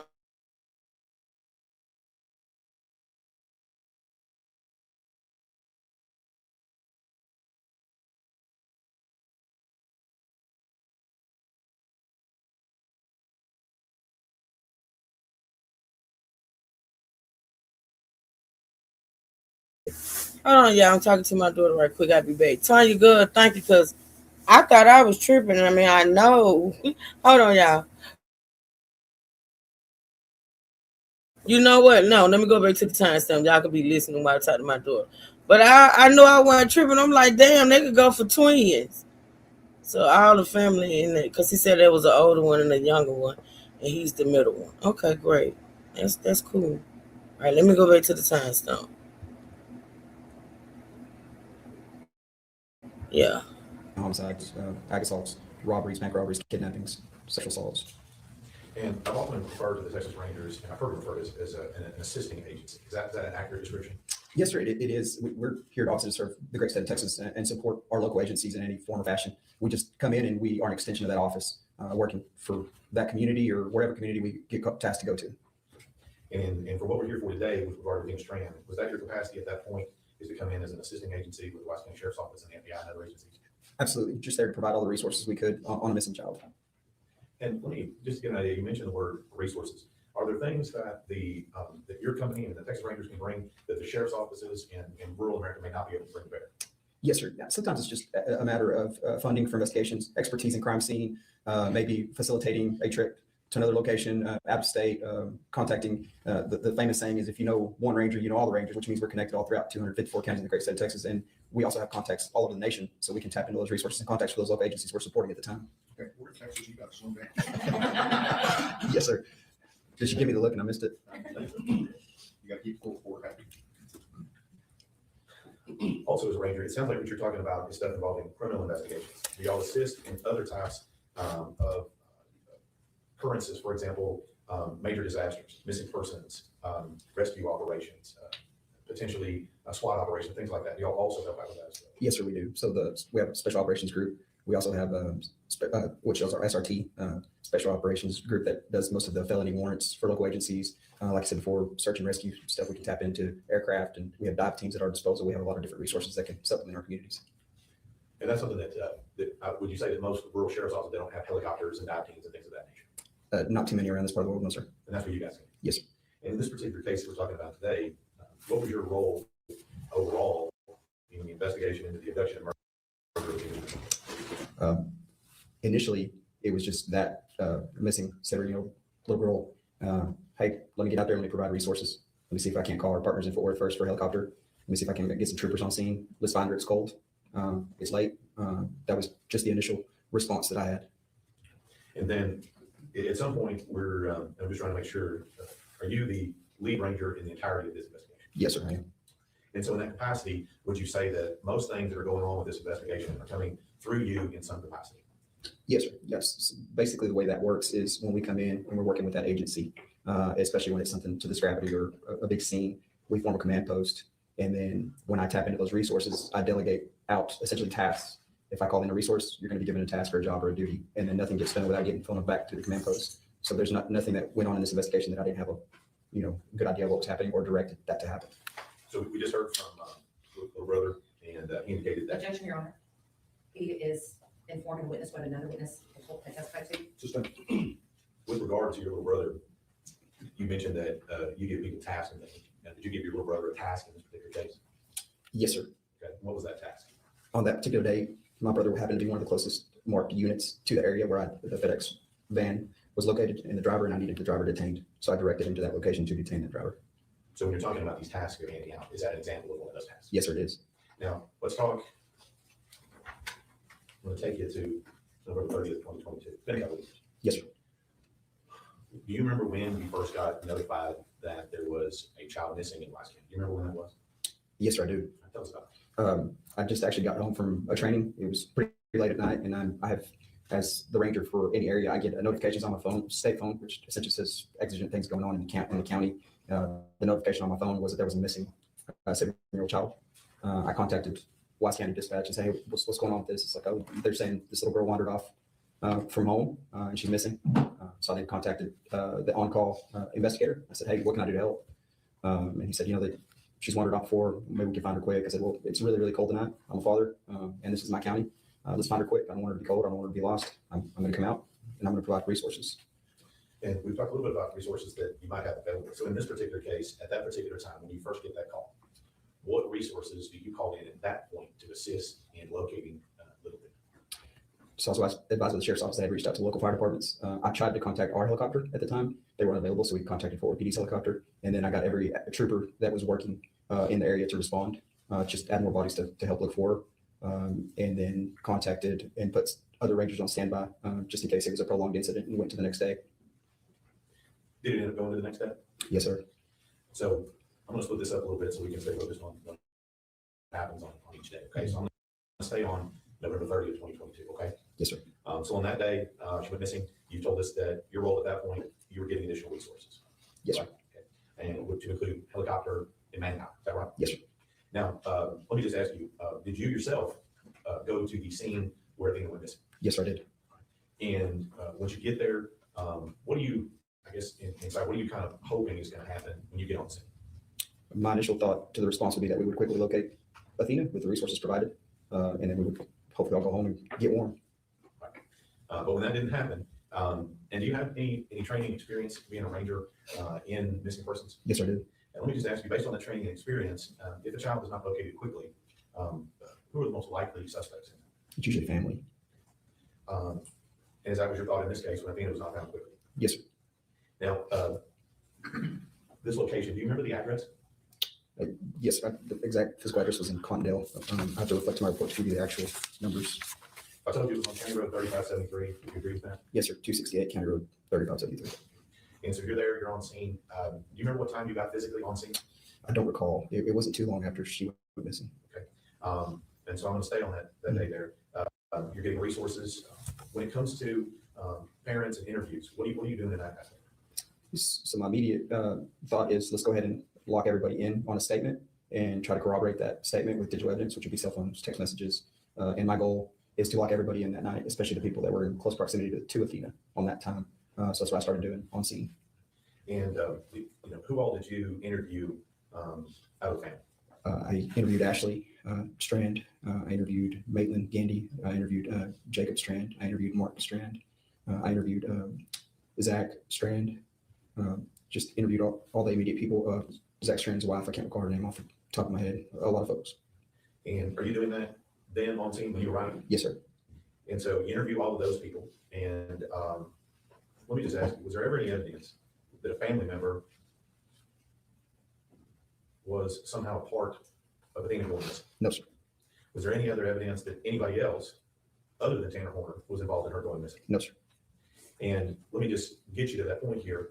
How did you go about making that particular conclusion? During the course of my interviews, specifically with Ashley Strand, one of the things that really stuck out to me as an investigator is that I had essentially locked everybody in. Corroborated was that. The only thing that kind of stood out and stood out to her too was that a package was delivered right around the time. Objection, Your Honor, that's hearsay.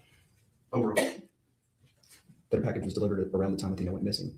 So that's somebody that could have potentially seen something, witnessed something with Athena. So that immediately went into my notes as something that we needed to look at. And as far as that lead with regard to the package that was delivered, did you begin working that on that first day, that November 30th, or sometime after that? Yes, sir. At that point, we're going on to the next morning. Sun hasn't come up yet, but we need to start moving more resources. In my gut, I just knew we needed to shift this a different direction, which is that somebody had taken Athena. So I reached out to more resources. And when you say more resources, let me, you said it's early in the morning. Would that be the next day, December 1st? Yes, sir. And at this point, have you been working steadily since you arrived on scene all the way until the sun rises the next morning? Yes, sir. What is going on with the search from the time that the resources arrive all the way until the sun rises that next morning, December 1st? We're still looking. Nothing's really changed other than I'm bringing in more resources. Is the helicopter still in the air? Yes, sir. Are the search people still doing search things? Yes, sir. So we talked about this package, okay?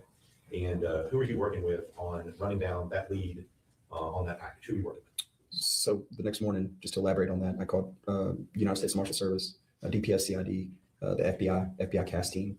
I got additional troopers. I got additional Rangers, and I also got our Special Operations Group Rangers to respond to the scene. And as I delegated the tasks, I was informed that there was FBI agents in Fort Worth that could be tasked with identifying who delivered the package to the residents. And my main objective was like, who delivered it? What did they see? And that's what I was going to ask you next is what kinds of information were you looking for from those assets that you brought in? So again, like I said before, everybody was tasked, different tasks. The United States Marshal Service and DPS CID were tasked with a canvas, which would be essentially canvassing all the houses, registered sex offenders, anybody in the area. Troopers were tasked with the same thing. Texas Parks and Wildlife was tasked with water resources and canine resources. And the FBI was tasked with the digital evidence and then that evidence on that package, or just essentially identifying where it came from, who delivered it, and what they saw. And is that the kind of questions you were asking with regard to this particular package, this box? Yes, sir. Okay. Who delivered it? When they delivered it, things of that nature? Yes, sir. And just, well, why is that important? More than anything, to me, initially, it was just, it's another set of eyes, right? What did you see? Well, what was there? Is there something that we need to be looking for that we missed? I need to know that from everybody in the area. That's the same thing with the canvases and everything. Is there something I'm missing here? Is there something we're missing? Did somebody see Athena?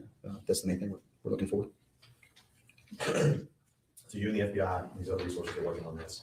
And were you able to identify through those resources who the company was that had delivered the box to Strand? Yes, sir. Were you also able to identify the person operating the vehicle that delivered the package to Strand? Yes, sir. And again, are those all things that you were going to be relying on at a later date when you continue this investigation? Yes, sir. So can you tell us who the parties were that were involved in the delivery of this box to the Strand? So we initially found out that FedEx had delivered the package, but there was a company called Big Topspin that essentially contracted for FedEx and hired delivery drivers. And then so that kind of spun into getting hold of Big Topspin to see who actually was the driver that delivered that particular package. Who was that driver? Tanner Horner. Is that the same Tanner Horner sitting in the courtroom to my right at the end of the table? Yes, sir, it is. Now, let me ask you, as part of your investigation, do you know who was the first person to contact either in person or by phone Tanner Horner as part of your investigation? Yes, sir. And who's that? Patrick McGuire. And was he the one working on it from the FBI side? Yes, sir. We stop right here. I'm gonna ask you, so far, we are now midway through day 2.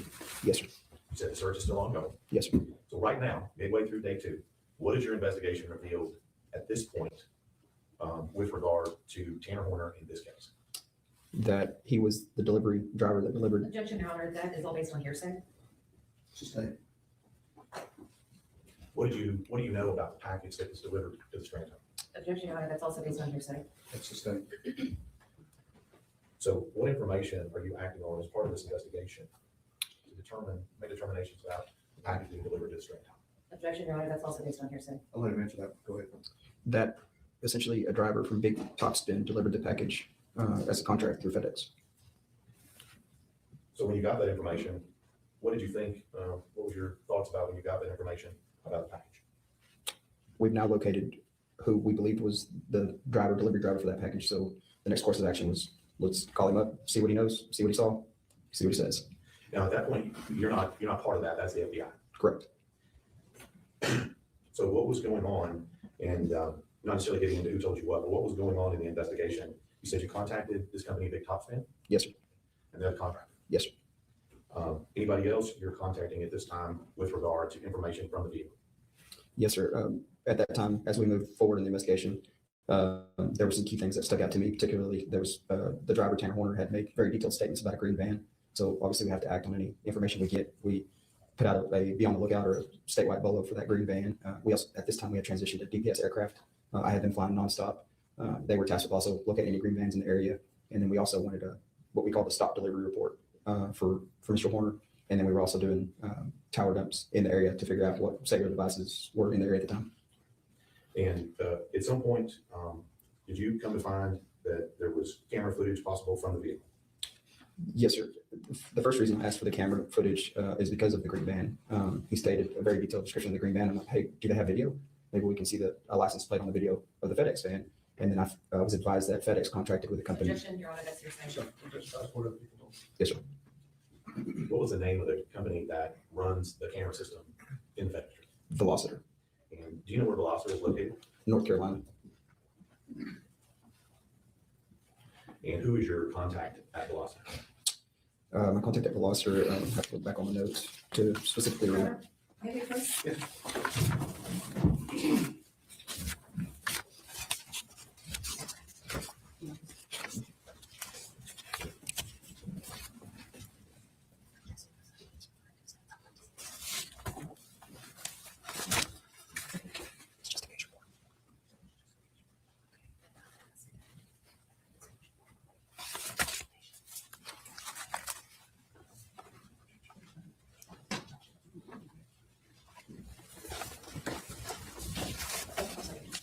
One more. Oh.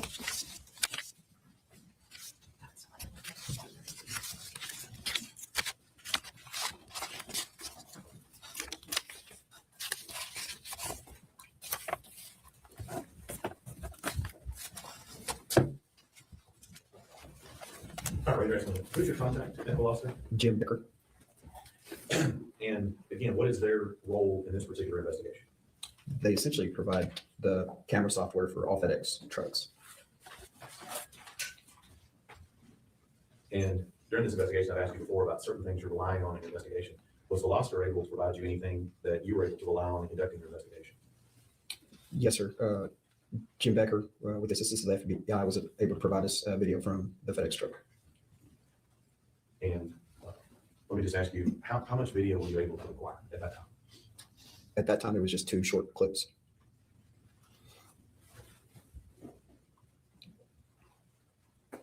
You remember when you got those?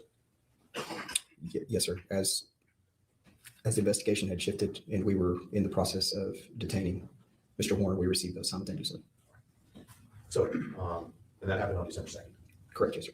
So still back on December 1st, you indicated at this point in time, you've got the FBI working on some things, you're working on some things, trying to get video clips. Is that what we're doing so far? Yes, sir.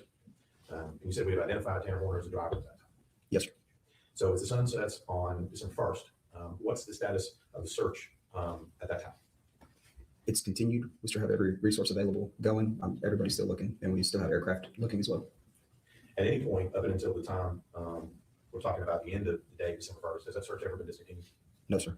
Helicopter still going? Yes, sir. Search team still in the air? Yes, sir. And maybe to day 3. Okay. December 2nd.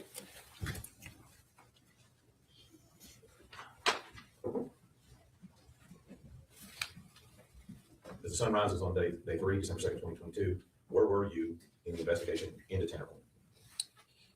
We figured out and locked in majority of the people we needed to speak to, which were bus drivers, school teachers, neighbors, canvassed, everything we could. And there was things that really stuck out about Mr. Horner's statement. So we continue to work on obtaining video, and we continue to obtain more information on his stop delivery report that day and what his route was. And we also had the FBI CAS team working on the digital evidence for the FedEx truck in particular as well. Now, at some point, was he detained as part of this investigation? Yes, sir. And what did you rely on to detain him and question him in this investigation? One thing we figured out through the CAS team, the digital evidence, it showed. Objection, Your Honor, that's hearsay. Just saying. What information did you act on in making the decision to detain Tanner Horner? It was a combination. Your Honor, that's also hearsay. That's sustained also. What time was Tanner Horner detained? Approximately 3 p.m. Were you involved in making the decision to detain him? Yes, sir. And so were you present when he was, at least sometime when he was detained? I arrived shortly after he was detained. Let me ask you, do you remember what time you first meet Tanner Horner? A little after 3 p.m. on December 2nd. We've already said you see him here in the courtroom. Does he look the same as he did when you first saw him back in November 2022? No, sir. He's significantly skinnier, lost a lot of weight. So once you had him detained, what you did? I talked to him. Okay. You said you had gotten video clips. Yes, sir. What'd you see? I saw that Athena was still alive and that she was placed in that FedEx van by Mr. Warren. And based on what I was seeing, it was exigent. And I felt there's a possibility that Athena was still alive and we needed to bring her home.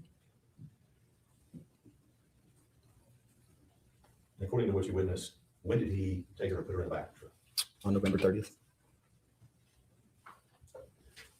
Now, let's talk about these two trucks and clear something up here. The truck that he was detained in on December 2nd, was that the same truck that he put her in on November 30th? No, sir, it was not. And were we able to acquire and locate the original truck that he was in on November 3rd? Yes, sir. As part of my investigation, we secured the original truck he was driving that day and had it secured at the Wise County Sheriff's Office. The truck that he was driving that day, are you aware, and I'm just gonna do this by license, but are you aware of the license plate on the truck that he was in on November 30th? Yes, sir. I have it documented as Nora Robert 4995, or that's NNR 4995. And that's the truck that he was in on November 30th? Yes, sir. That's the van that we identified that he was driving on the day that Athena was abducted. So keep this straight now, we have two vehicles at play here. Yes, sir. Correct? Yes, sir. And we have the vehicle that she was abducted in on November 30th, and then we have the vehicle he was detained in on December 2nd. Correct. Yes, sir. And I know you didn't conduct any of the CSI work on any of those vehicles, did you? No, sir. But did you make provisions to ensure that both of those vehicles were taken and placed in such a position that they could be forensically looked at and have CSI look at them and look at them? Yes, sir. I made sure they were secured for processing. And the other vehicle, the one that Athena was taken in, where was that at the time? We had been in contact with Big Topspin, who told us that it was being operated by another driver at the time. So we instructed them that it was important that we get a hold of that vehicle and that it be brought to the Wise County Sheriff's Office. And was that done at that time? Yes, it was. Now, so now we have, when being detained, you're making revolutions to get both the vehicles to the sheriff's office, correct? Yes, sir. You did say that you talked to him. We're going to get to that in a second. What else is going on in your investigation at the time that he is detained? Again, at the time, based on the video that I saw, I believe Athena was alive. and under exigent circumstances. And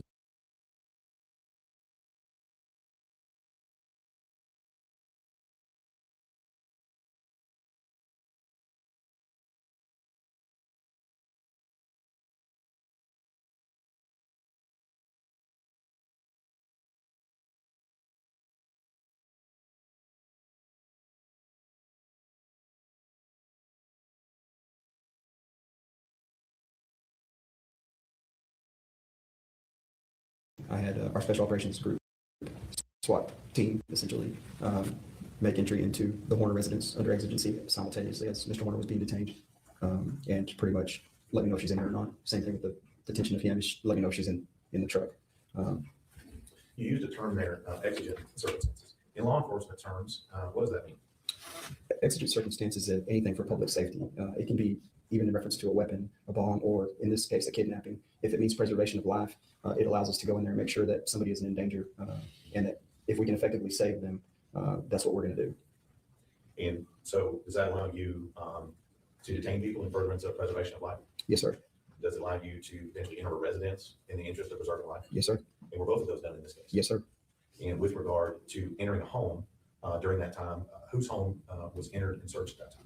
It was Tanner Horner's family home, where his grandmother and family resided. Where is that located? In Fort Worth. And so you said that happened at the same time that he was detained? Yes, sir. That seems to be something that's important to you that we do it at the same time. Why is that important?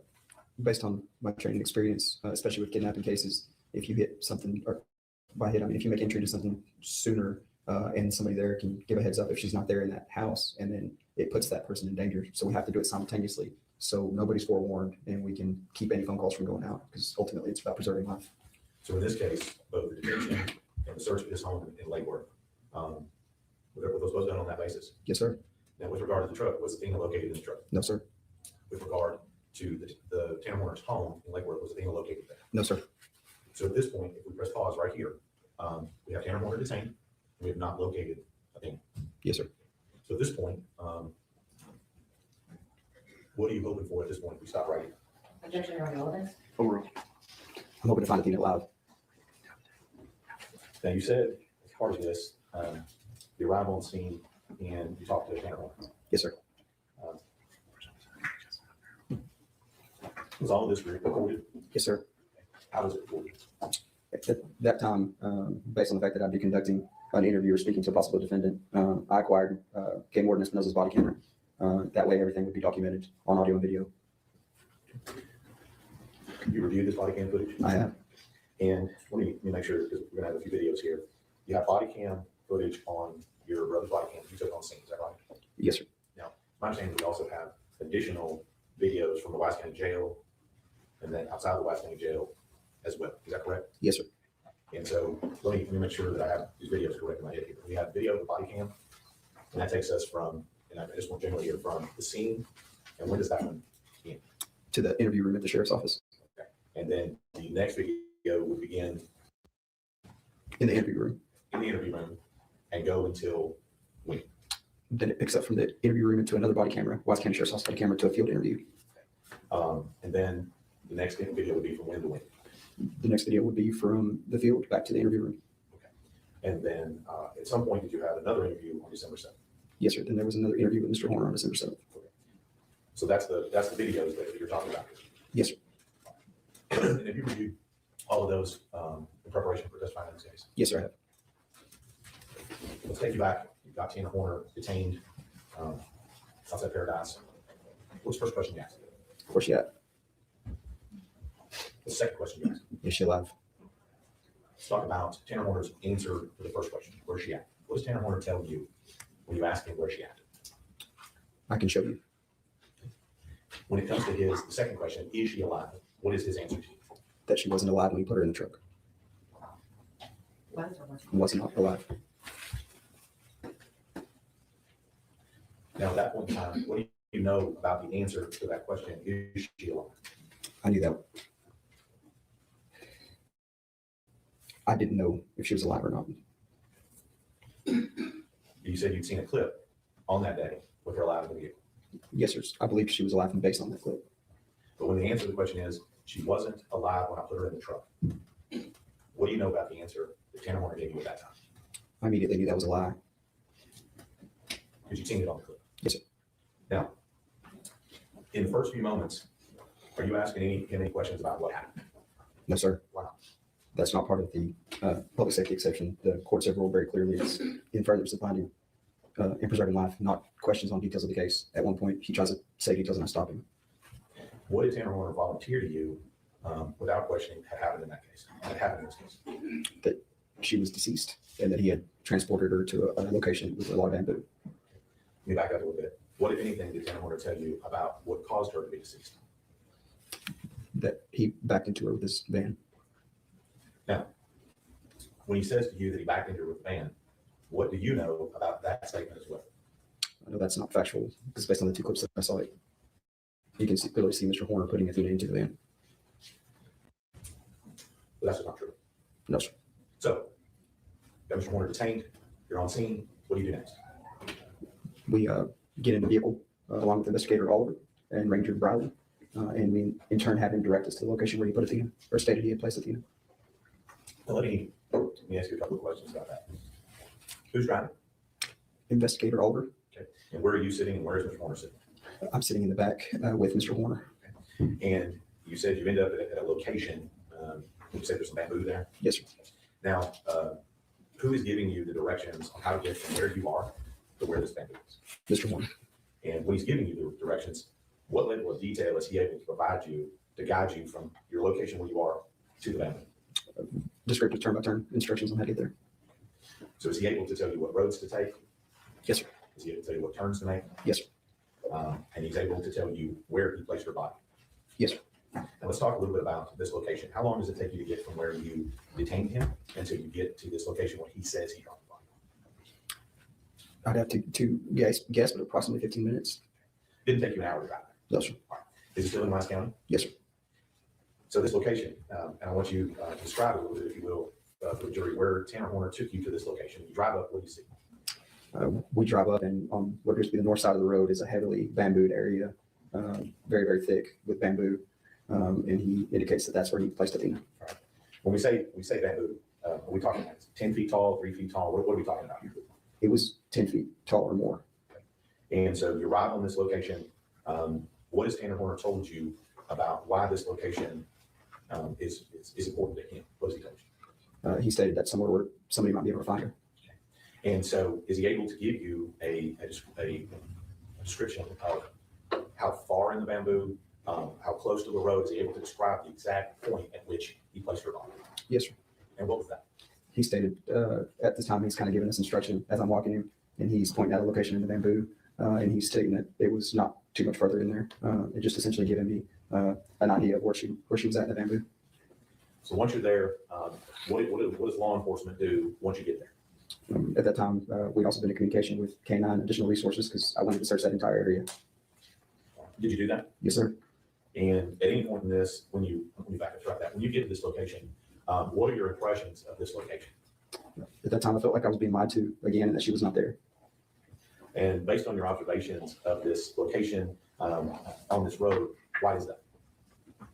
Just the amount of resources we had, especially with K9 resources and everything, it would, in my prior experience, we look, especially if we're being directed to that area, we usually find, unfortunately, human remains or humans with K9 very quickly. Did that happen in this case? No, sir. How far off the road did Tanner Horner tell you he dumped her body? I don't remember an approximate distance. Okay. Did he tell you that she was way in there, or close to the road? What was his statements to you as to distance from the road? Or anything like that? His statements were she was in close proximity to the road, not too far in. Why did he tell you that that was important? He stated that that was so somebody could find her. You didn't find her? No, sir. So when you're out there searching, are you personally out there searching? Yes, sir. And I think you mentioned just a second ago that you had Mr. Horner out of the vehicle and had him pinpointing things to you as well. Is that correct? Yes, sir. And is that when he's telling you where she was, where he put her, so on and so forth? Yes, sir. And again, is all of this still recorded on the body? Yes, sir.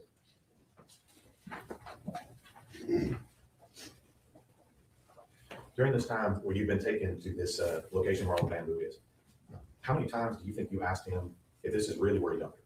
Numerous. And each time in this that you ask him that, what is his response to you? That's the location. And what level of confidence was he giving you when you're asking these questions? High level of confidence. And in fact, was he able to point at some point where he had put it? Yes, sir. Still no thing. No, sir.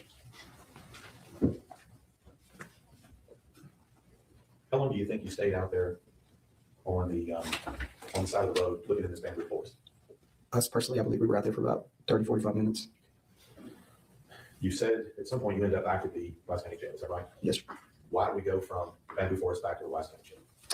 At that time, we exhausted resources as far as checking the home. We checked both vehicles. We checked, keep in mind, this is day 3 also that we've been searching. At that time, I felt that he was lying to me, and that I needed to take him to a controlled environment and conduct a custodial interview. And was that based on all that you had seen up until that time? Correct, yes, sir. And being out there in the bamboo and looking and not finding anything? Yes, sir. And it came out not finding anything? Yes, sir.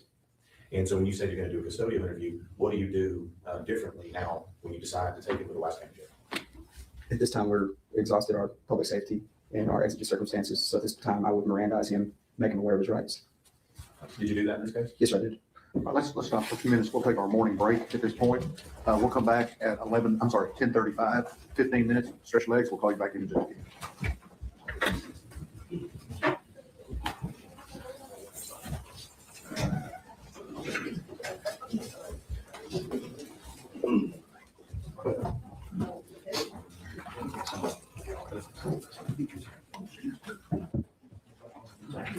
About 10:35, everybody.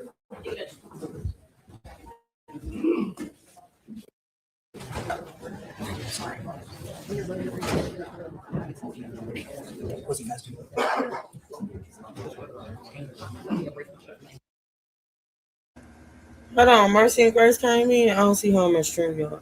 Mercy and Grace, if I didn't speak to you, hey, sweetie. Happy Saturday. All right, y'all, let's see. They're taking a break. So we're gonna fast forward through the breaks, honey. This the good thing about not actually streaming this live. But anyway, thank y'all so much for being here. I appreciate everybody that's here, that's been here. All right, make sure y'all double tap that screen and like the live. Thank you for supporting this channel. I appreciate it. Y'all got any questions?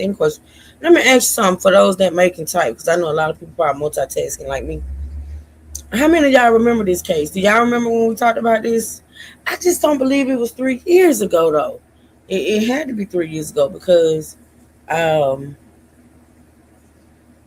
how long it's been. But it just don't seem like that. 3 years gone that quick. So how many of y'all remember when we first talked about this case? Do y'all remember? So hearing this stuff, it was pretty short and sweet. Like, this dude knew. This is what I don't get. Like, he knew that truck he was driving had camera. I mean, I just don't understand it. I just really don't. But anywho, I'll be watching the chat. Y'all let me know when y'all can type if anybody remember us. Oh, is it new to you, LaToya? Okay. Yeah, we talked about it. If you want to go back in my content, the thumbnail should have her picture on it and his picture on it. But we talked about it when it first happened. I remember the case, but I don't recall we spoke on it. I am new to this. I'm finna play this, and I'm gonna go look on my wall. Not my wall, but my timeline, and I'm gonna share out the lives that we did on this, because I'm pretty sure we talked about it. Because when this came up, I said I got to we have to stream these court hearings, because we had talked about it. All right, you new to it too, Lady Marie? Damn. All right, I know I ain't tripping, but that's okay, because I'm finna go back in my content and find it, and then I'll share the you remember Meryl? Okay, yeah, Meryl. Meryl been on my Crime and Justice channel for a long time, so you remember. Okay, but I'm gonna go back in my content, and I'm gonna find the lives that we did on it when it first popped, and then I'm gonna share them out on my wall if y'all want to go back and review it or listen to them. Okay. Thank y'all again for being here. I appreciate it. I'm gonna push play. Y'all make sure y'all put any questions in the chat if you have any. Okay.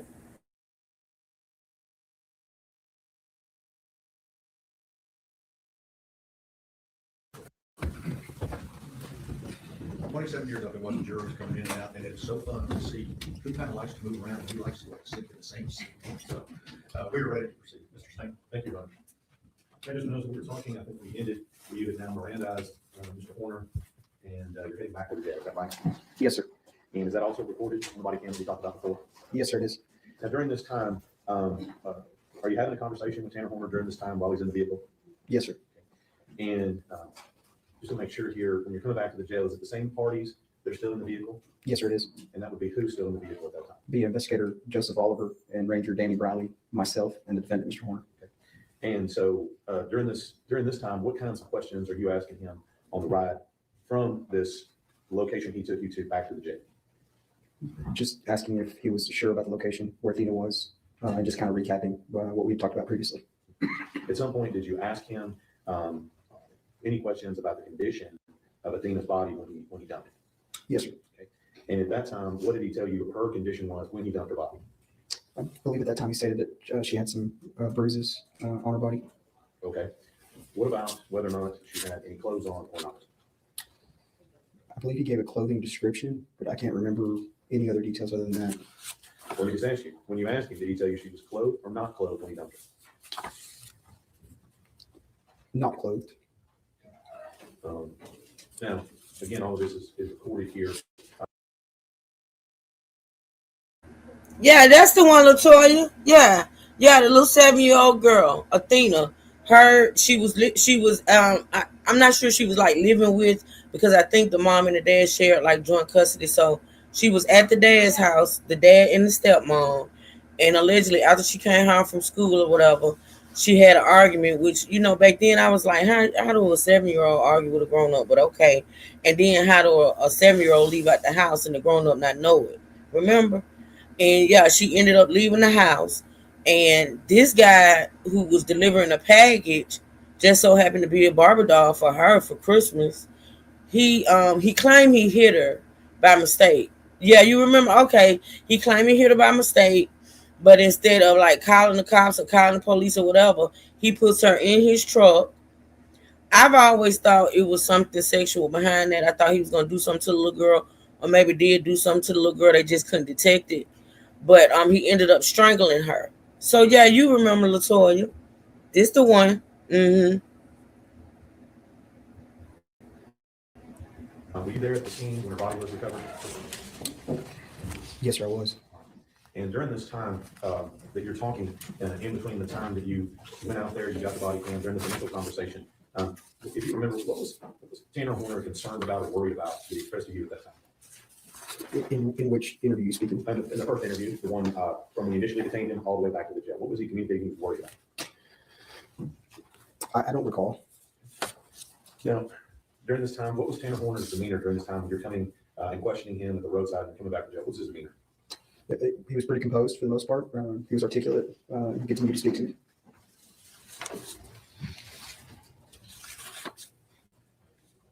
You remember the point at which you make the decision that I think you said you're not able to find her, this isn't working out. What does Tanner Horner offer to you as a possibility that something happened to her? Potentially somebody had picked her up.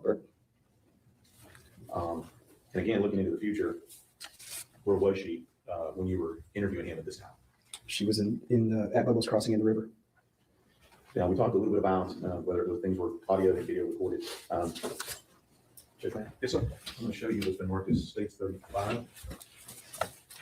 Can you tell me what that is and whether or not you reviewed that?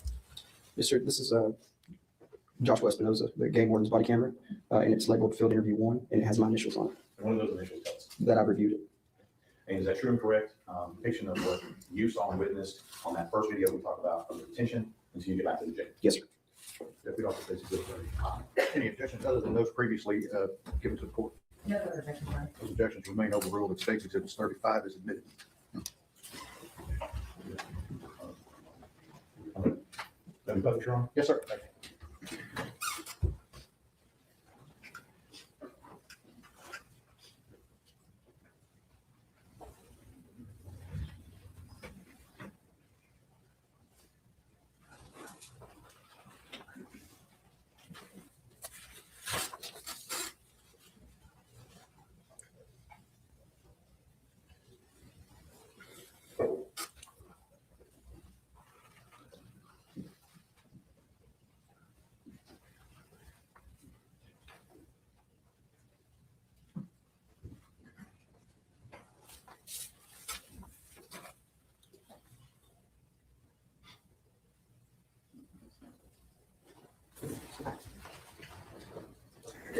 I agree, Tanya.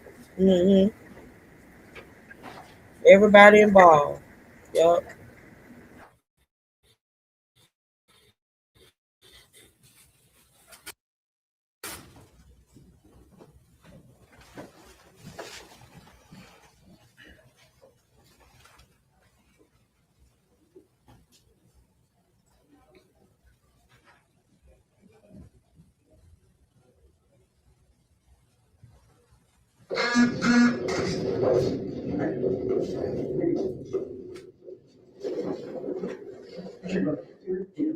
Listen, where she at?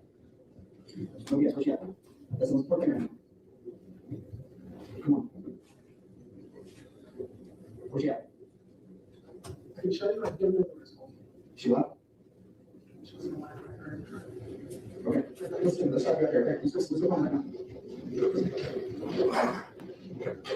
Timmy, cut your side. Close.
Okay, y'all, for those that don't remember us covering this case, I shared out 3 videos on my community wall when we first start talking about this case. And actually, let me see something right quick. Streamed 3 years ago. Yeah, it's been 3 years.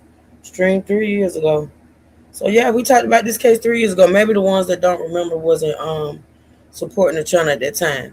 But yeah, y'all, we covered this about 3 years ago. I shared out 3 videos on my wall if y'all want to go check out the initial content that we did on this. Okay. All right, here we go.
Yeah, Tanya, I think you were around, Tanya.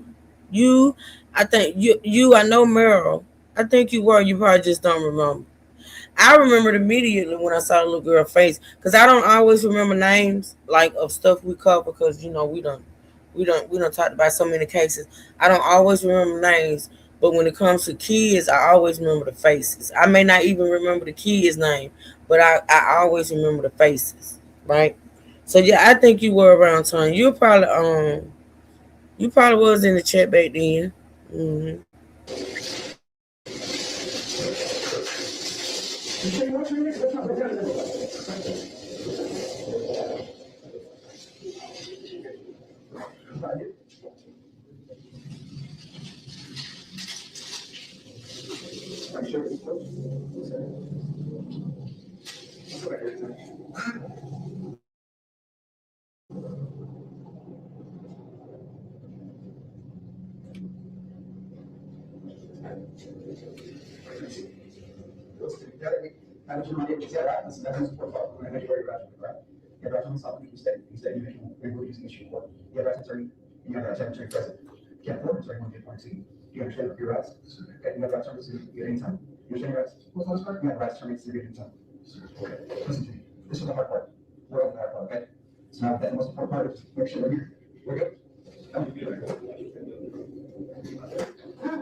Ms. Lynn said, first and foremost, thank you all for your prayers. My granddaughter is resting comfortably. My daughter and my granddaughter would also like to thank her aunties and uncles at YouTube. Oh, you're welcome, Ms. Lynn. You're welcome. I'm glad she's doing good, Ms. Lynn. Keep us posted now. I'm glad she's doing okay. Thank God. Yes. No, them officers wanted to. You know they did, Tanya. You know they did. And he probably been catching hell in jail, but hey, something about when you go into when you go to prison or you go to jail, when you be done harm the child, something about them criminals, they don't like that. If they ain't a child predator or a child murderer themselves, they don't like that. Mm-hmm. Yep.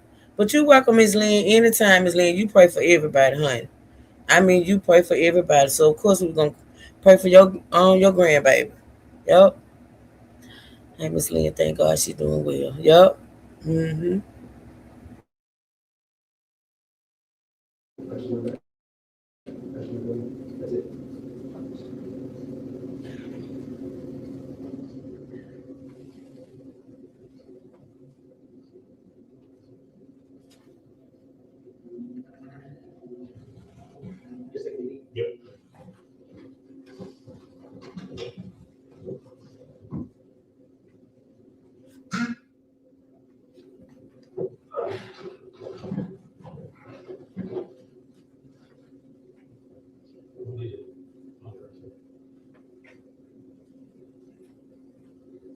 think about that? Yeah. What's going to be able to?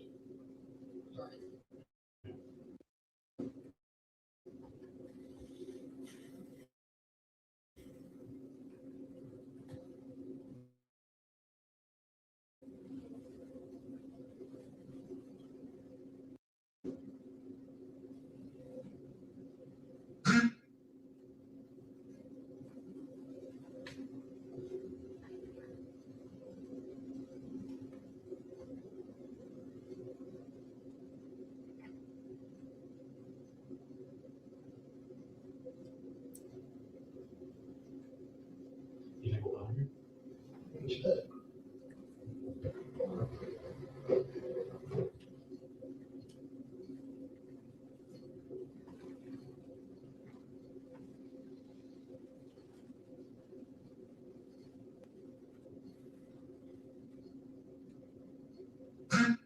Did you know we could figure this out?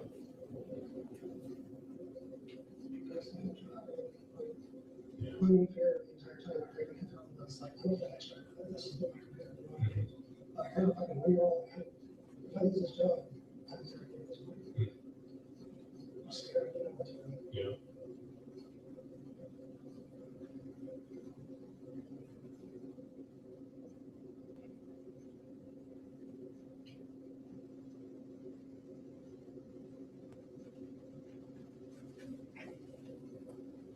I mean, how's it going to house before?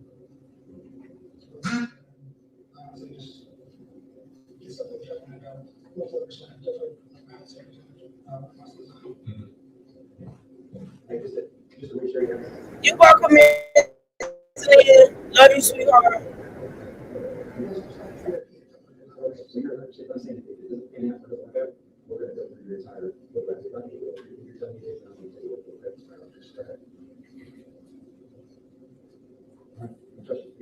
We got some resources in there.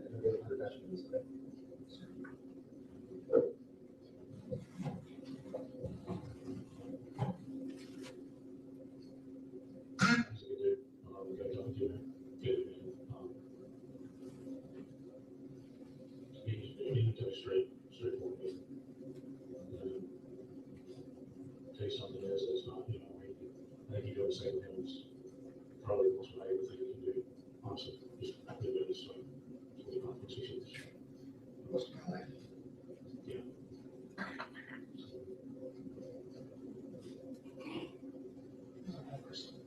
No, I'm trying to do.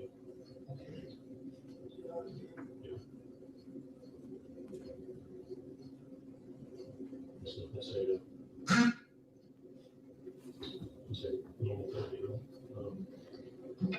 it's just not something that, I mean, it's just your life on the facility, trying to live out of it. What areas do you deliver most of the time?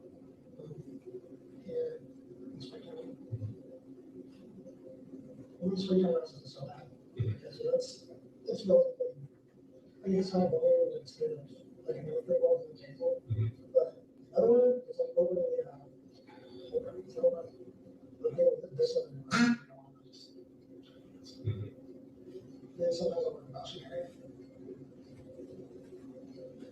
what area?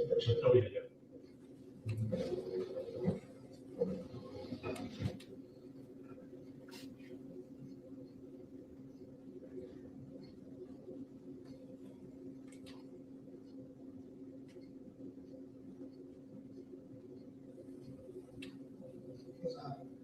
We got running or? I don't know who that is.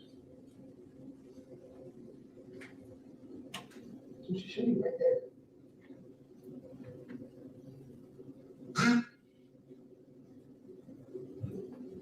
You know, kind of from the other place, how long this road? This branch is pushing 51 now, 14. How far is 114 from here? About a mile and a half.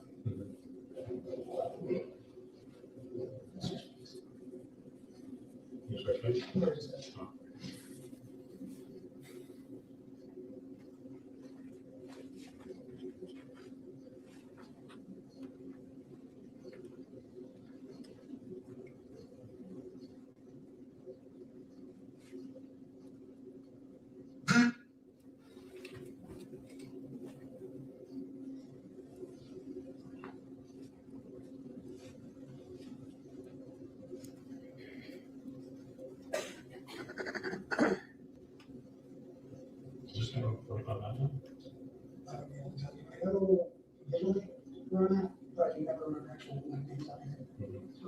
we wrote this about guilty murder numbers.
Well, did the dog get out? Oh, the dog get out here, it's not good. The injuries on it.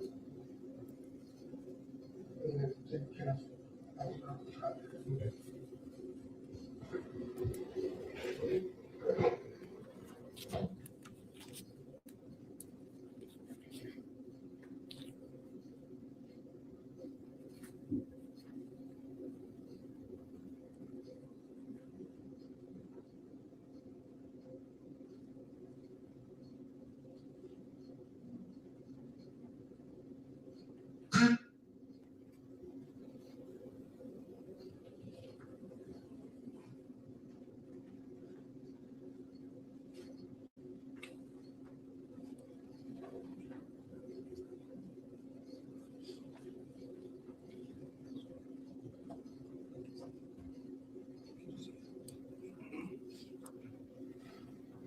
I say just whatever you have to say, just make sure it's your reality. Does that make sense? It's your reality, your truth.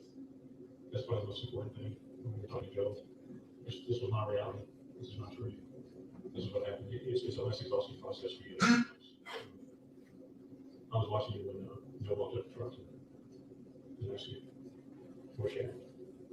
And your response was really good.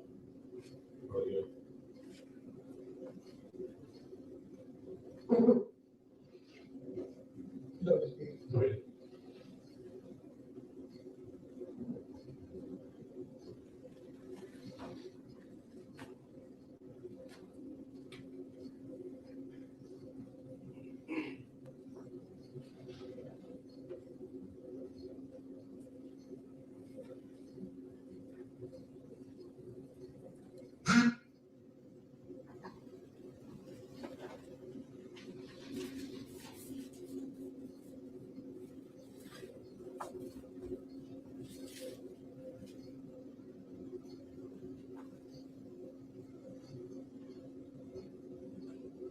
This is really right now, I just want to pet the dog. That's not good. Sorry, I deal with the whole lot on this, so, Okay. yeah.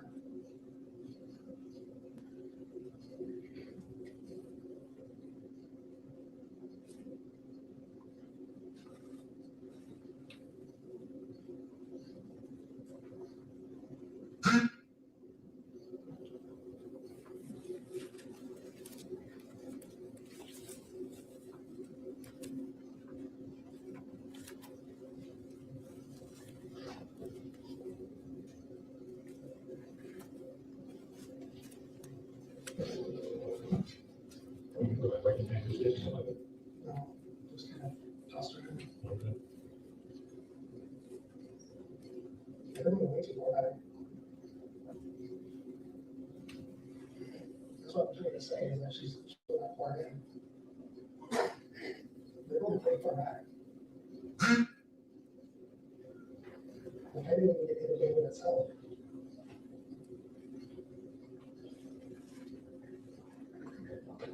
I love another rules more. Yeah. Hey, don't move too far. Hey, you might move too far. Can you more? Yeah. I didn't even get to the game. Just toss it in.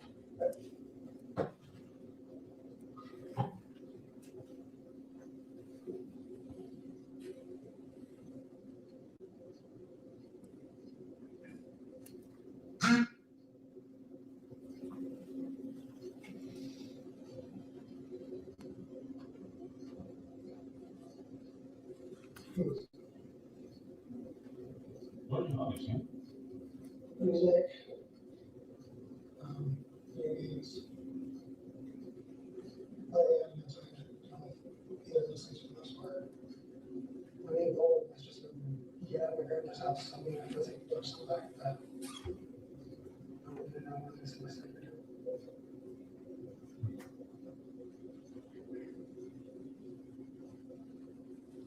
If we weren't looking this way, where would we end up? I'm 100% sure I was here.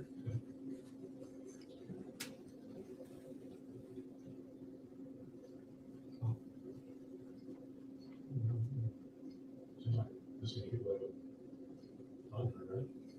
Maybe it should have been like, either just set it a couple steps later.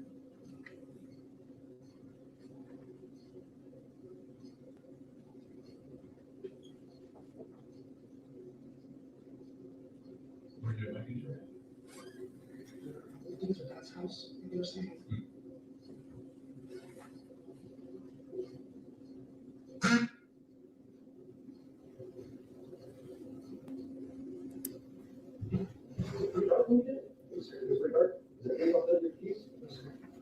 Like I said, I stopped by this exact little rush area and don't miss sometimes.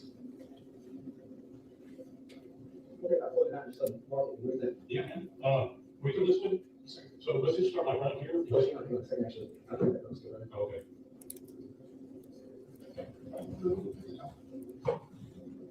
Once we find it, it's a good idea.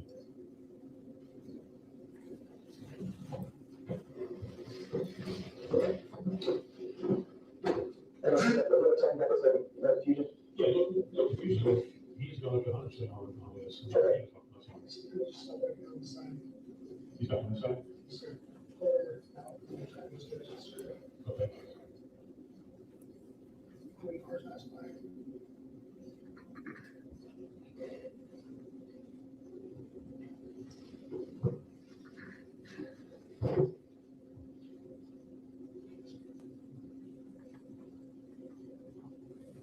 And how long ago was that? So, two days ago, second day, it was that 10-year-old thing, so we got how that goes.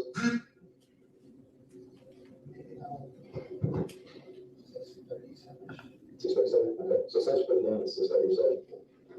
Also starts with, like, it's been a dust.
Yeah.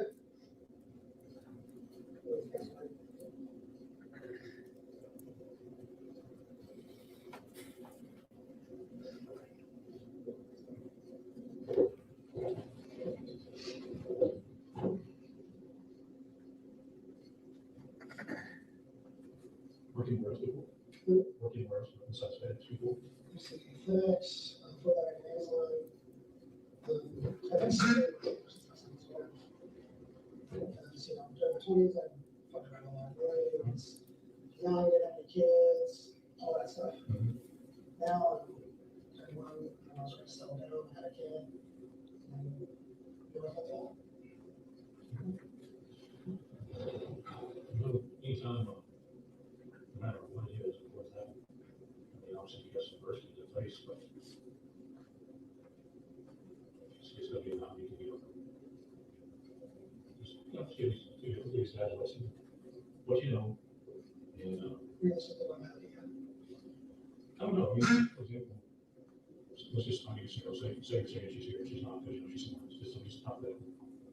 Those kind of things would go against you, you know, in terms of punishment, you know, but sure, long for, you know, 3 hours of location, thing that she wasn't at. So, if that's not the case, or if it is the case, then I would say, you know, kind of, something I would still where she is if she were here. You'll do everything you can to be truthful to minimize the impact on herself. So that's what I do. I encourage people to come and chat with me, like, let's get out here so we can minimize the impact on herself. Feels like that is a question. What are you looking at? Because your question was, what are you looking at? I don't know. Because, you know, we have a number, we have a number with the commission meeting. You think we will have here?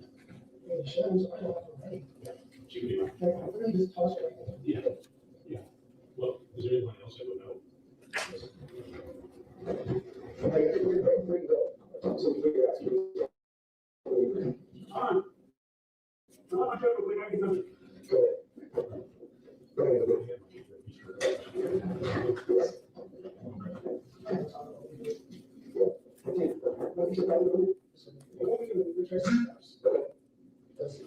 I can tell you how to get the places, but I can't tell you.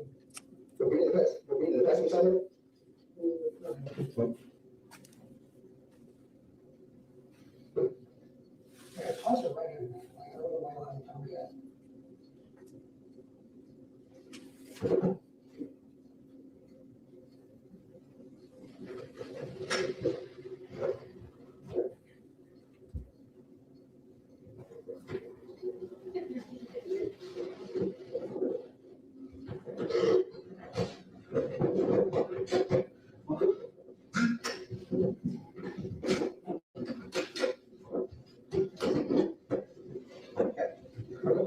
What's your choice? You're on?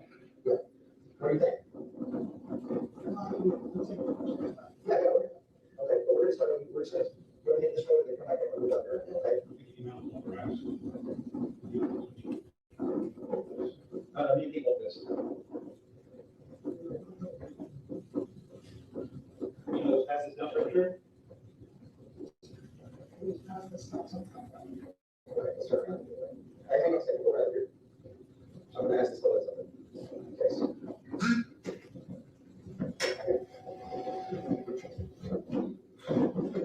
You mean that you kept on touching it then? Yes, sir, I'm just gonna toss it. Toss it first thing first, or?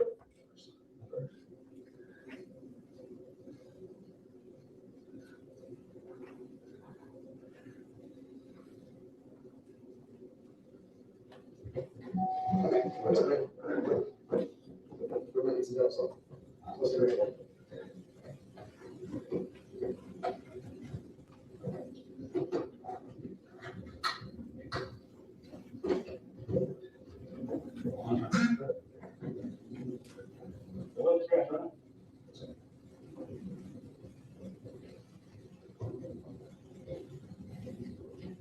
But yes, this is kind of soft, right? Talk about where it's measurable.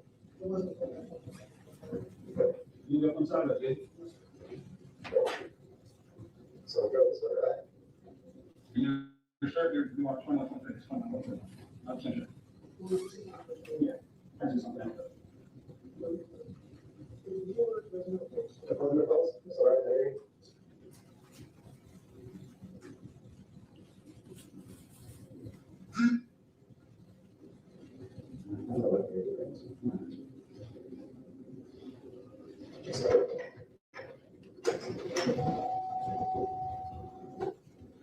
He's unlocking.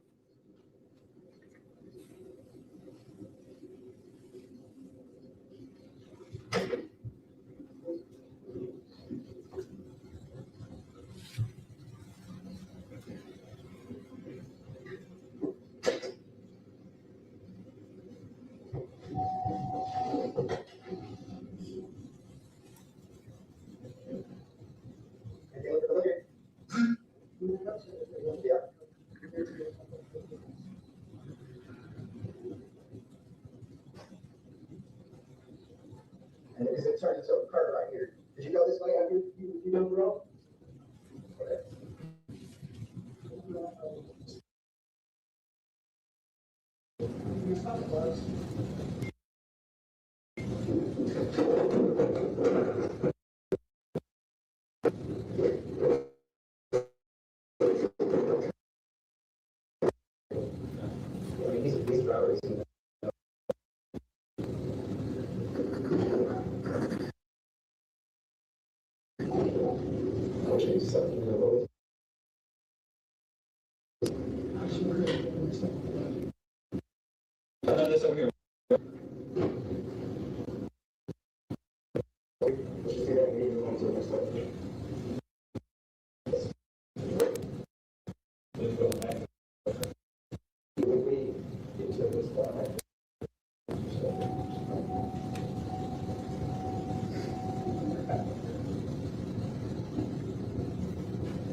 So that's right there.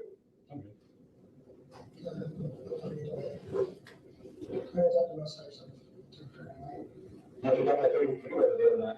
Oh, I was sleeping there. Kind of living in the shed. That's why I get a sense of everything. Okay. You live in the shed, your grandparents' house? Where's that at? Okay. Where's your son staying?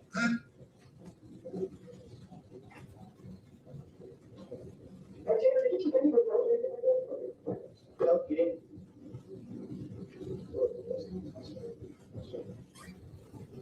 Okay. You heard the team last night, you got it, right? And you affect this.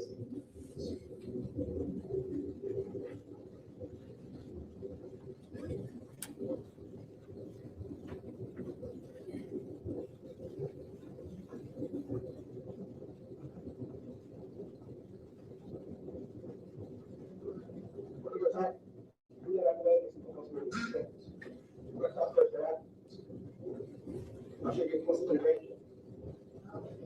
You were the person I'm going to work with. No, look at everything. Sure, yeah, I'm like, I work everything. I went from out here.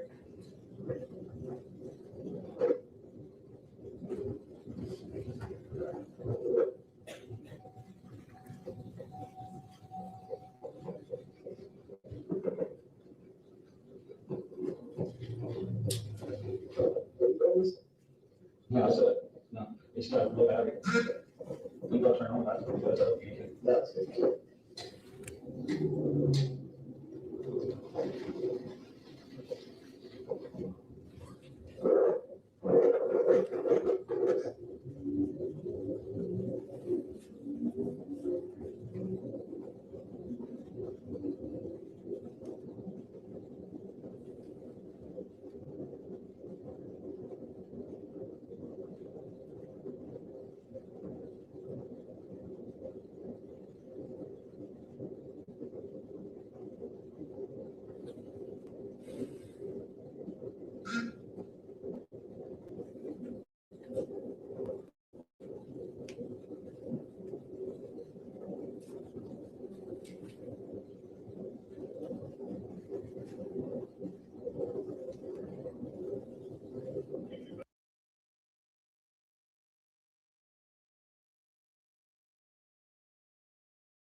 Melissa, where you been, Melissa?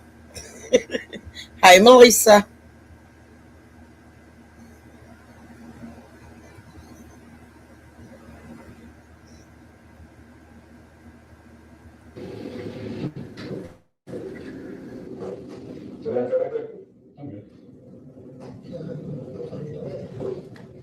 Clears up the most of stuff.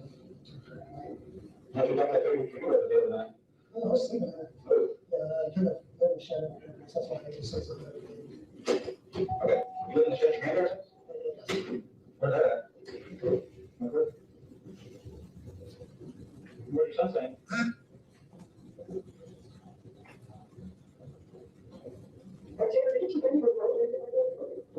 Oh, you did?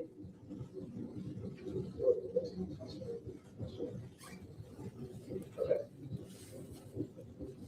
You heard the team last night, you got it, Tom, right? And you pass this.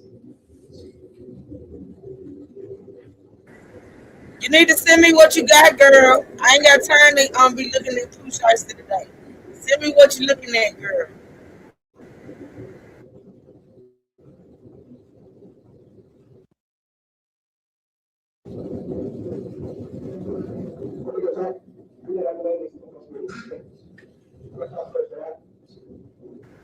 Thank you.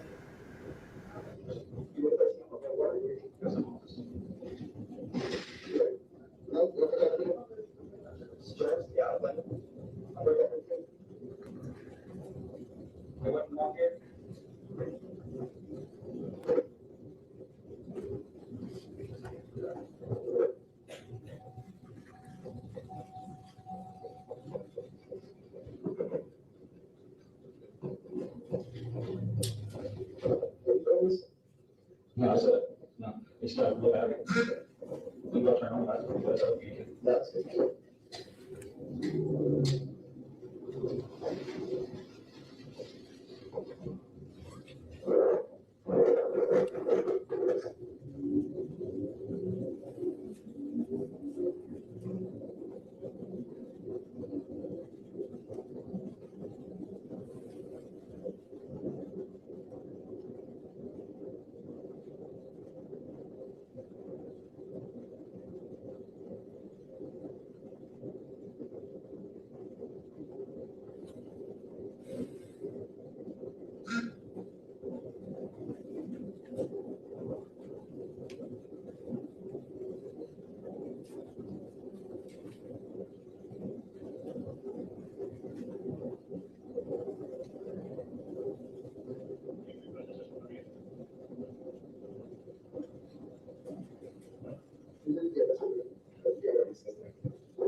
but.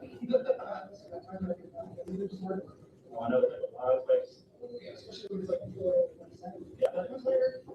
It's multiple tires.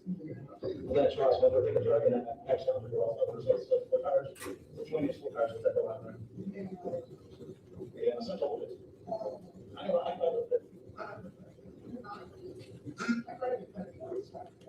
Hey, never don't need crap. So, you ain't alone now. And you get right mind, it's like, right?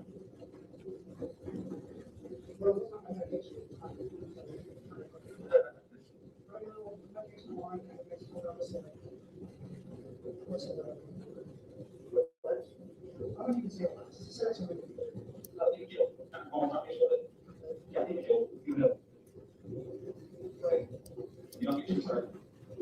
Don't get too started, you don't provide enough. Yeah. Every time I can put that on the medication, it's gonna really go so that's. How long was that? I was saying, 5, 6 months ago.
All right, Mr. Barry, let's stop for right now. We will take our afternoon, our lunch break.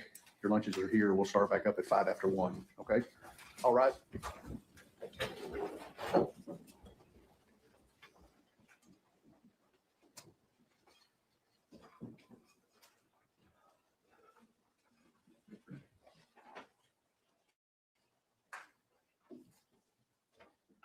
All right, 1:05, everybody.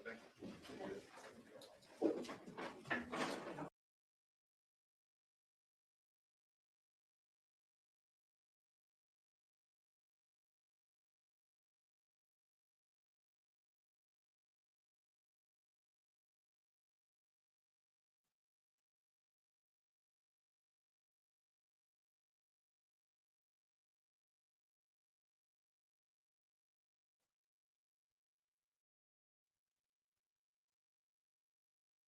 Where does that video terminate?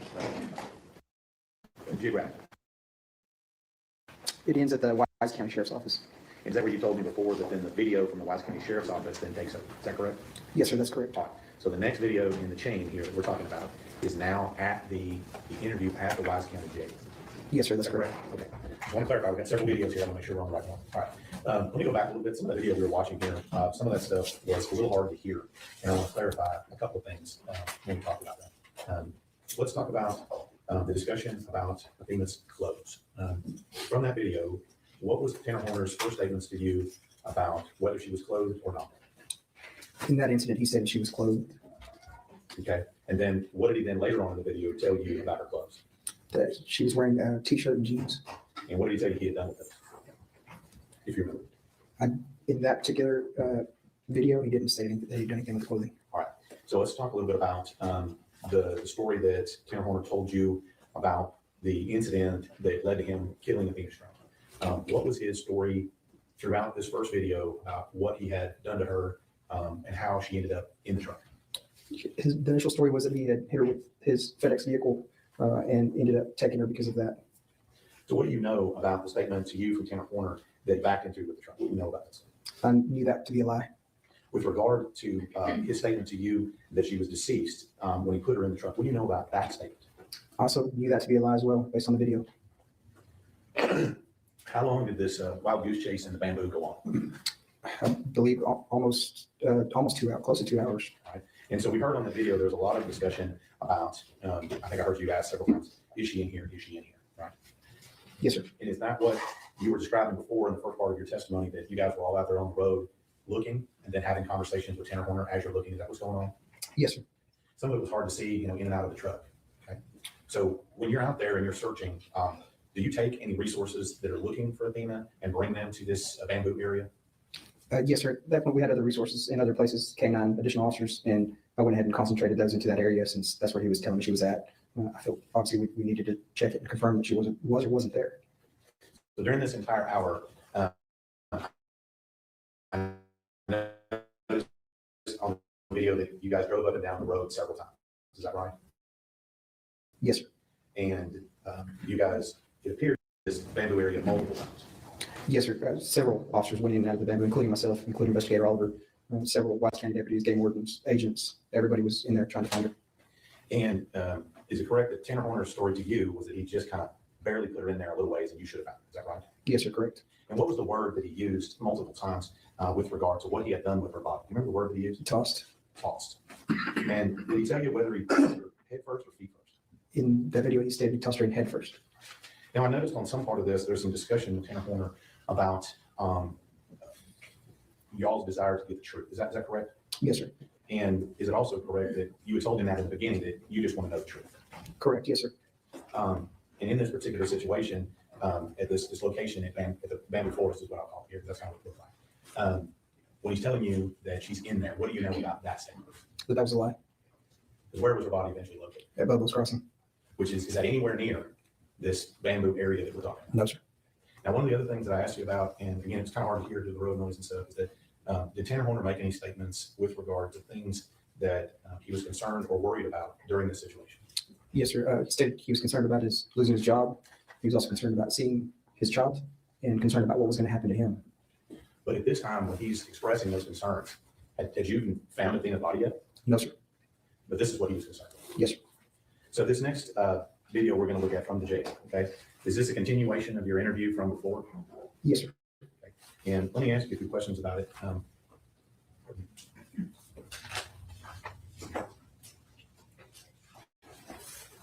For this particular interview at the jail, who is participating in this interview? Present during the course of the interview is myself, Investigator Oliver, and Ranger Danny Brown. And throughout the majority of this interview, are you conducting the interview or somebody else? I'm conducting the interview. And do you know about what time you got back to the jail? I believe around 4 p.m. approximately. Okay. And so you get to the jail. I'm going to fast forward a little bit. Is there an interview room or someplace in the jail where you interview suspects? Yes, sir. Yeah. Most of the interview rooms that we conduct our interviews in are audio and video recorded in a controlled environment where we can have a table, chairs, board to draw on if needed, things like that. And so when you get to the jail, are y'all in that interview? Is that where this interview room? Is that where this takes place? Yes, sir. And so when you get in the interview, what's the first thing you do when you get in the interview? Go ahead and advise Mr. Horner of his rights. Again? Yes, sir. And this is in addition to what you told him when you were on the roadside? Correct, yes, sir. So you're in there and you're conducting this interview. About how long do you think that interview was in the jail? Almost 2 hours. Now, if correct me if I'm wrong here, you have the interview in the jail, right? And when that's finished, or at least the stopping point, where do you go next? We go back out into the field to try to locate Athena again. Back to the bamboo again? Yes, sir. So we have an interview at the jail. That goes on for some time, and then you elect, we're going to go back out on scene. Is that the progression of events? Yes, sir. So let's go to the jail interview. And I'm going to hit a couple of things in here. In the jail interview, once you get him in there and start talking to him, what was Tanner's story as to why he was at Athena Strand's home? Why was he there? To deliver a package. And what was his story to you with regard to his contact with Athena Strand? That he was there to deliver the package. He hit her with his vehicle. He panicked and he took her with him, asked her to get in the vehicle. Okay. So I'm going to break that apart a little bit. Said he hit her with the vehicle, said he panicked, and then you said he asked her to get in the vehicle. That's what he told you? Yes, sir. Now, we know before, you testified before, that one of the very first things you asked him was, what? Is she alive? Is she alive? And what did he tell you then? That she was not. But now, what's he telling you now? That she was alive. And that you're saying, he says, I'm going to get this correct here, that he asked her to get in the truck. Is that right? Yes, sir. To the best of my recollection. Now, with regard to whether or not he asked her to get in the back of the truck, what do you know about that statement? That's a lie. Now, with regard to Athena's physical status, or whether or not she was injured or not, what did Tanner Horner initially tell you in the interviews that we're fixing to watch here about what her physical status was at that time? I believe he stated a few bumps and bruises. Okay, but not dead, like you said before. No, sir. Now, with regard to any communication between Tanner Horner and Athena, there at the Strand home, what did he tell you with regard to whether or not they had any communication at that time? When I asked him if he communicated with her, he stated that he did, and she told him her name and also asked him if he was a kidnapper. That's coming from Tanner Horner. Yes, sir. Now, let's talk a little bit. When you're talking to him and you are asking him, does Tanner Horner blame anyone for all of this happening? At one point, he tries to say that the van didn't have a backup camera or a sensor, so he believed that contributed to this happening. Okay. Anybody else? Not that I can recall. Okay. Now, I'm going to ask you, I'm going to try to make this as detailed as possible here. At some point, do you ask Tanner what he did to kill Athena? Yes, sir. And to the best of your recollection, what did he tell you he did to kill her? Through the course of that interview, he stated that he first attempted to break her neck, and then he strangled her with 2 hands. How many times did he say that happened to you? I can't remember the exact amount, but it was numerous times that he stated during that interview. That he had done that? Yes, sir. So he says that he attempted to break her neck, didn't work, and so he used his hands. Yes, sir, correct. And he said 1 hand or 2 hands? I asked him whether he used 1 hand or 2 hands, and he stated he used 2 hands. 2 hands. So, and I just want to make sure, so now we're in the second interview. What is he now telling you that he did with her body once he killed her? He stated that he had her in the back of the van for a short period of time and then took her to the bamboo. Now, during this interview, what are you trying to do during this interview? I'm just trying to find Athena. That's just trying to figure out where she's at. Now, as far as after he, according to him, after he dumped her body in the bamboo, we talked a lot about that. Where does he say that he went next after that? He stated during the course of that interview that he went to the Love's to get some cleaning supplies for the truck, and then he went back to the station. So just for those of us that don't know, is it Love's a convenience store? Yes, sir. Is it also a truck stop? Yes, sir. And is there a Love's in fairly close vicinity to where that would have been happening? Yes, sir. Do you know where that was located? I can't remember the approximate address or location, but we had investigators follow up with that location since we found that information. So Love's truck stop, that's what he said, clean up the truck. What did he tell you that he was cleaning up? He stated that he was cleaning up the vomit and feces. Whose vomit? His vomit. Whose feces? Athena's.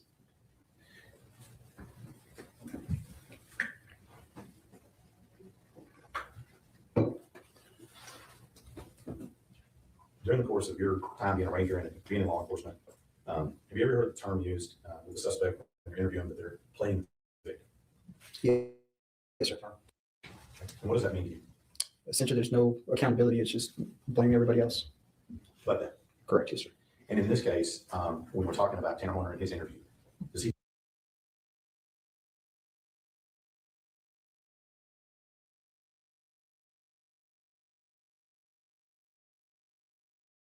questions, were they responsive to your questions? Yes, sir. What I mean by that is, if you ask him what happened next, was he able to explain what happened next? To a certain extent. Okay. And so during this interview, when you're going through it, whether you're talking to Tanner or this person made up or what have you, is he able to understand those questions and provide answers? Yes, sir. And then also, let me ask you, during this interview, what's his demeanor during this interview?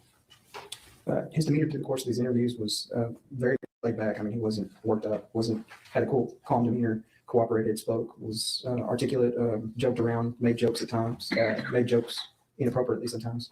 And again, was able to maintain that rapport and continue to talk to him. When you said he made jokes, do you remember anything he was joking about during this? There's not a particular joke that I recall, but obviously when we watch the video, it's very apparent when the jokes come out that are not appropriate. Any judgment? Yes, sir. Show you State's Exhibit 36. Do you recognize that? Yes, sir, I do. What is that? This is the interview from the Wise County Sheriff's Office interview room, and it has my initials on it. And when you put your initials on, what does that mean? That means I reviewed it. And is that a true and correct copy an accurate depiction of the interview that you've been speaking about today. Yes, sir. Offer State's Exhibit 36. Any objections other than those previously brought to the attention of the court? No, Your Honor, no further objection. Okay, those previous objections remain overruled and State's Exhibit 36 is admitted. Yes, sir.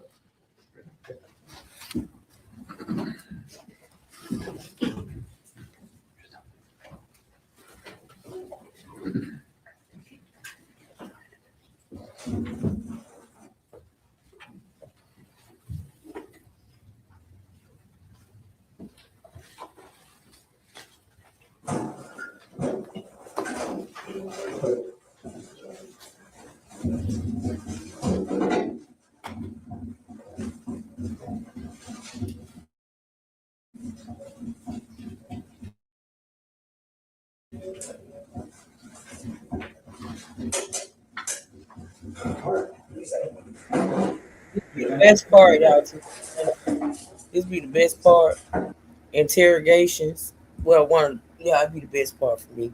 The interrogations. Now, mind you, these people be having the right to remain silent. They be having the right to remain silent, but they get in the interrogation room and go to just talking. So let's listen. Let's listen to what this fool got to say.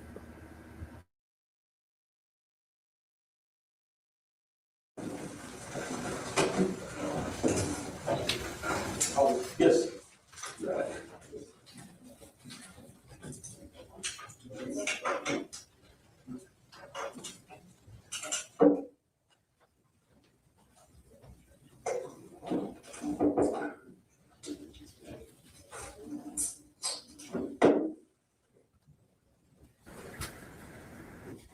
I do too, Tanya. I do too. I got the captions up in case y'all can't hear. Like, I know y'all can hear it, but I got the captions up.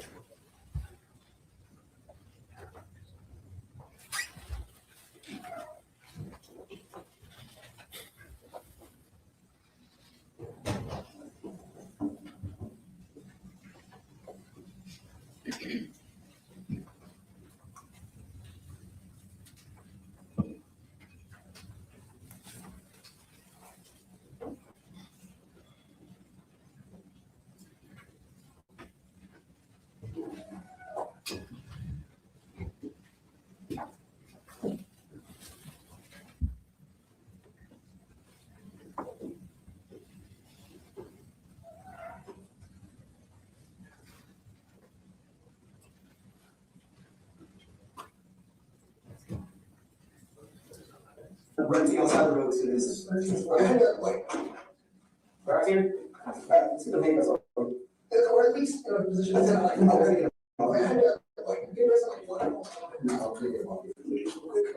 So what was the first page? Romans 13, 12, all right, now let me back to where you're at before we start. I'm running outside the road to do the same thing, okay? So you have right to face out and make it a statement. Anything second we use issue for, you have to have an attorney present to value prior to any questions. You can report attorney when we appoint to you. You can stop this interview anytime during 10 minutes. Yes, sir. All right, Tanner, we're gonna get some kind of formalities, so let's get that going, all right? We're gonna start off with today's date, which is Friday, December 2nd, 2022, and it's Friday, it's 4:40 p.m. We're here at the West County Sheriff's Office. All right, what's your full name and address? Tanner. Tanner, N-L-Y-N, Horn, H-O-R-A-N-E-R. Okay, and what's your birthday? August 8th, 1991. All right, what's your physical address? 768 Somerville Place Road. Place Road? Okay. And what's the phone number? 817 449 7991. I'll remember my phone number. I just sometimes remember me, so I can't tell you what you later on. Yup, Tanya. That be the Rangers, honey. They don't play. Already talked about it, right, on when you got the little girl. You went to that residence to the match. When I was trying to get myself situated. Y'all remember Chuck Norris is the Texas Ranger. I love me some Chuck Norris. I love that little white man. Remember he wore that hat, Tanya? Remember Texas Ranger? Mm-hmm. Out the property, I kind of backed up here.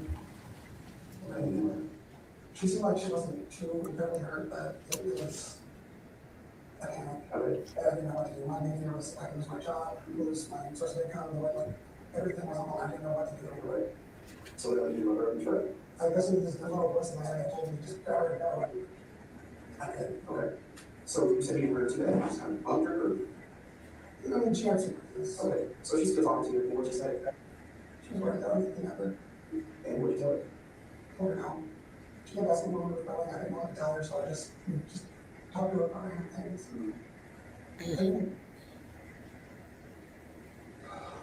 It's okay. She was a sweet kid. Okay, so you were fearing, hey, I'm gonna get in trouble for getting my truck. That was your biggest fear. Right, then what? I was driving around for a bit, just trying to figure out what I was gonna do about the situation. And what'd she do?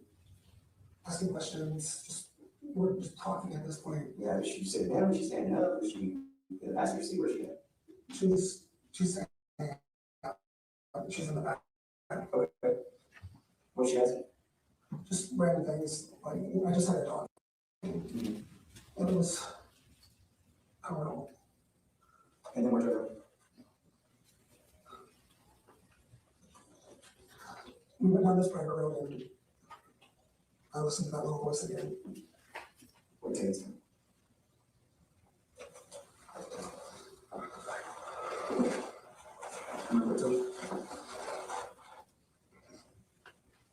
I heard it. 200? And listen.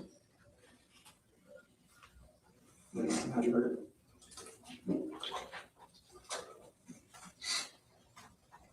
It's okay. It's all right. It's all right. How'd you heard it? No, it's not all right. Well, no, it's all right to tell me. It's okay to tell me. You gotta get it off your chest. How'd you heard it?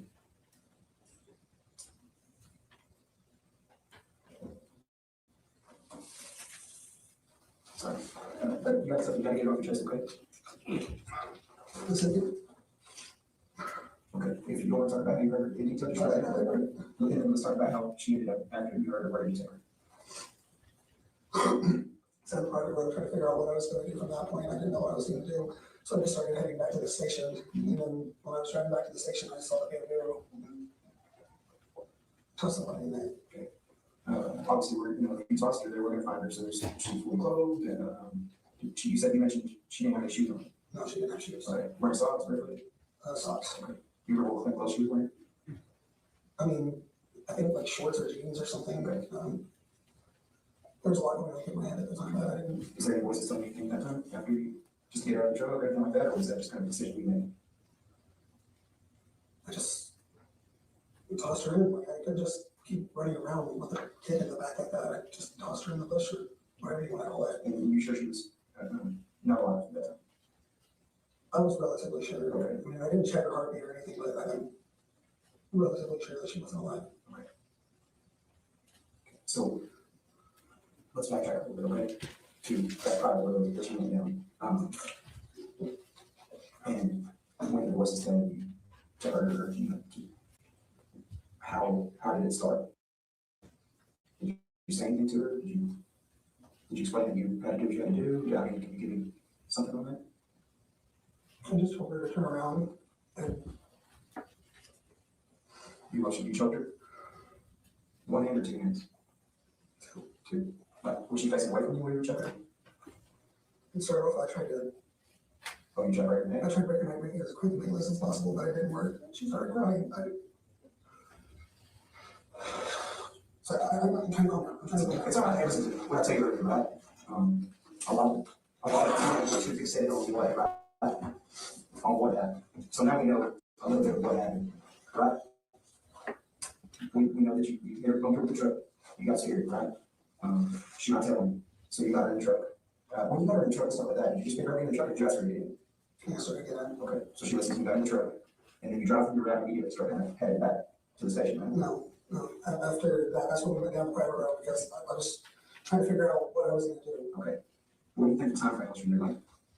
I don't know. Not very long, about 5, 10 minutes, 30 minutes? I wouldn't know how to. Okay.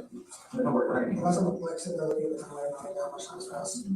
Okay, so. I don't even know how long it's been since you guys stopped me after that delivery. Yeah, okay, so your perception of time is not too good, so you get in the truck, she's standing up talking to you, or drive down the private road, and that's when the voice tells you, hey, you need to hurry up, you need to ride. Am I right? Correct, it's not missing something. And then you ask her to face away from you, and you try to break her neck at first, but she started crying. When you say try to break her neck, did you like try to spin it, or how did you do that? Like spin like one hand on the chin, one hand on the head, hand on the other head, or how? Like, okay, and that didn't work. Okay, and then she was facing away from you when you did that. Okay, so then I didn't want her to see it coming. I didn't. okay. So then that I couldn't take it if she was sitting there in pain. I wanted to do it as quick as possible, and it didn't work. And sorry. and now we accomplished that, trying to find out where she's at. But I haven't found her yet, or that I know of. So now we're gonna get into some of the why. Why did you mainly do her because you didn't want to get in trouble for hitting her with FedEx or legally or what? Essentially, was panicking. I didn't know what to do, and then it almost seems like it was a dream. For the most part, it just kind of seems like I wasn't. You know what I mean? Seems like I wasn't behind the wheel at the time. Out of body experience, so to speak. Almost. But stuff like that's happened my entire life. Where like I'll have these like out of body experiences. Most of them I'm like getting in a fight with someone or something like that. But sometimes I'll kind of like phase out and not know what's going on. Other times I'll just kind of be in the back seat almost. When you were talking to her, did she tell you her name? Yeah. What's her name? Lena. Okay. Did she say her full name or did she just not refer to you? Did she tell your last name or anything? No, she didn't tell me her last name. So she just told you her name was Athena? Which I actually thought that was pretty cool because, you know, like mythology and stuff like that. Yep. So let's go back to, I know you don't want to, you have a hard time, rightfully so, you don't kind of recall a little bit, but, I'm going to go back and touch on it a little bit. And you try to break her neck, she starts crying. When you start choking her, facing away from you, like you stated earlier, how long did it take her to essentially pass out or stop crying? Was it long or was it a short period of time? How long do you think? It's probably about a minute, but it felt like so much longer. And then, she just thought it didn't went limp. I mean, was she breathing on the ground or was she standing up still? Was she standing up when you were doing it, or did she obviously at some point she passes out or whatever, you had to come to the ground? She started off standing and then kind of after a while just went down. Okay. And then did she move at all after that? I'm sorry. That's when I started moving towards that. I guess the county route, the one right across from 2123, that's when I threw her in the bush. Okay. Now, what was that little specifically telling you? Do you remember? That we needed to stop her from pretty much telling anybody. Okay. So that was the main concern. That's the whole reason why. Everything was at risk. My job, the family, everything. And I didn't. You didn't know what to do. You had, right? So, Tanner, again, we'll get, we're not going to get jammed up on what happened. Obviously, the why is always more important. But there are some details that we need to know. Obviously, let me explain it to you, because you're a smart guy, you know how things work. Just talk to you a little bit time after.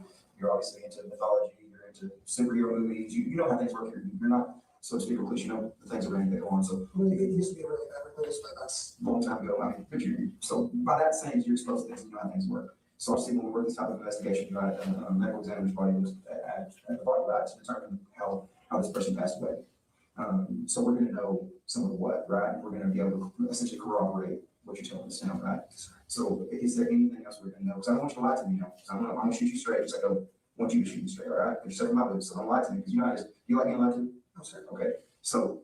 I think I know what you're about to ask me. No, I didn't. What am I going to ask? You're going to ask if I sexually assaulted her, and I did not. You didn't sexually assault her? No, sir. So everything's going to tell me that you didn't sexually assault her? With my medication now, I don't even really have much of a libido. Okay. Like my fiance will even tell you that kind of pisses her off most of the time. Okay. So this, whenever the doctors or whatever is in her body, they're going to tell me that she wasn't sexually assaulted? Yes, sir. Let's go back a little bit into, I mean, the private road, is it pretty close to where she lived? Relatively, it's like, okay, so Let's go right here, that works. yeah. Okay, look, it sounds like a pretty good distance. Okay, so this is 2123, this is that road, right? Then we have It's like, this is what? 21. Okay, So there's different ways to get to sorry. There's different ways to get to the where should I put it? Okay, so here's the store over at Cutco, right? Yeah. Here's a road up here. it goes to Spring Valley, which, you know, I mean, road that's easy for You you. know, that road, 35 feet, so 35 feet right here. And then there's this like little area, right? I went up through here, to 21, 23, and came down, and then the private road is over here. There's like multiple houses back there. It's actually picking a bunch of water too. And the older your houses. Definitely older. There's like a couple different private roads on that private road. But, yeah. So, hang on, let's get into, okay, so where's your house at in proximity to this? Okay, so that's 35, 73, so put 35, 73 there. Okay. Also, this is a lot closer to. Oh, yeah, yeah, I'm talking about it, it's back. So let me do this. So our home has kind of like a long drive out, you remember that? Okay, so we got that long road here, and then this is the home. So when you come in to deliver your package, you come in this way, you turn in, and then you take a right here in your house, right? Property, and then there's a house in front. That's where you left the package, if you remember it. So you get out, you drop the package, right? Walk me through that part. So you get out, you're out of the truck now, you don't necessarily have to drive, you just gotta tell me. Yeah, kind of, so I went in here, pulled that way, and that's when I backed up and I hit her. Okay, so you're back up? Yeah, I went this way, backed up and I hit her. So I grabbed the package, first I thought I had a dog, but then I saw this girl and. What'd she say when you hit her? Was she crying or anything? Okay, what'd she say? She was just crying, I was trying to calm her down. Okay. And after about 10 seconds, that's when I started panicking, started realizing the implications. Okay. The particular truck I was in doesn't have a working backup camera, so it's kind of a pain in the ass most of the time. So then what do you do after you hit her?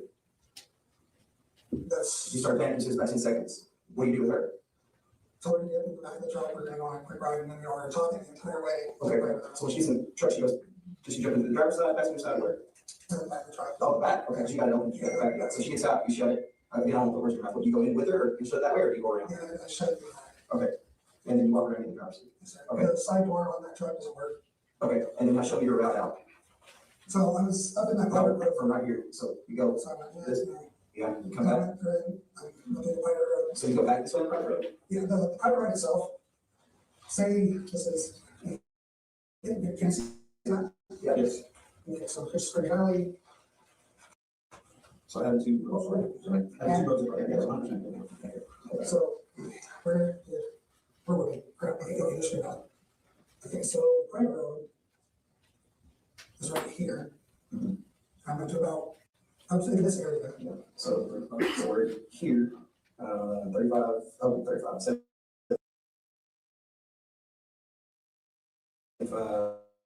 which road did you come up? Comes up 35, 85. 21, 23, I came in through here. Okay, so you came back. Okay. I'm sorry, I don't know. No, it's all right. I mean, it's part of it. So you come around, come back down this road, which is, what do you say, 35, 55.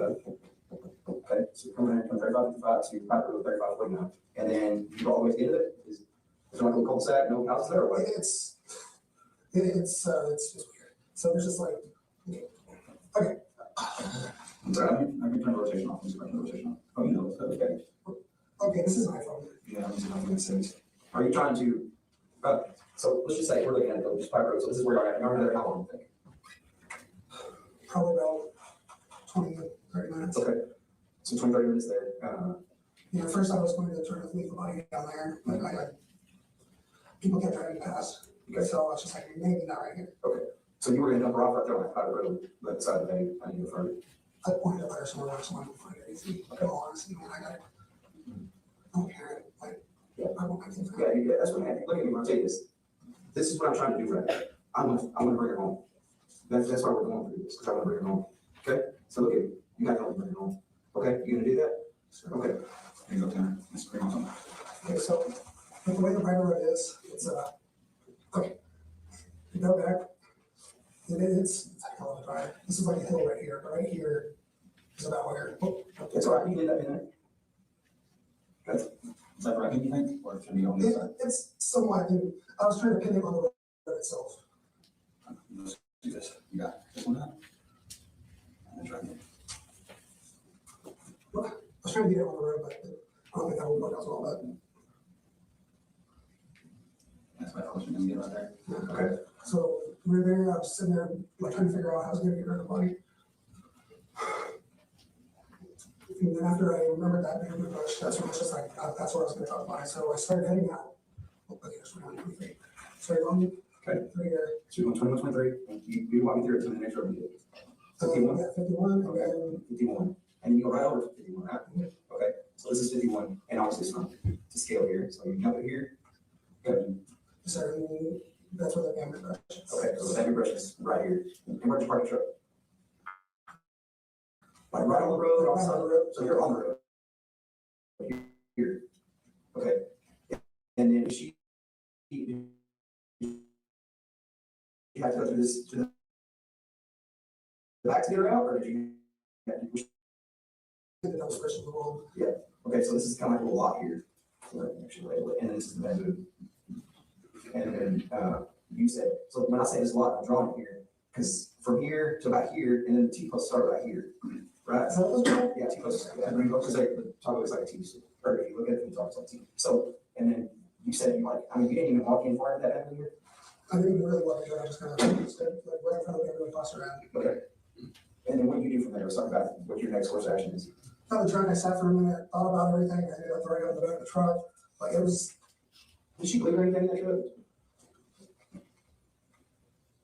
I don't know. Okay. Possibly. Okay. Is she gonna have any like cuts or anything like that on her, on the phone?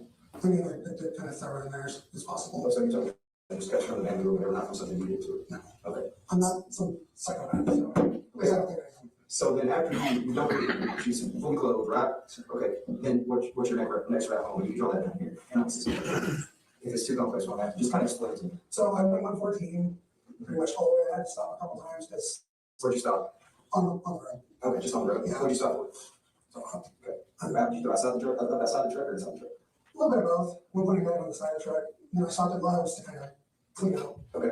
Yeah, the truck still smells like the road. Okay. And then, so that's 114. Yeah, 114, I stopped at Love's, slash McDonald's, put it down, McDonald's. Out for Love's, and then I head back to the station.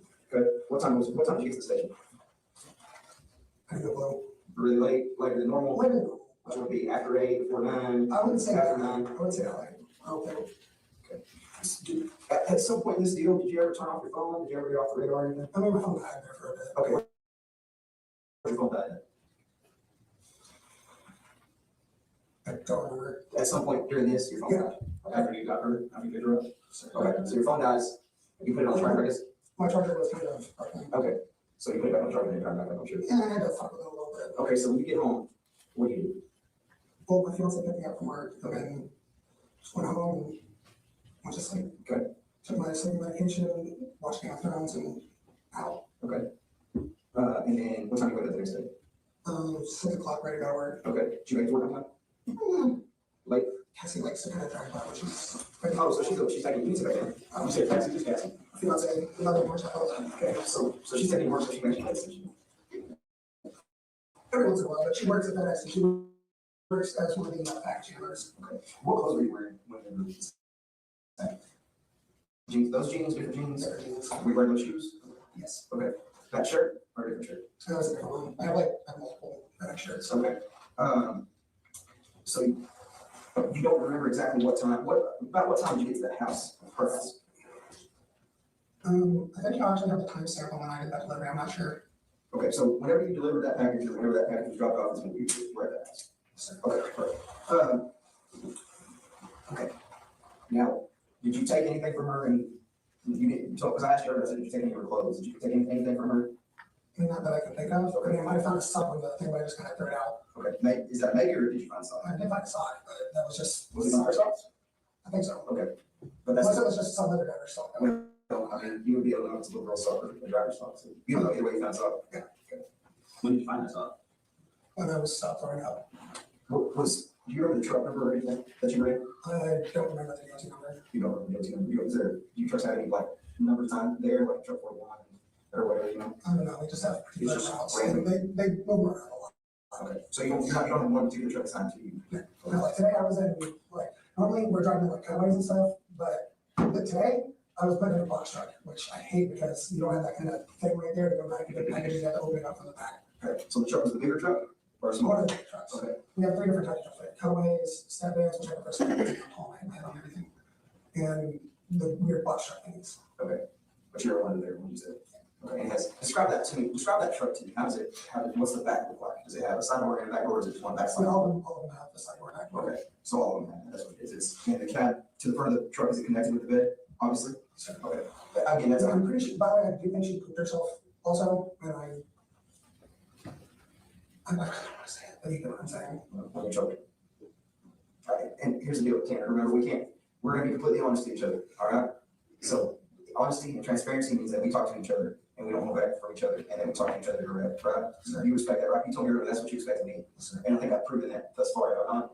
Okay, so that's what I expect, so don't hold back from me, man, we're in this now, right? So these details and these small things and things you say to me, okay, they're not so small, because there's a bigger picture, remember I've been talking about that bigger picture, all right? So we have to be honest with each other, we can't hold anything back, all right? This is the time to get it off your chest. You can't keep any of this bottled up, you can't keep anything from it, because if you do, it'll tear you up inside, okay? You understand? Sir. Are you leaving anything out on her? You said, you think she put herself while you were choking her? Yes, sir. Okay, so while you're choking her, she put herself. It wasn't like she's still there alive and she put herself. Oh, she pooped herself. Okay. How do you know she put herself?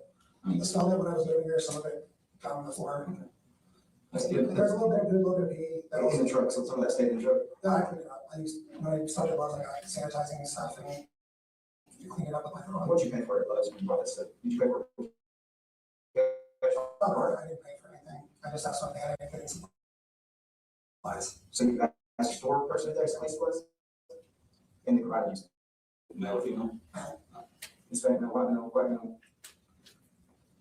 I think maybe two. I wouldn't be moving on that, but he did kind of look like he might be part Jewish. Okay, why do you say that? God, this is gonna sound terrible. He had a decently big house. Okay. All But I right. know that sounds so terrible, and I'm sorry. Again, where we at? Open line of communication here, all right? I know, That's but still, I try not to discriminate because it's just kind of shitty. This is 2022, so like. You're not discriminating, you're describing somebody with their features. So don't feel like you're discriminating about it. Just like if you're talking about me, you said a fat guy that's bald headed, this round, right? I mean, when I had a team, that would probably describe me. So, I'm not going to go home. no, you're not. Never gonna be honest with you, you're not gonna go home, all right? You can't obviously, what you're telling me here, you're just gonna, we're gonna have to, we're gonna talk about that here in a little bit too, okay? But Am I going to go home? not, obviously, there's a process that goes through with it, but, and I'm gonna explain all that to you, but like I said, I wanna get to this, because what's the most important thing, right? But when you're home, hang on, listen to me for a second, let me tell you this, all right? At any point in that, did you think about just letting her out? Okay. Okay, why did you do that? I was just telling you not to. Are you 100% telling me the truth about where you put her? And I know I keep harping on that, but it's important because I want to get it all right. I want to make sure that, you're not leaving out detail because you think it's gonna mess something up or whatever. Sir, that's where I left her. Did you, I know this is kind of silly, did you tell anybody about what happened? Did you write about it? Did you do anything to kind of get it off your chest? No, sir. No, you just kind of kept it inside? It's just kind of been fucking with me a lot. Can When those police officers came to talk to you, those agents came to talk to you, did you ever think about telling them what happened? You did? I was told you got emotional. Tell me about that. I hurt a kid? Because they're a fucking child.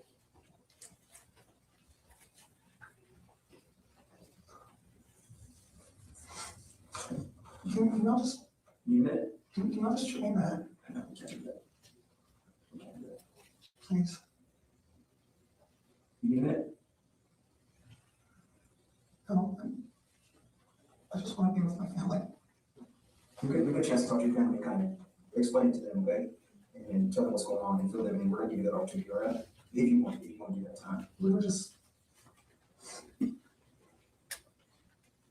We're finally getting our shit together. Where are you staying at? Who you living with? Family. Okay. Who's I'm a all, fucking loser. who's all in the house? My mom, my little brother, my grandmother, and me and Cassie. Which you, It's several annoying dogs. what kind of dogs? Itty bitty little ankle biters. What's Cassie's full name? Cassie Marie Waite, W-A-Y-T. Okay, and what's her birthday? February 17th, 2001. Is Cassie C-A-S-E-Y? K-A-S-S-I. Listen, how's the attorney thing work? I don't give legal advice. I'm not gonna give legal advice. That's something that's up to you to research. I can't give you any type of legal advice. Does that make sense? Okay. What's up? You said that's Cassie. What's your mother's name? Melissa. She's so, like, even though her and my dad have been split up for a while, and it's. So she's your stepmother that you call mom? No, she's my actual mother. Okay. What's her last name? Her and my dad are split up, but she still has the last name. Yes. And her and divorced. Her mom's name? Jackie Is it Jackie's house? Her family? Yeah. And her last name? Hardison. Jarrdison.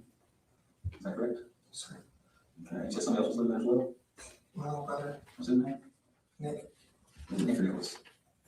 Nicholas, when he goes by name, he hates when people call him Nicholas. I got So I it. call him Nicholas all the time. I put it in his corner, correct? No, boss. You know what it says? Yes, sir. He has his dad's last name. How old is he? 10 years younger than me. And you are 100. 31. 31. So he's 21. So you said you're looking at the shed out back? Okay. Are you the only one staying in that shed? Who? You the only one staying in the shed? Or is it you and Cassie? Me and Cassie, our cat, and an annoying little shit named Draco. What breed is Draco? Not sure exactly, but he's part Chihuahua. Okay. Part Chihuahua, part annoying as shit. Hey, there's something clicked to me real quick about when you said you found the sock. When you were cleaning the truck. Did you find the sock at the Lowe's? No. No, I it's on saw the the time when I pulled over to go for a while, on South Road. You remember where that was? somewhere on 114. Yeah, and then you just threw it out there on South Road. I tell you what, this is a lot for you, and I can tell because you kind of probably didn't catch your thoughts in a minute. So give us just a second. I can give it to you. I'll see how I can do that. I'll get you a cigarette or something. A cigarette or tobacco, tobacco, what do you like? Cigarette for sure. Let me find you a cigarette and then we'll talk a little bit more, okay? Next time, obviously, you can't go anywhere, so stay here for me, okay? You don't grab my stuff out of there? Yeah, I got it. Yeah, and I'll get your phone like this, okay?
Hey, Espinoza, I'm gonna close this video for a second. Hang on.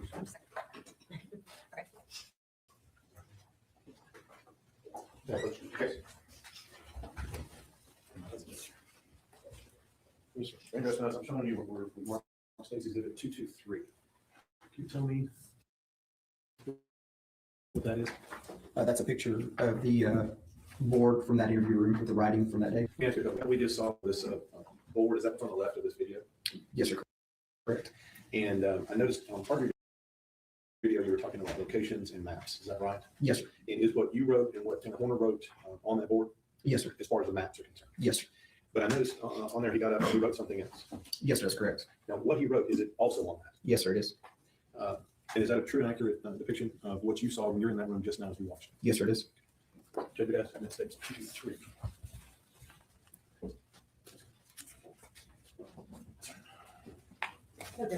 State's Exhibit 223 is admitted. Mr. Espinoza, would you read what Tanner Horner wrote on that board? He wrote in red, "He's going to hurt me, please help." And was that the first time that he had indicated to you something about somebody else being involved in this whole thing? Yes, sir. And is some of that what he's reflected on there? Do y'all discuss that with him later on in this video? Yes, sir. During the course of this interview, at some point, I bring this up. And is that where this whole zero thing comes out? Yes, sir. And is that where y'all talk about it? Yes, sir. And is that what I asked you before? This is where it originated? Yes, sir. Now, I'm looking at this video and things, and I want to make sure here, you're sitting fairly close to Mr. Horner during this time, is that correct? Yes, sir, I am. And during this time, when you're asking him questions and you're drawing maps and things of that nature, does he appear to be distressed to you? No, sir. Does he appear to be able to answer your questions, at least the questions you're asking? Yes, sir. And does he appear to be able to answer them appropriately? Yes, sir. And I noticed on here, does he appear, at least at this point, when he wrote that on there and sat down, to be in any type of distress? No, sir. And then later on in this interview, does he indicate to you that he's under any kind of distress whatsoever? No, sir. And does he maintain the same or similar attitude that he has now in demeanor throughout the rest of the video? Yes, sir. And continue with the video. It appears the video has about 30 minutes left. Do any of the members of the jury need to take a break, or do you want to try and finish with the video? Try to finish? All right. Okay.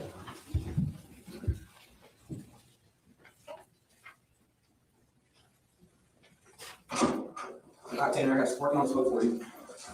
You heard Danny, Riley, he's also with the leaders. Obviously, he's been helping me out with this deal, okay, so, and he had a couple of questions for you, obviously, we're trying to, like we've been talking to you inside the road, and here, we're trying to just clear up a few things. Yeah, you know, you did from the get-go, just like straight up, you know, you're cooperating. We don't want this to be a long deal. We want to let you know what's going to happen here. You want to know what's going to happen here. You want to go ahead and take it back home, like they were saying, right? I mean, that's like, all right, follow this, I think. Let's think about anything we left out that's going to hold this process up. Just think about that for a minute. What is that? What will we hold that up in your mind? No. Okay. Something. You feel like there's something that's in the way of this? I don't think so, sir. I don't think so. I told you where I put her, I told you all the details of everything that happened, I don't know what else there is. So the details you're providing, I wasn't going to, so I don't want to set up. Sure. I don't want to go on, but you took us down the road earlier, right? We crossed over, we were on 21, 23, we crossed over 51. We know your phone's turned off. Can you explain that? Like, turn it off. Good. Okay. My charger was messed up, I couldn't get it back home for a bit, Okay. How long was that? probably about 30, 40 minutes. Yes. You know, it's at the time of when?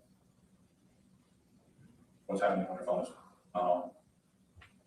I mean, like, what are you doing at the time that your phone is not on? I want you to be truthful about that. Okay.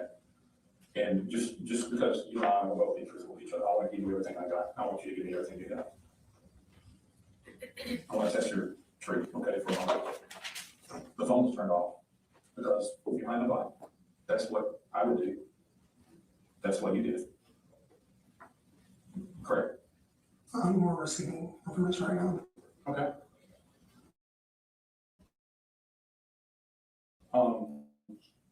So receive that. Okay.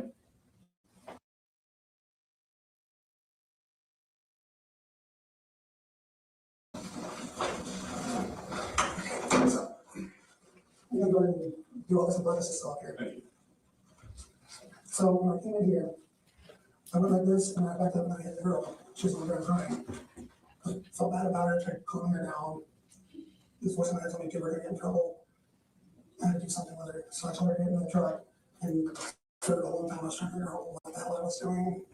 I didn't know what my next step was I just gonna drop off somewhere, I don't know. And I parked for a bit, talking to her on the way there and all this other stuff. Phone away from you, please. I don't like saying it, but Well, you don't have to say it very descriptively, you say what you did with them. I told her, So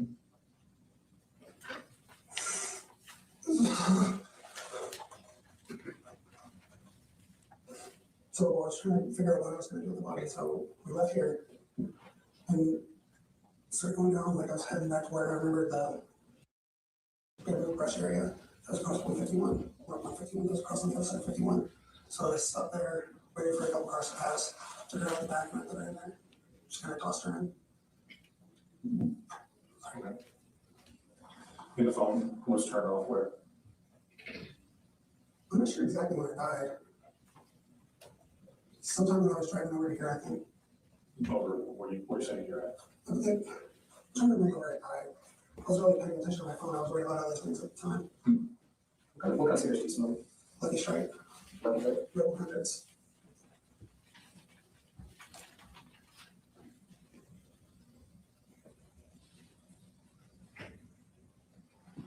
Phone was off for a bit. But the phone was off because you were on the body? I really, I heard you say earlier, you were on the body, and that's why the phone was on. that's why I didn't try to get back on. That's my phone. That's why I didn't try to get back on. Oh. So like my phone dies, I'm just like, oh shit, my phone's dead. I try to bring it back really quick, but wasn't too worried about getting the phone on as soon as I could. So still, that's what the body should do. What we're probably gonna do, is we're probably gonna hop back in the truck and we're gonna drive out there again, okay? Does that work? See if we can walk you through it again. That's some of the folks that are trying to get home, that's what they're gonna do. So that's what we're gonna do. So we'll probably let you smoke and do that. That sound like me? Okay. Dan, do you have any questions you have? When we were talking earlier, you were 99% sure she was there.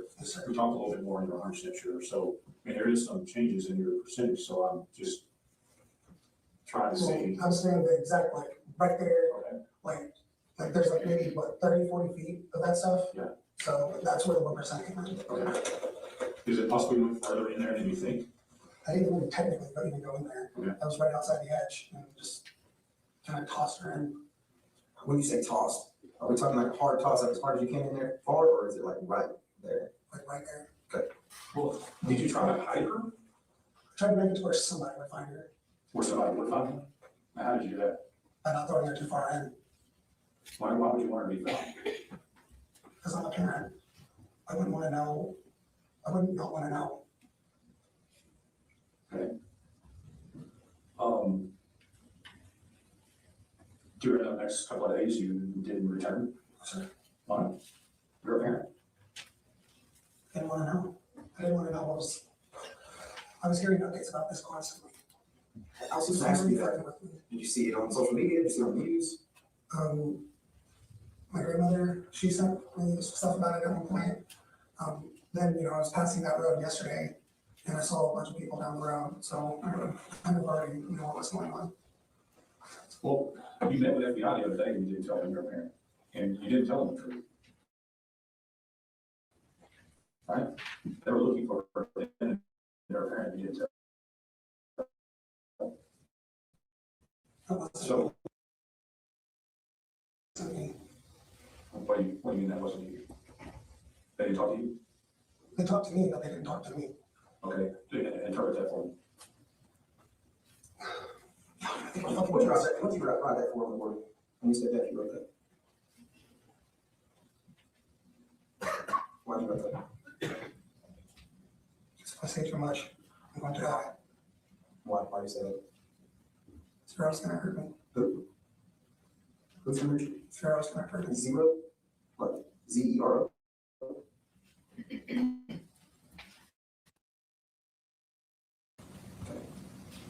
Well, listen, we know some of these things, right? And we're here, we'll protect you, right? We'll let you help you need. So you gotta trust us on it. Okay? How can you stop me from hurting me? Well, there's several ways to do that. We're capable of doing that, for sure. We have the resources, the capabilities, we're in a controlled environment, we can keep you safe, okay? You can trust me, you continue to trust me? I trust you. Okay, I want you to, okay, listen to me. I want you and Zero to trust me. He's telling me this is all a trap. There's no trap. There's no trap. We're gonna get you cigarettes, and we're gonna find them. But in order for me to keep this trust and this open line of communication, and for me to be able to get you anything, for me to be able to let you talk to your family, to do anything, move forward, smoke a cigarette, we're gonna have to keep on the same page, okay? You agree with that? You need another water or anything? You do? Okay. We'll get you another water in a second, all right? But what we're gonna do, is we're gonna try to get you back out there and look at this location, all right? You good with that? Yeah, you smoke a cigarette all the way. We'll go in my truck, more likely. I'm gonna get some things to facilitate that, and then we're gonna do it, okay? Danny, you got any more questions for that? No, I just think, everything's gonna be fine, okay? I totally trust you. Just one more thing. Just a second, all right?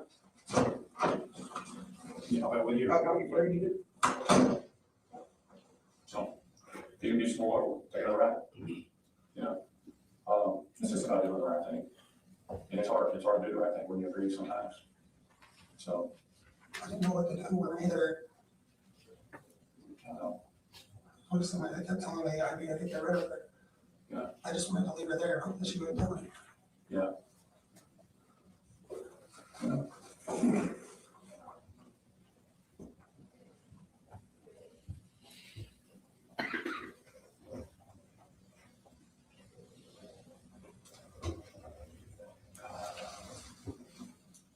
I want to find her, I don't know what. Can you show me? I don't know, man, here. This is something that can be overcome. This is something, I'm gonna miss out on the best parts of my child's fucking life, okay? I can't. well, I don't know how to say that. I mean, This is one of those probation things. This is one of those I'm going away for a long time things. I'm gonna miss out all of my fucking son's life. I would rather die. it is, this is a hard thing. It is a hard thing, but I'll tell you this, Tanner, you're gonna be okay. No, I'm not. Why do you think that? I'm gonna miss out on all my son's Christmases, his birthdays, him growing up. I'm gonna miss out on everything. All because I listened to some stupid voice that isn't probably even there. A lot of people have done that. You're not alone. You're not alone in But this. you're not sitting disagreeing that I'm gonna be away for a long time. I'm gonna miss out on everything. I'm serious right now, right?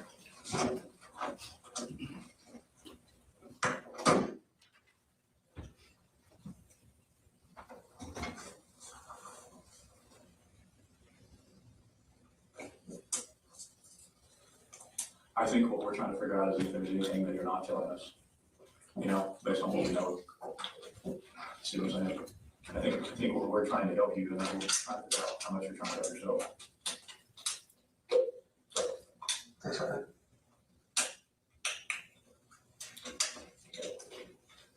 Sorry, we go on.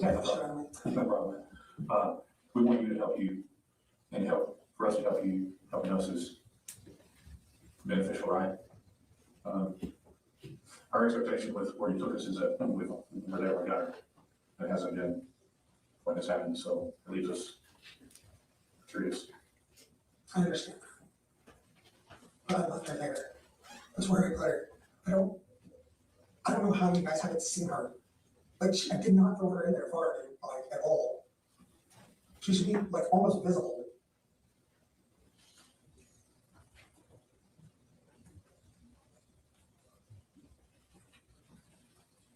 You thinking something maybe not visible?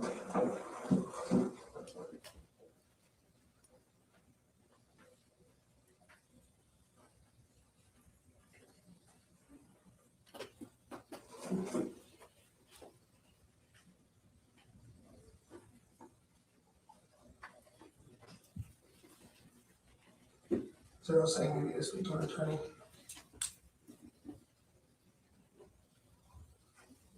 I don't know the implications of that. Yeah. Well, we'll, Also, I need to pee.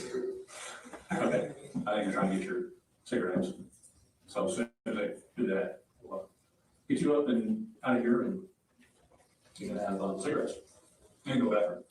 You need to go back and go back. Yeah, I kind of got the entire bottle of water and I'm gonna go. Okay, maybe let me see. I'm not from here. Let me see where the bathroom is. Tennessee. I'll be with you just around the corner. Bathroom? Holy shit, that was quick. So there's a process here, okay? Whoa. This is not like I'm terrible. This is more of a comfort thing, okay? So what we're gonna do first, we're gonna put this one on. So turn around this other one. Okay.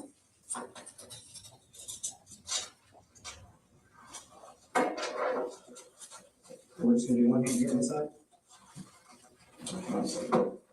Okay.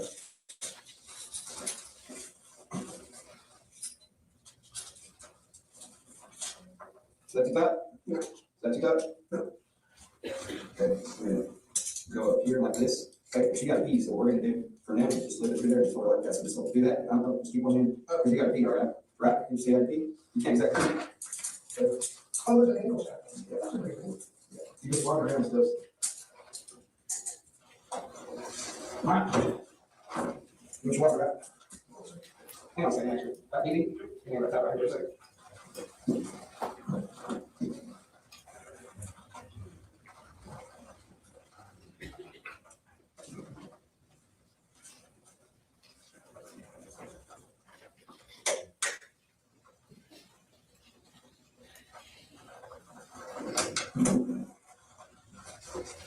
All right, so it's like.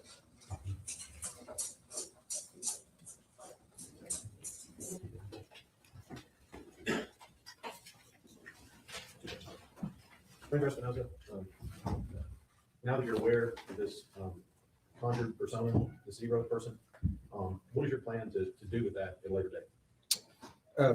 Obviously, it's something I'm going to put into my toolbox based on my training experience. That may be something I can utilize to elicit the truth, essentially utilize it to gain further rapport and potentially find Athena.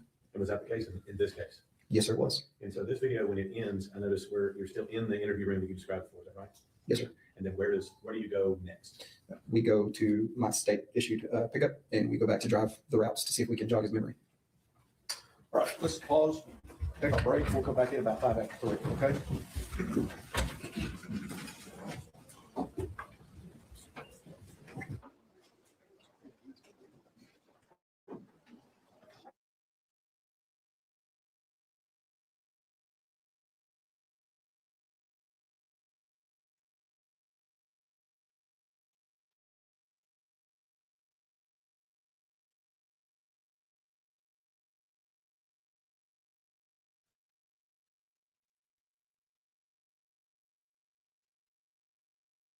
Just on the north side of the highway, that's what you're talking about, right? Yes, correct. And then, as we see, and if we were to walk down through there, and I think we'll see a little bit of it on the video, but as we walk down through there, you said there's some form of barrier that one would have to cross to get from the dark parking, the parking spot there to the actual river. Is that correct? Correct. It's like a guardrail to keep vehicles from going further down. Makes sense. And so at this point, did Tanner Corner say that he pulled in straight towards that guardrail or backed in, or how did he say that he parked his vehicle? I believe the initial statement was that he backed in. So he told you he backed in there, and then what did he tell you he did in order to retrieve Athena's body from the back of the truck? What did he do? He told me he grabbed her and drug her down to the creek. And let me ask you a couple of questions. This vehicle on the back of it, does it have a door that we would open, like a back of a van door? Does it have some form of roll-up door? On that particular truck, it's a roll-up door. And so he told you he would have rolled up the door and removed her body from the back of the truck. Is that correct? Yes, sir. Now let's talk about what he told you about how he got her specifically from that area over to where the water. I think you used the term drag. Is that correct? Yes, sir. How did he tell you that he drug her body from the back of the truck over to where the water was? The exact statement that he made, obviously we're going to see here in a little bit, but it was in fact that he drug her body to the creek. Okay. Now, let me ask you just a little bit here. I noticed on this, there appears to be a little clearing here on the other side of the guardrail towards the water. Is that correct? Yes, sir. And it looks to be there are a couple of trails and other things that go around that. Yes, sir. Where did Tanner say that he went to put her body in the water? To the left of that flat white spot that you see there on the north side of the road, right off the river, right to the left side of that, there's a drop down into the river.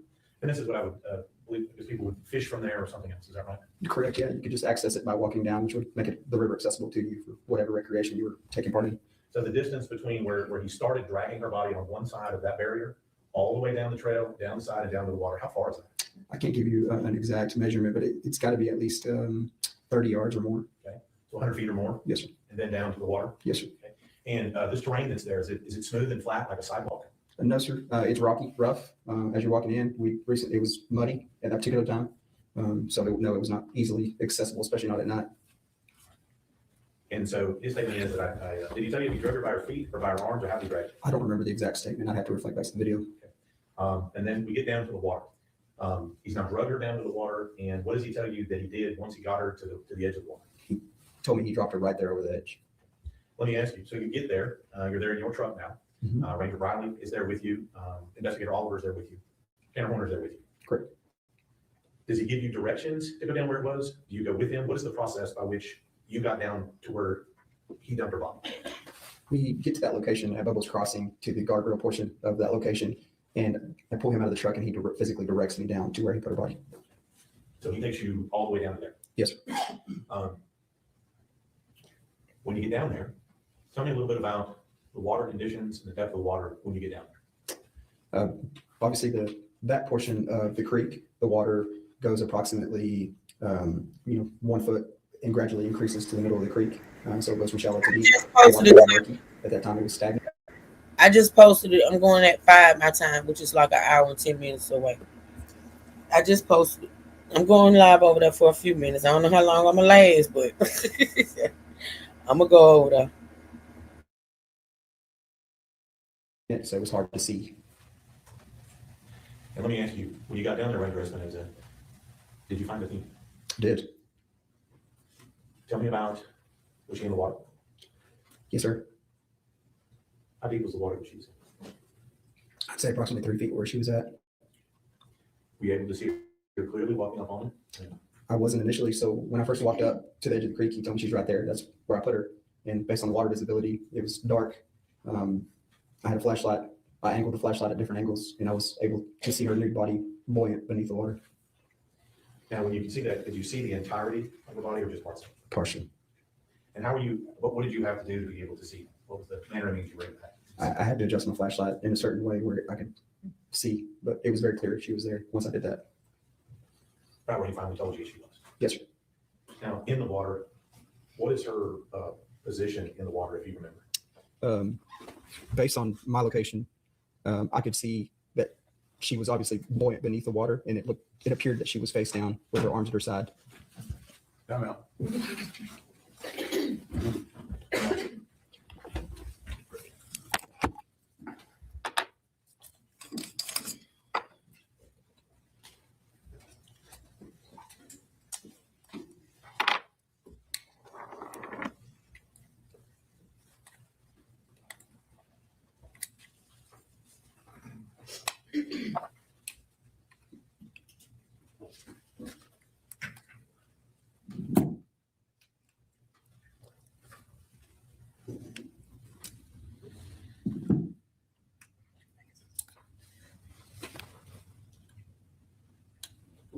I'm glad it's not just me.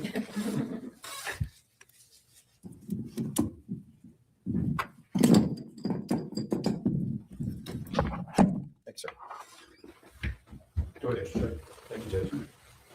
So now you've located her in the water, you know, used your flashlight, you spotted her. You said that her body had no clothes. No, sir. Let's talk just a little bit of that, take a short detour here. At some point during this, you had told me before in your testimony today, you had a conversation with Tanner Horner about her clothes and whether or not she had clothes on. Is that correct? Yes, sir. And at some point, did he tell you that she had her clothes on? Yes, sir. Is that true? No, sir. Now, at some point after this, after you located her body, and after you've done what we'll talk about in just a second, you have another conversation with him about her clothes. Yes, sir. And what does Tanner Horner tell you he did with his clothes? He eventually ends up telling me he kept her close, and she was in fact nude. Now, about how long is this video from when you leave until you've now found her body? I would say maybe 45 minutes. And once you find her body, what do you do in response to locating her body? There's obviously everybody following me because they're wondering where the heck I'm going. So I'm able to maintain everybody up top and immediately maintain the scene integrity, which was everybody get the heck out of here, shut it down, hold it, let's secure the scene, and let's get crime scene here to process the scene. So at that point, you secured the scene, and so your role as far as the scene is concerned, you're done. You're going to bring CSI in and whoever else is to handle that part. Correct. Yeah, it's part of the resources I already had on standby, which was the Texas Rangers crime scene team, Wise County crime scene, and FBI ERT, which is their crime scene team. And I guess what I'm saying is, for questions with regard to CSI actual recovery of the Venus body, those are those people we would be talking to. Is that right? Correct. Yes, sir.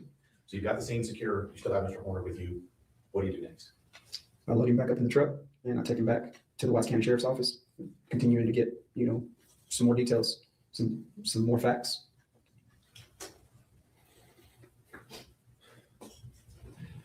Yes, sir.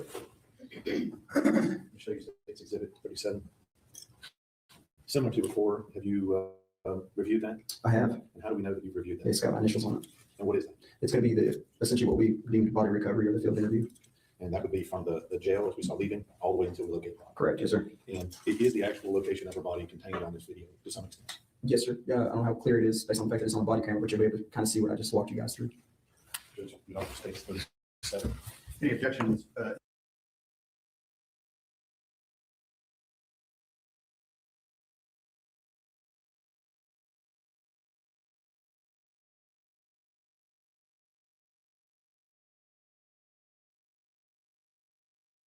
It's definitely. I still don't know what I see. I'm just that way. Yeah, I'm the Waffle House making me hungry. I'm a big boy. Okay. Someone's talking about patty melt earlier, and I'm like, yeah, Whataburger patty melt. I was like, what? Whataburger. Yeah, honestly, I like Dr. Pepper. Yeah. See, I don't like regular Dr. Pepper, but I'll drink the Dr. Pepper shake. For some reason. So, I don't know if it's just me or what.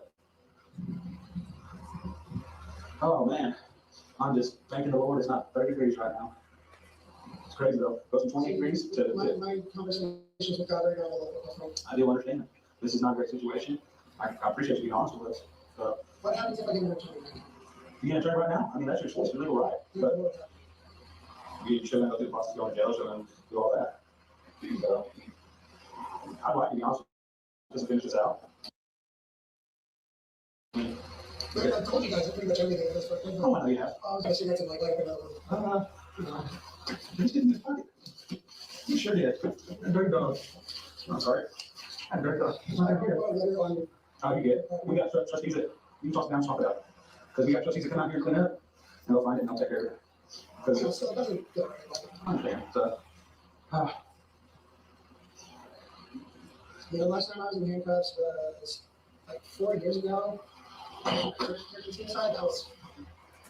What did you do to attempt suicide? Tried to hang myself. What happened? I didn't tie a knot, I just kind of tied it around my neck and then. Did you hang it from a door? Door opened a little bit after I went unconscious and Okay, yeah, I've actually seen that. I woke up with a big old fucking knot on my head from the floor. Sure, big headache too. I like it. I'm like halfway convinced I had a tumor in my brain. I mean, people happen sometimes, man. You ever get checked out? No, I'm the kind of person where I don't go to the hospital until the very last second, which, that's probably the best thing in the world. Like, I have, like, random heart palpitations and stuff because I drink a lot of energy drinks. Like, I even have my heart attack, like, a year ago. Like, that's.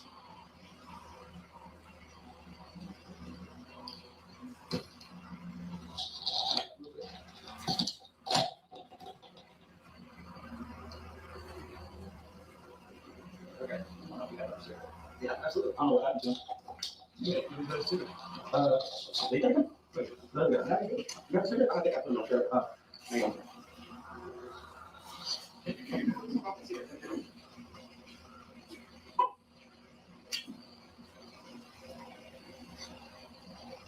Hey, Joe, take your shirt out. Go on. Want to shut the camera out? Oh, never mind. I'm not my truck. I'm sorry. I have my truck. You okay?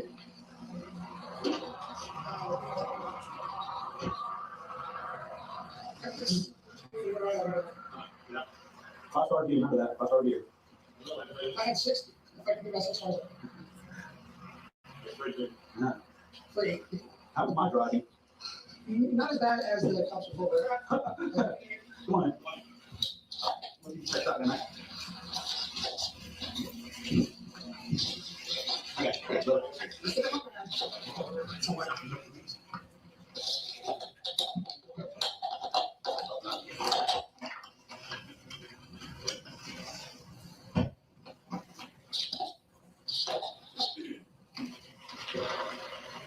Nice try. Oh, it's all right. I guess we'll play it.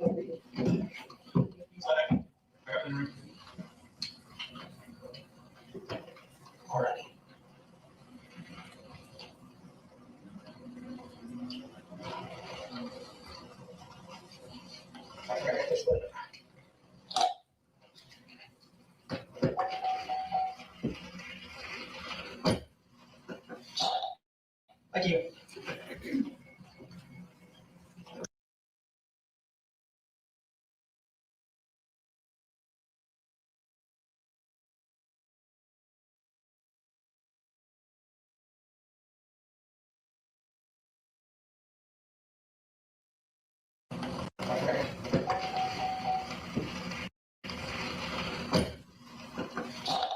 Can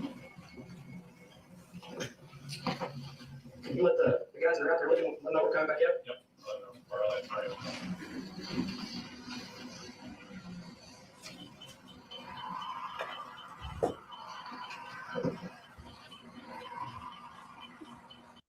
Oliver, did you do the same? Because I think the one was in the last game.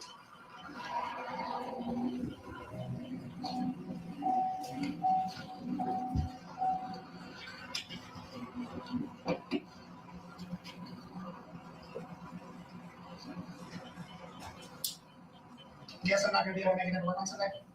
That makes it worse sometimes. Yeah. Right now, we're going through peak season, which, to be honest, it's kind of a pain in the butt. Late hours, back to work. Oh, yeah.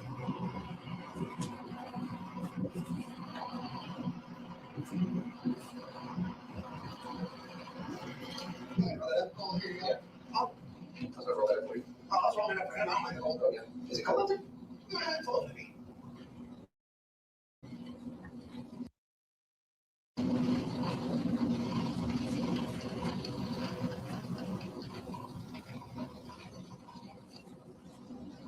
Cassie is waiting on my call to come back from work. Yeah, what's the latest you usually call? About an hour ago. Okay. Well, let's get this kind of thing behind us and then we'll go from there, okay?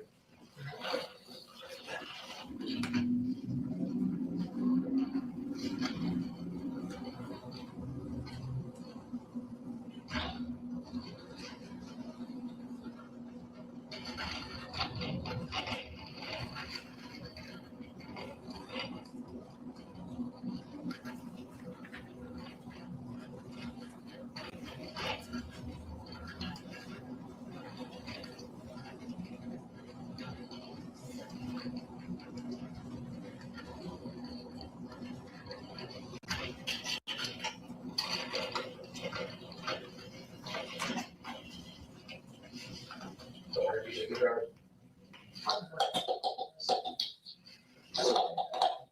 I think that's still playing the work. So it's like money?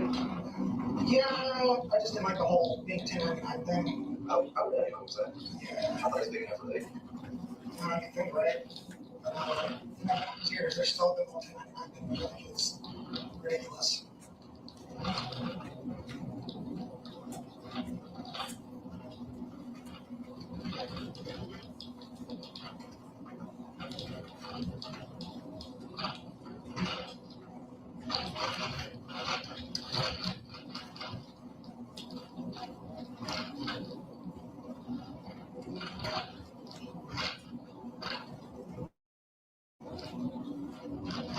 Where we're at. It's not on 51 south.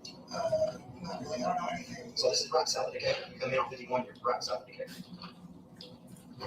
I'll take 51 into your house. Not really. Nope. I mean, if I'm picking up starts off with another person, sometimes I'll take 51. Normally I just cross over 51.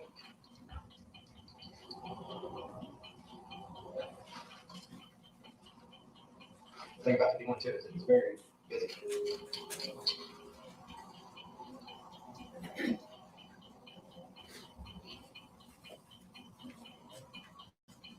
So where would you drive Uber at? Just drove to work? Yeah, I tried to stay out of Dallas, but I know it was better money, so sometimes I look at Dallas. Keep me honest, Oliver, on the, is it 2051? Which road are we going to? Yeah, we're going to cross it out where he showed us the main road. So we'll just try to follow 14, but I don't think we're again. And then,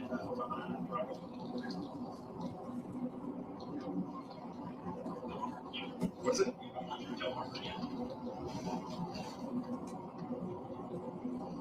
Can I read out where we're at now, Taylor?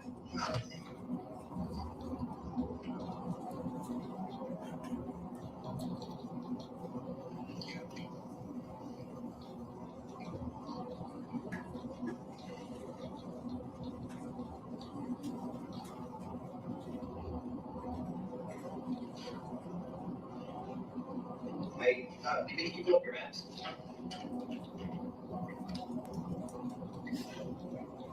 Oh, never mind. No, I was trying to pull them in. It's all right. It's all right. Yeah, no, I'm good. I just wanted to kind of give a visual as what we're doing.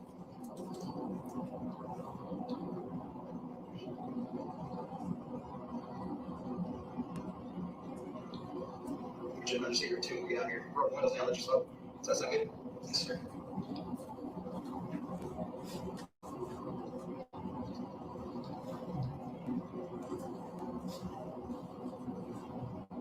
If you see something familiar, you recognize something. I'm trying to jog your memory here, okay? It was dark and dark. You were worked up, so.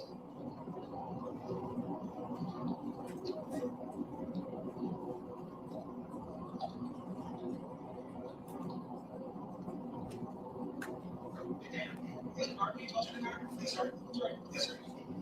Do you think the dark is going to confuse you a little bit? Nah, that's why that made me feel good. Like I said, I was right before I literally started being there sometimes.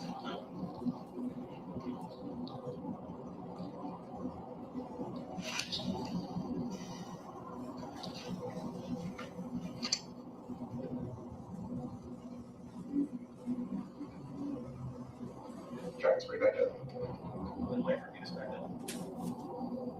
Actually, about the right time. I think that we're going to try this way of things. They know what happened. 40's good for you.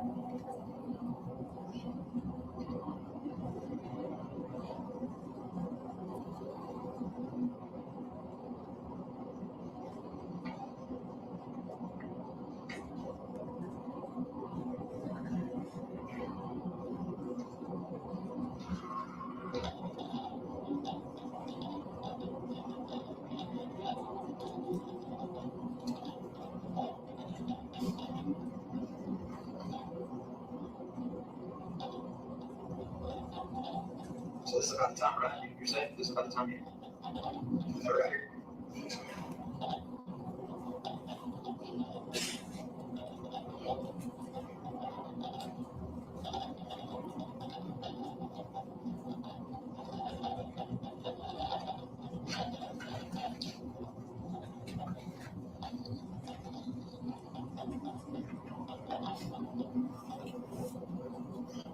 You're testing the drive.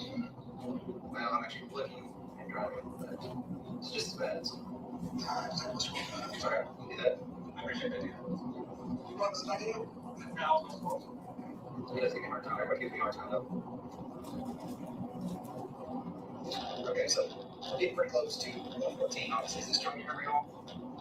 Crossing the bridge, approaching 114. We're going to take a left on 14. Right here, like we're less than a mile and a half from it. It just you were across the railroad crossing. And then it's 114. There's a couple bridges here. Really? You just got that back road where we go. Yeah.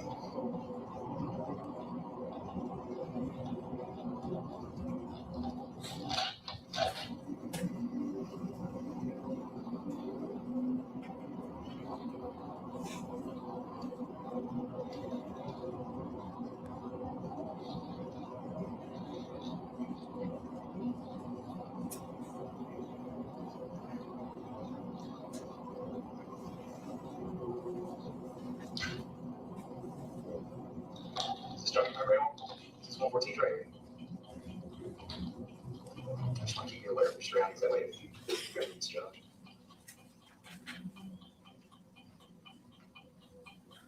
I think I know this area. I think I've been over here a couple times.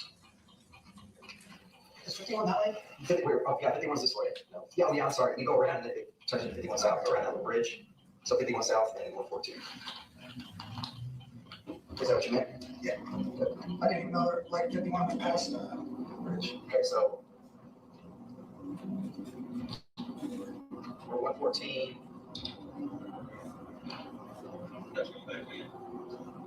Why did you turn off the DV? I didn't even go 51 of them. Yeah, okay. So wherever you cross, right? Yeah, we have to take 51. There's also a turning. Yeah, off 114. We're going to retrace your steps. So we're going to cut off 51 and go that way. Okay.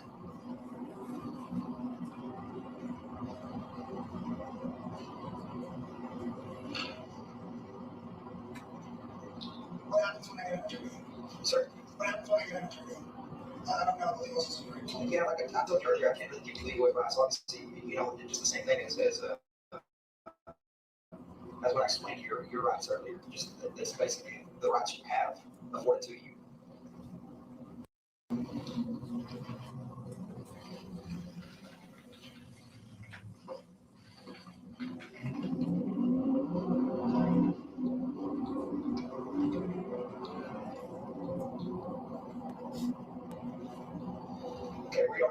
us, or right at a mile from that road. Is there anything, John, you remember?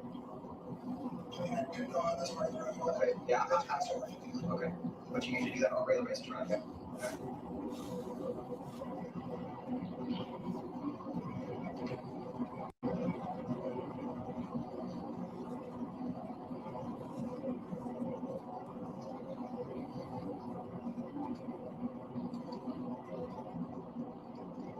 So we're, yeah.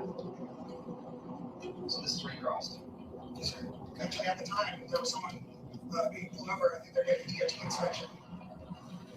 And they were pulled over right there. Okay. Now we're on the road. Thank you. Okay, so now we're on the road. And we are. I'm gonna slow down a little bit just in case something comes back to you, okay? So are you going normal speed, I guess, and anything out of the norm, or you? I guess that truck has monitors and stuff in it that keeps your speed regulated, right? I mean, I don't know. I think if you go over your speed limit, like, you might ding something, but we never get anything about it. Okay, so now we're approaching here, right? Okay.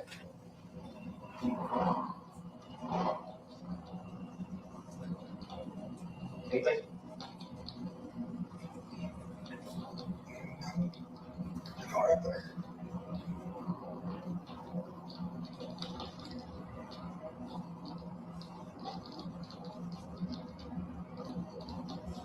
Remember this intersection, obviously, you gotta make a stop. A couple times I'd rather just not go see it, but go the other way, because it's kind of a little bit hidden. And it's at a weird spot. Okay. You remember this house right here? One being built. I've actually been watching that one being built for a while. Okay.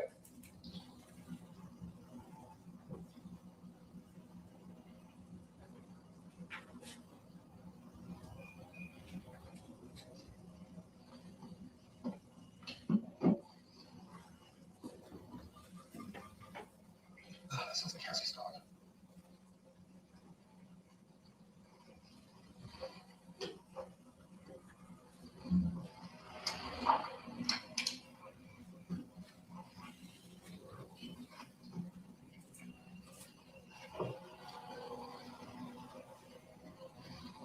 Okay, you still good with it? Okay, and you remember this house right here? Yeah. I stopped right past the bamboo, so people in the house couldn't see. Okay, so we're here now, right? All right, we're driving here. And then we get to the spot right here. Do you stop before the bamboo or after the A bamboo? little bit after the bamboo. Okay, so tell me where you stop before I stop. Forward one. We're gonna rewatch your steps, okay? It's further. Further. Yeah. I did a judging based on Okay. based on how I can see the house. A little bit more up. Okay. And there. Right here? Okay.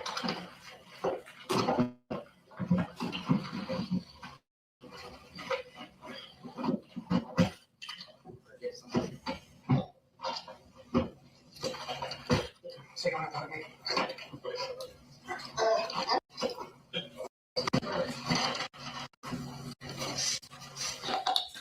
Okay. Let's watch your steps first. Okay, can you kind of reenact that? I was looking at it before. Back to the mid.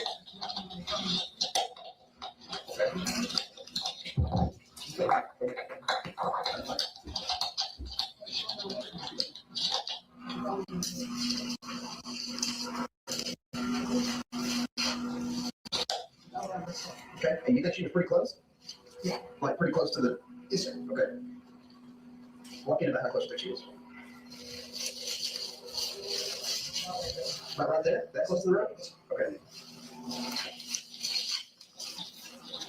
Okay. Are you sure it wasn't this side or? Yes, sir. You're 100% positive? Okay. All right, let's put some light on it. It's kind of dark. Now shine it. Okay, and now shine it. And you think it was right? Yes, sir. Okay. Show us. All right here. What do you think?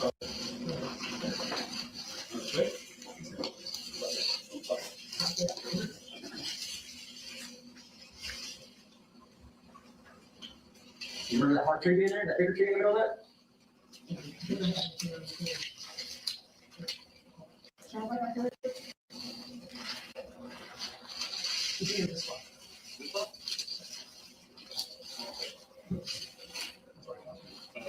My understanding. How do you measure, John? I'm just saying a spot. I can move my arms over there. Around this. Yes, sir. This one. This is my hair. Apart just enough to where.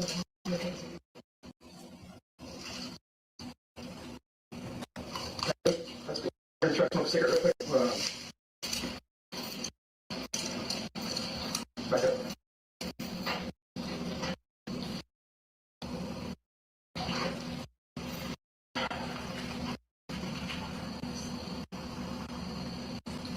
Is there any way you could be used? Yes, sir. If we go to your house and look or anything like that, is that gonna change anything? Yes, sir. My fiance lives with me. Okay, so There's no you, way. so you wouldn't take that? Was this no share maybe? Something like that? Yeah.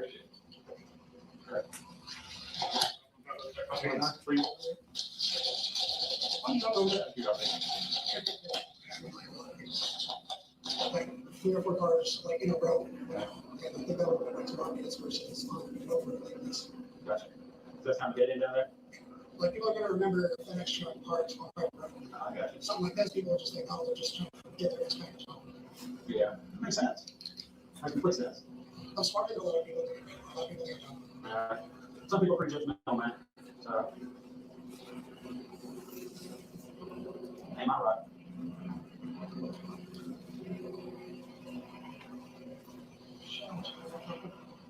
I want to go to one time. It's expensive, though.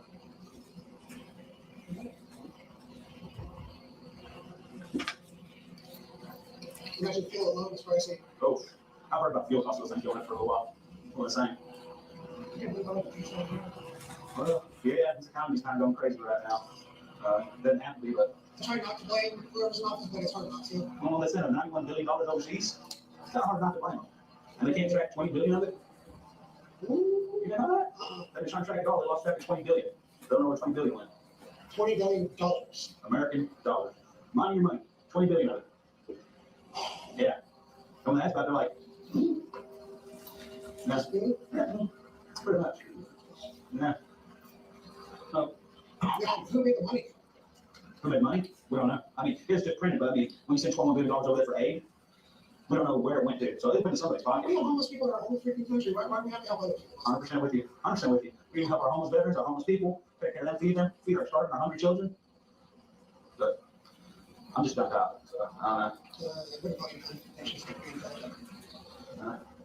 I'll be honest with you, man. It doesn't look like she's here. Do you think she was actually dead? Maybe I didn't check. I just kind of assumed because she defecated on herself. Yeah. So, you pick her up in her arms or by her clothes? But which one? In her arms or by her clothes? Okay. I don't know. I'm going to stab in my eye. My eyes irritated now. Yeah. Little piece of pain relief. I think I'm working on good. And there's no chance you could have done a little further or back on 3549? Originally, the plan was I was going to go with the private road. I don't know about that anymore. Yes. I understand. Because our main goal is to get her, get her names on, close it out. Yeah. I mean, I think it might be possible somebody could do it at the same time, like, you know what I mean? I mean, that's random person picks her up. That's going to be, why they come forward and stuff like that. I'm a hero, founder, stuff like that, you know what I mean? Unless they were not right. Yeah, that's true. Like, I noticed there's quite a bit of trees on there. Quite a bit. So I'm just sitting around my brain and thinking, it's like, Tanner being honest with me, completely cooperate with me. He's been upfront and honest, and it just clicked to me. Is it zero that's fucking with me? That's not what tell me where she's at.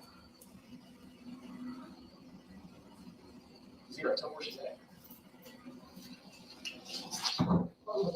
Right? I'll go quickly through.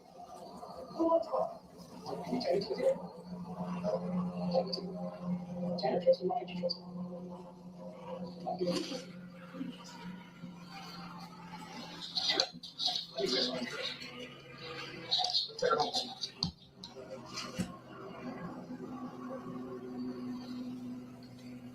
When you get dressed.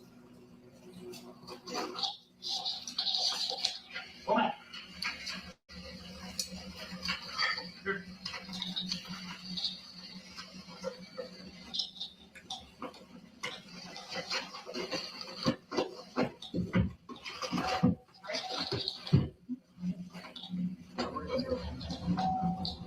One more team, so I get to settle. Right on 7:30. Okay. Trust me the entire time. I apologize, bro. I wasn't aware you were willing to talk to me. I'm not gonna let you know for that. It's good for you to get up and tell them, at least.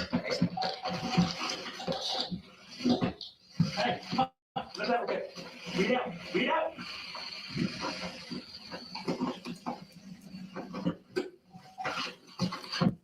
What? I should go first.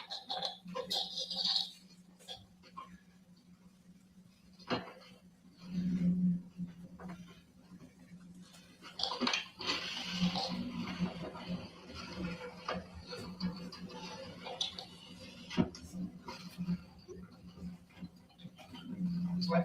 Yes.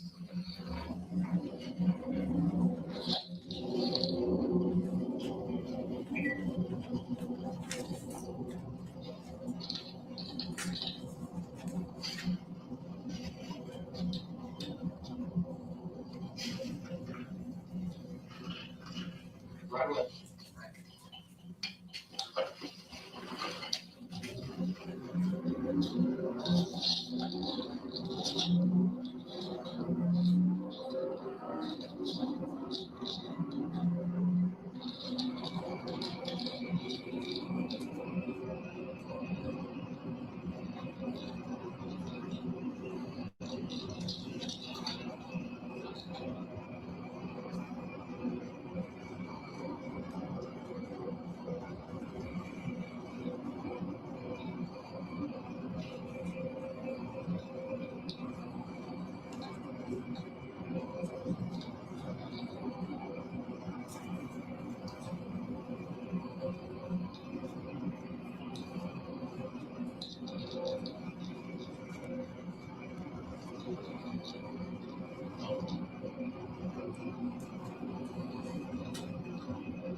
Direct light.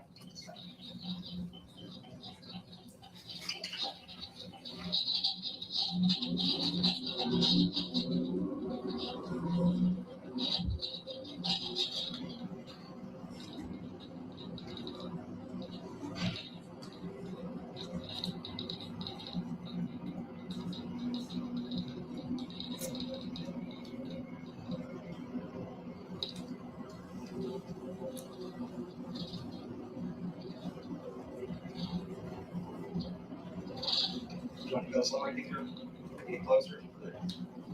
Close.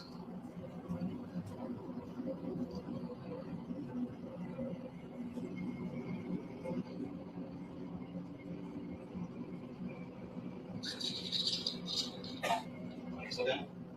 Yes.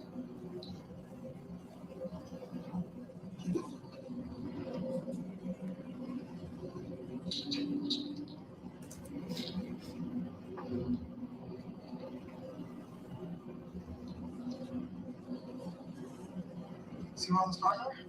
On the left.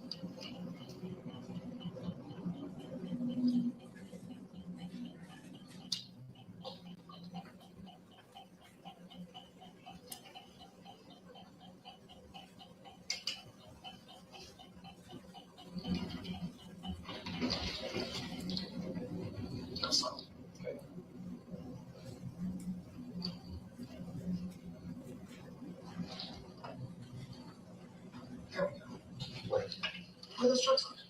Those trucks are at? Where'd you park? Right here. Where'd you put it? I'll show you.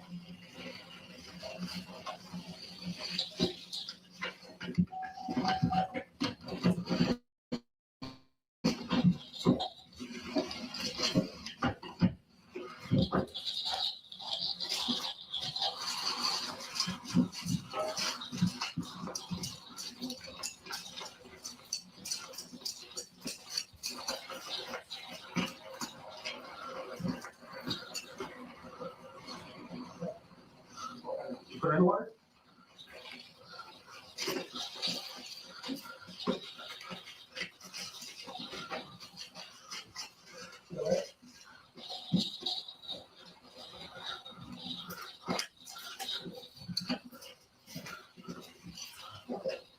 You put it in the water?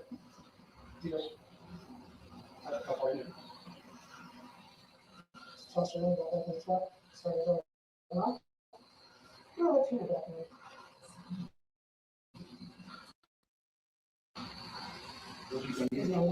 Zero when you threw it in, are you down there? Three closer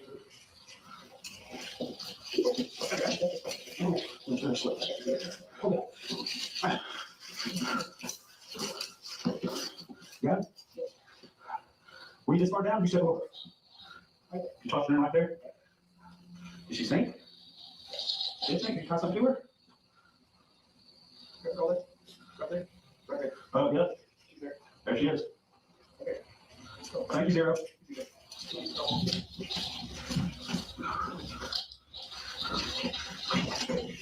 Oh.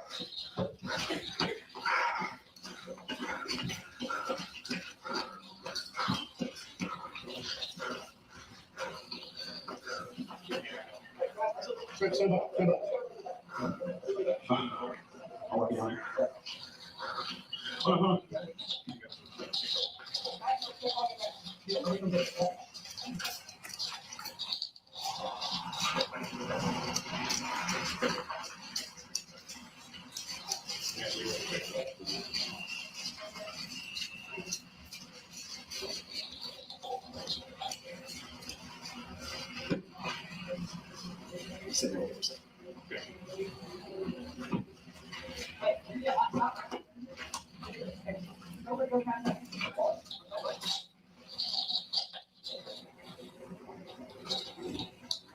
That's awesome. Great. Glad you got it.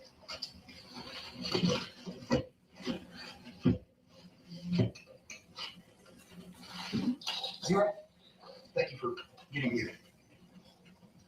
But I've got questions here. What happened? Am I talking Tanner now? No. What's? I need Zero. I need that. Zero, one more question. Zero, can you come out? Zero, I need you. Talk to me. I know Tanner didn't sexually assault this girl. I know Tanner didn't hurt this girl, but I know you did. Did you sexually assault this little girl? No. Did you kill this little girl? Zero. I wouldn't do it. Thank you for bringing me to it. Thank you for letting me get her home.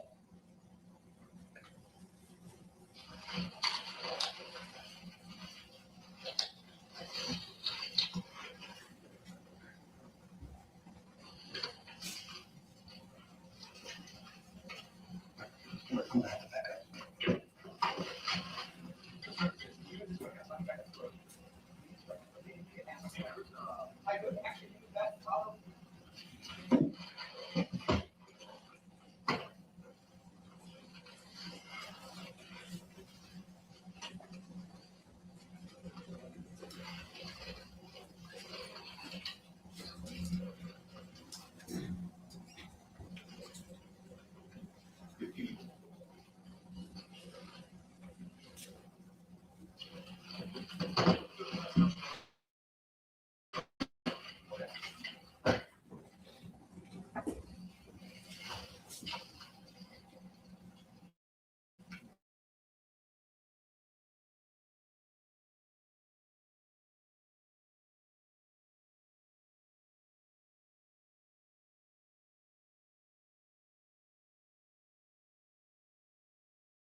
that what you call him? Son of a bitch. What, you say that? You don't. We got the road stop with it.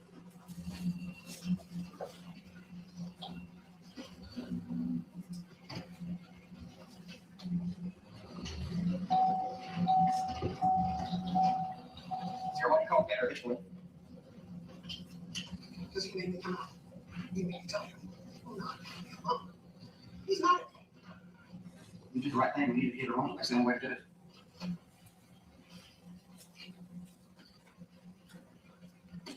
We needed to get her home. If something happened to somebody you cared for, wouldn't you want them to come home?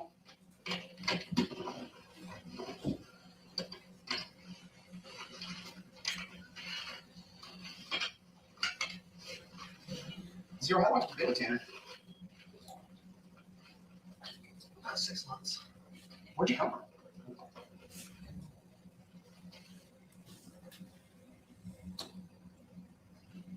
I don't know. What made you come to Tanner?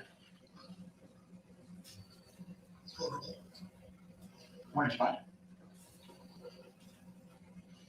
Maybe we're not fine. Where'd you find him? Where was the location you found him?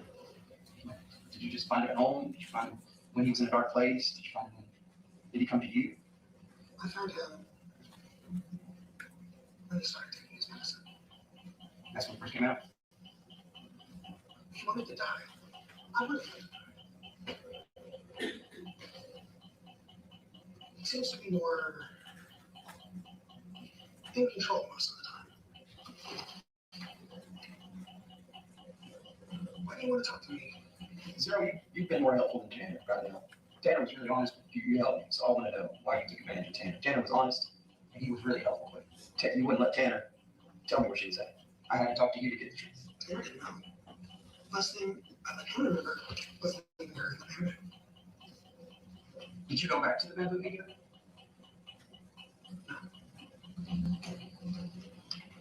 You did go back to the bamboo and get her and then bring her here?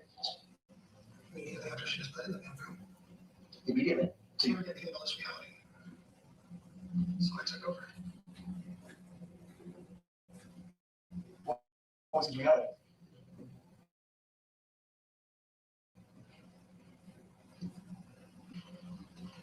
So is Tanner telling us the truth on how everything happened? It's true. What's your truth on it? What's your take on how it happened? I tried to get her, that little girl. She was going to put us away for a long time. Sorry, Vehicular assault. Sorry, if it's on accident. So I took the initiative to make her go.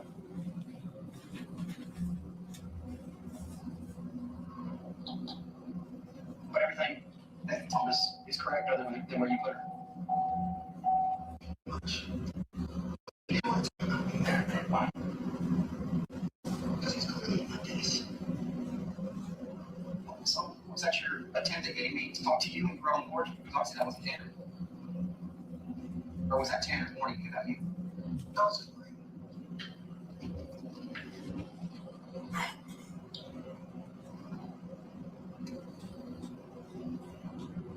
Is there anything that Tanner left out that I need to know? You think I need to know?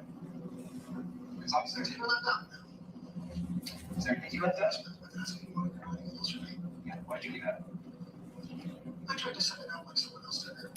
How did you do that? Came up with an entire story. Is that the story about the green band and the Hispanic male came from? Yeah. Is that what you told those agents? I talked to them. He was too scared. The guy was too scared to talk to you, to talk to Zero? Tanner was too scared.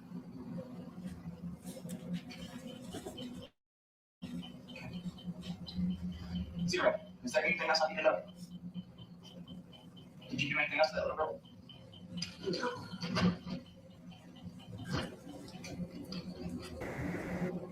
Was that your biggest fear? What you mean, Tanya? Is Tanner? What you mean? You said so. Is Tanner the other person in his head? His name is Tanner Lynn. Tanner Lynn. Start with an H. I know what it is. Hold on. His name is Tanner. What you mean? Girl, you crazy.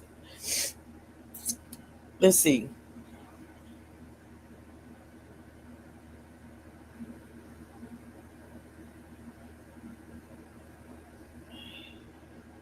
I know his name. His name is Tanner Lynn. It's his damn last name. My brain ain't worth shit. Horner.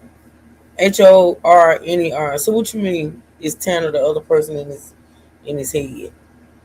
It's you say so? Is Tanner his other person in his head? Oh damn. Okay, now.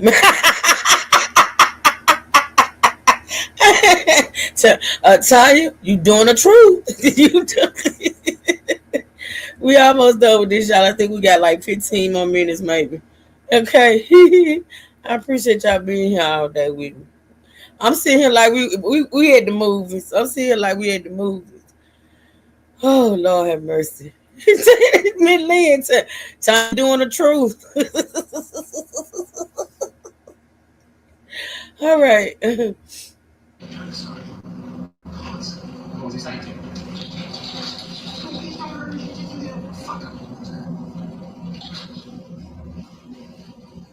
Did you immediately assume the job here? Did you come back and take over? We're here to maybe Tanner would get you off the way, or did it take some time? Tanner was worried about little shit.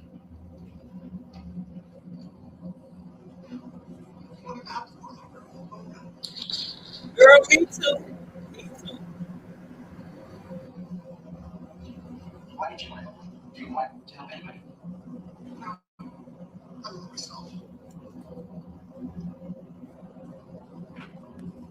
Have you ever been anywhere else, Sarah? Have you ever done this before? No. Is this your first time? Of course. Well, let me honest. I'm not stressed. Right now, he just doesn't know how to tell anything. He's distracted with Sunny, talking when he's here. Have you ever made Tanner do this before, this time? No. There's never been a situation like this. So, if y'all hadn't hit her with a truck, you would have never done this. If Tanner had never hit her with a truck. Tanner would have hit her with a truck, and even this would have happened. Right now, we've been getting ready to go out to the bar and celebrate our brand new company. You go to the bar often? On occasion.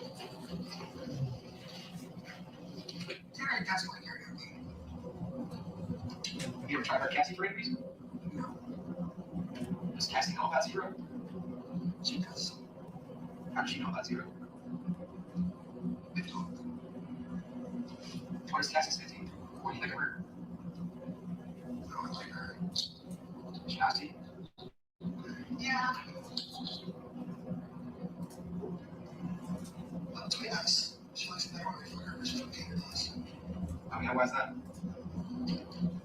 She likes it rough. And now Tanner has to take over. Tanner has to take over with all the fucking time. How long does Tanner stay away? How long do you keep him away? Does it come and go, or do you take over for long periods of time? The longer I've been here, the longer I'm able to keep in control. I think there's always a lot to Tanner out. How do you do that? I'm in a sleep. How long does he stay asleep? All night, too. How do you make him sleep? Just make him.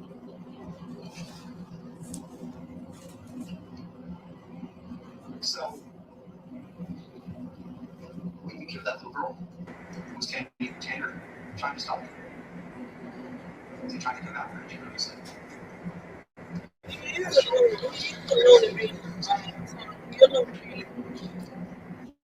What did you tell him?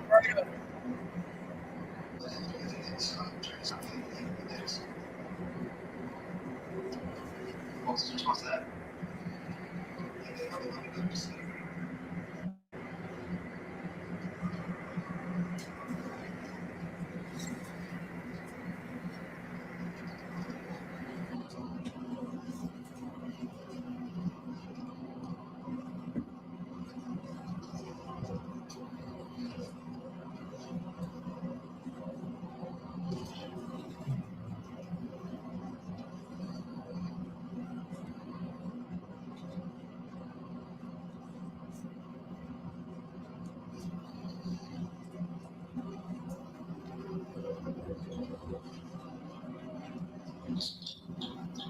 over, PB, you have any questions for Zero? I'm not feeling good today, so I'm just going to talk to you. Better about it.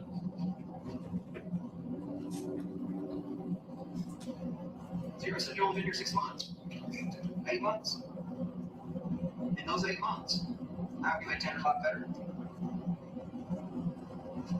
Do you think that's my goal or something? Is your goal to prove it? It doesn't seem like I'm going to do a good job of that. Is that your sole reason for coming in to Tanner?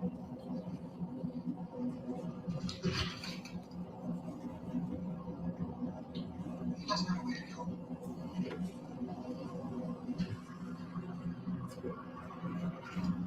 All this work experience, we've drugged up junkies. Not being able to do anything. Like, he needed me, otherwise he wouldn't have anywhere to go. Did you come in at a time in Tanner's life where he was having trouble coping with everything? He was trying to kill himself. He'd been planning for 2 months. I think around 2 more months he was still planning and planning. The pastor has to go down and medicate. Why did you do this to her?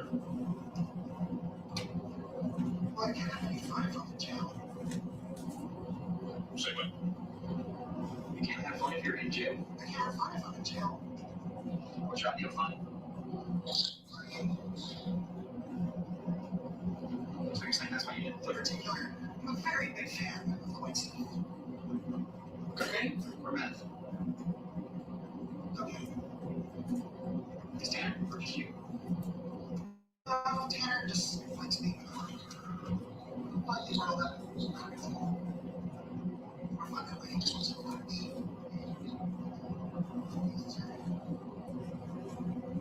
Why did this happen? Why did this happen to her? Because Tanner. So Tanner went in there with that truck, so we never got. Right.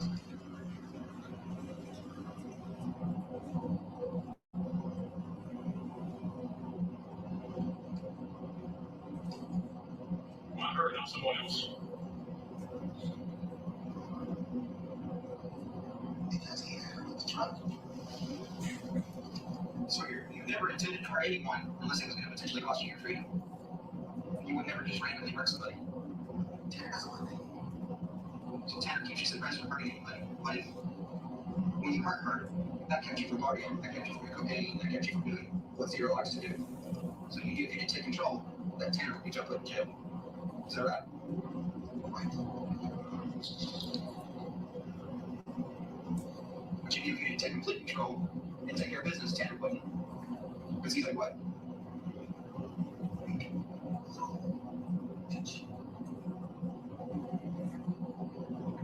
Is he probably is? Was he?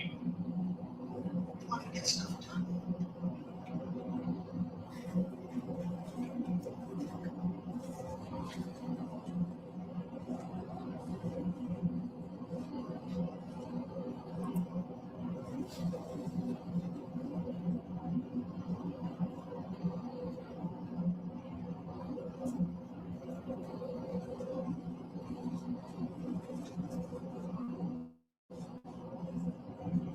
What's your main goal, Zero? Is it just to party and live and slowly push Tanner out?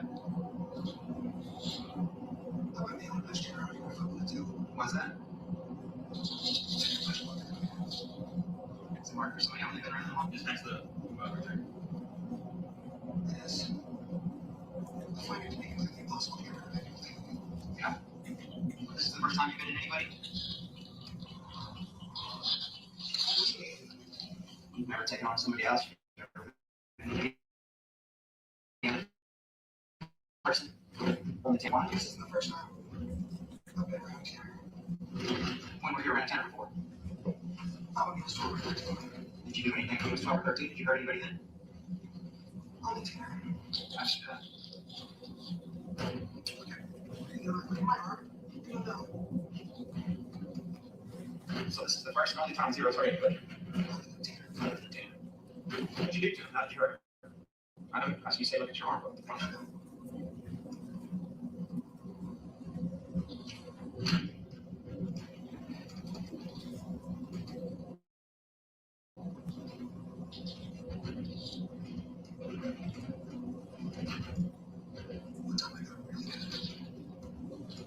What'd you do? You told me that. Took a box cutter. Slashed. As hard as I could. On where? His wrist? Yeah. You could kill him. But then what happens when he does? But you won't be able to party. You do the things Zero likes to do. Self-destruction doesn't mean anything.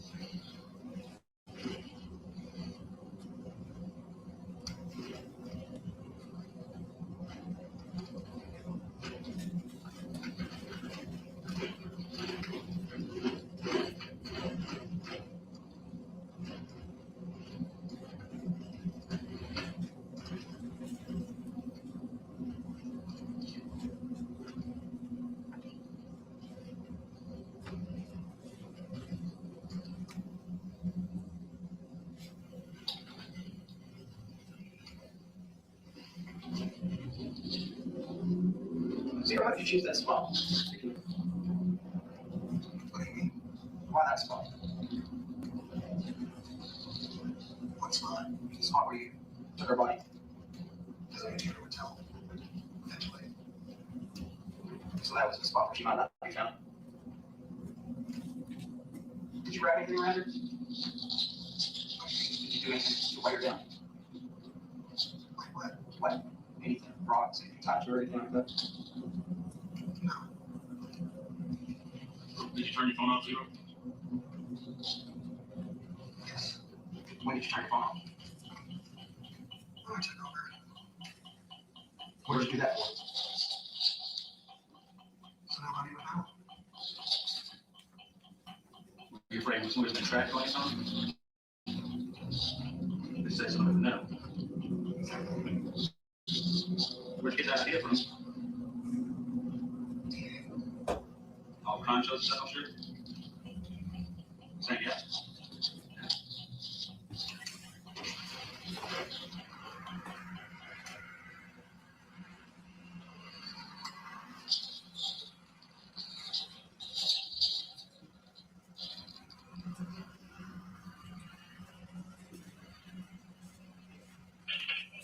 Rangers put it back in.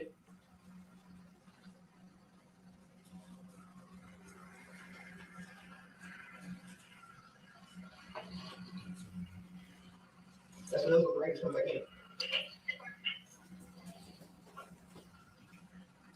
Yes. Sergeant Oliver, investigator Oliver, we're going to the sheriff's court.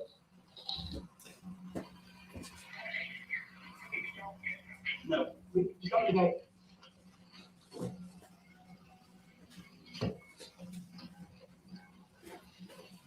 Zero, do you smoke? Yes. Let's teach you to smoke. You get that?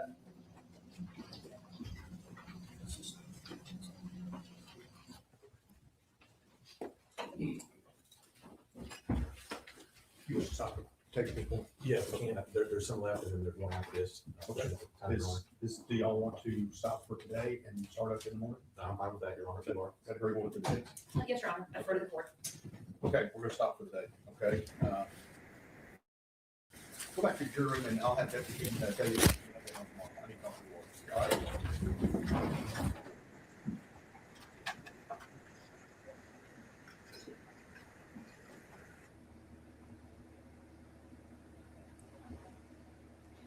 All right, y'all, that's gonna be it for today. So we got through day 1 and day 2. On tomorrow, I'm gonna try to come on and get through day 3 and day 4, which is Thursday and Friday. And then so on Monday we can be caught up when they do day 5. All right. So shout out to everyone that stayed, well, everyone that came through, period. For everyone that supported this live, I appreciate it so much. I do. I love y'all. I appreciate y'all. I see y'all in a few minutes over there in Sippaville. Okay. And yeah, I hope everybody's having a blessed, beautiful day. It's a gorgeous day outside. I've been stepping in and out, but I ain't really went nowhere because I'm doing stuff on the inside besides doing this and that and the third, honey. But it's a beautiful day. Thank you, Lady Marie. Thank you. But I hope y'all having a blessed, beautiful day. Thank you, Tanya. And I'll see y'all later, all right? And we will be back in the morning to do day 4 and day 3 and day 4. Okay. With that being said, thank y'all so much for joining. Y'all be safe, be blessed, never stressed. And until next time, truth seekers stand up, and we out. Thank y'all again. I love y'all.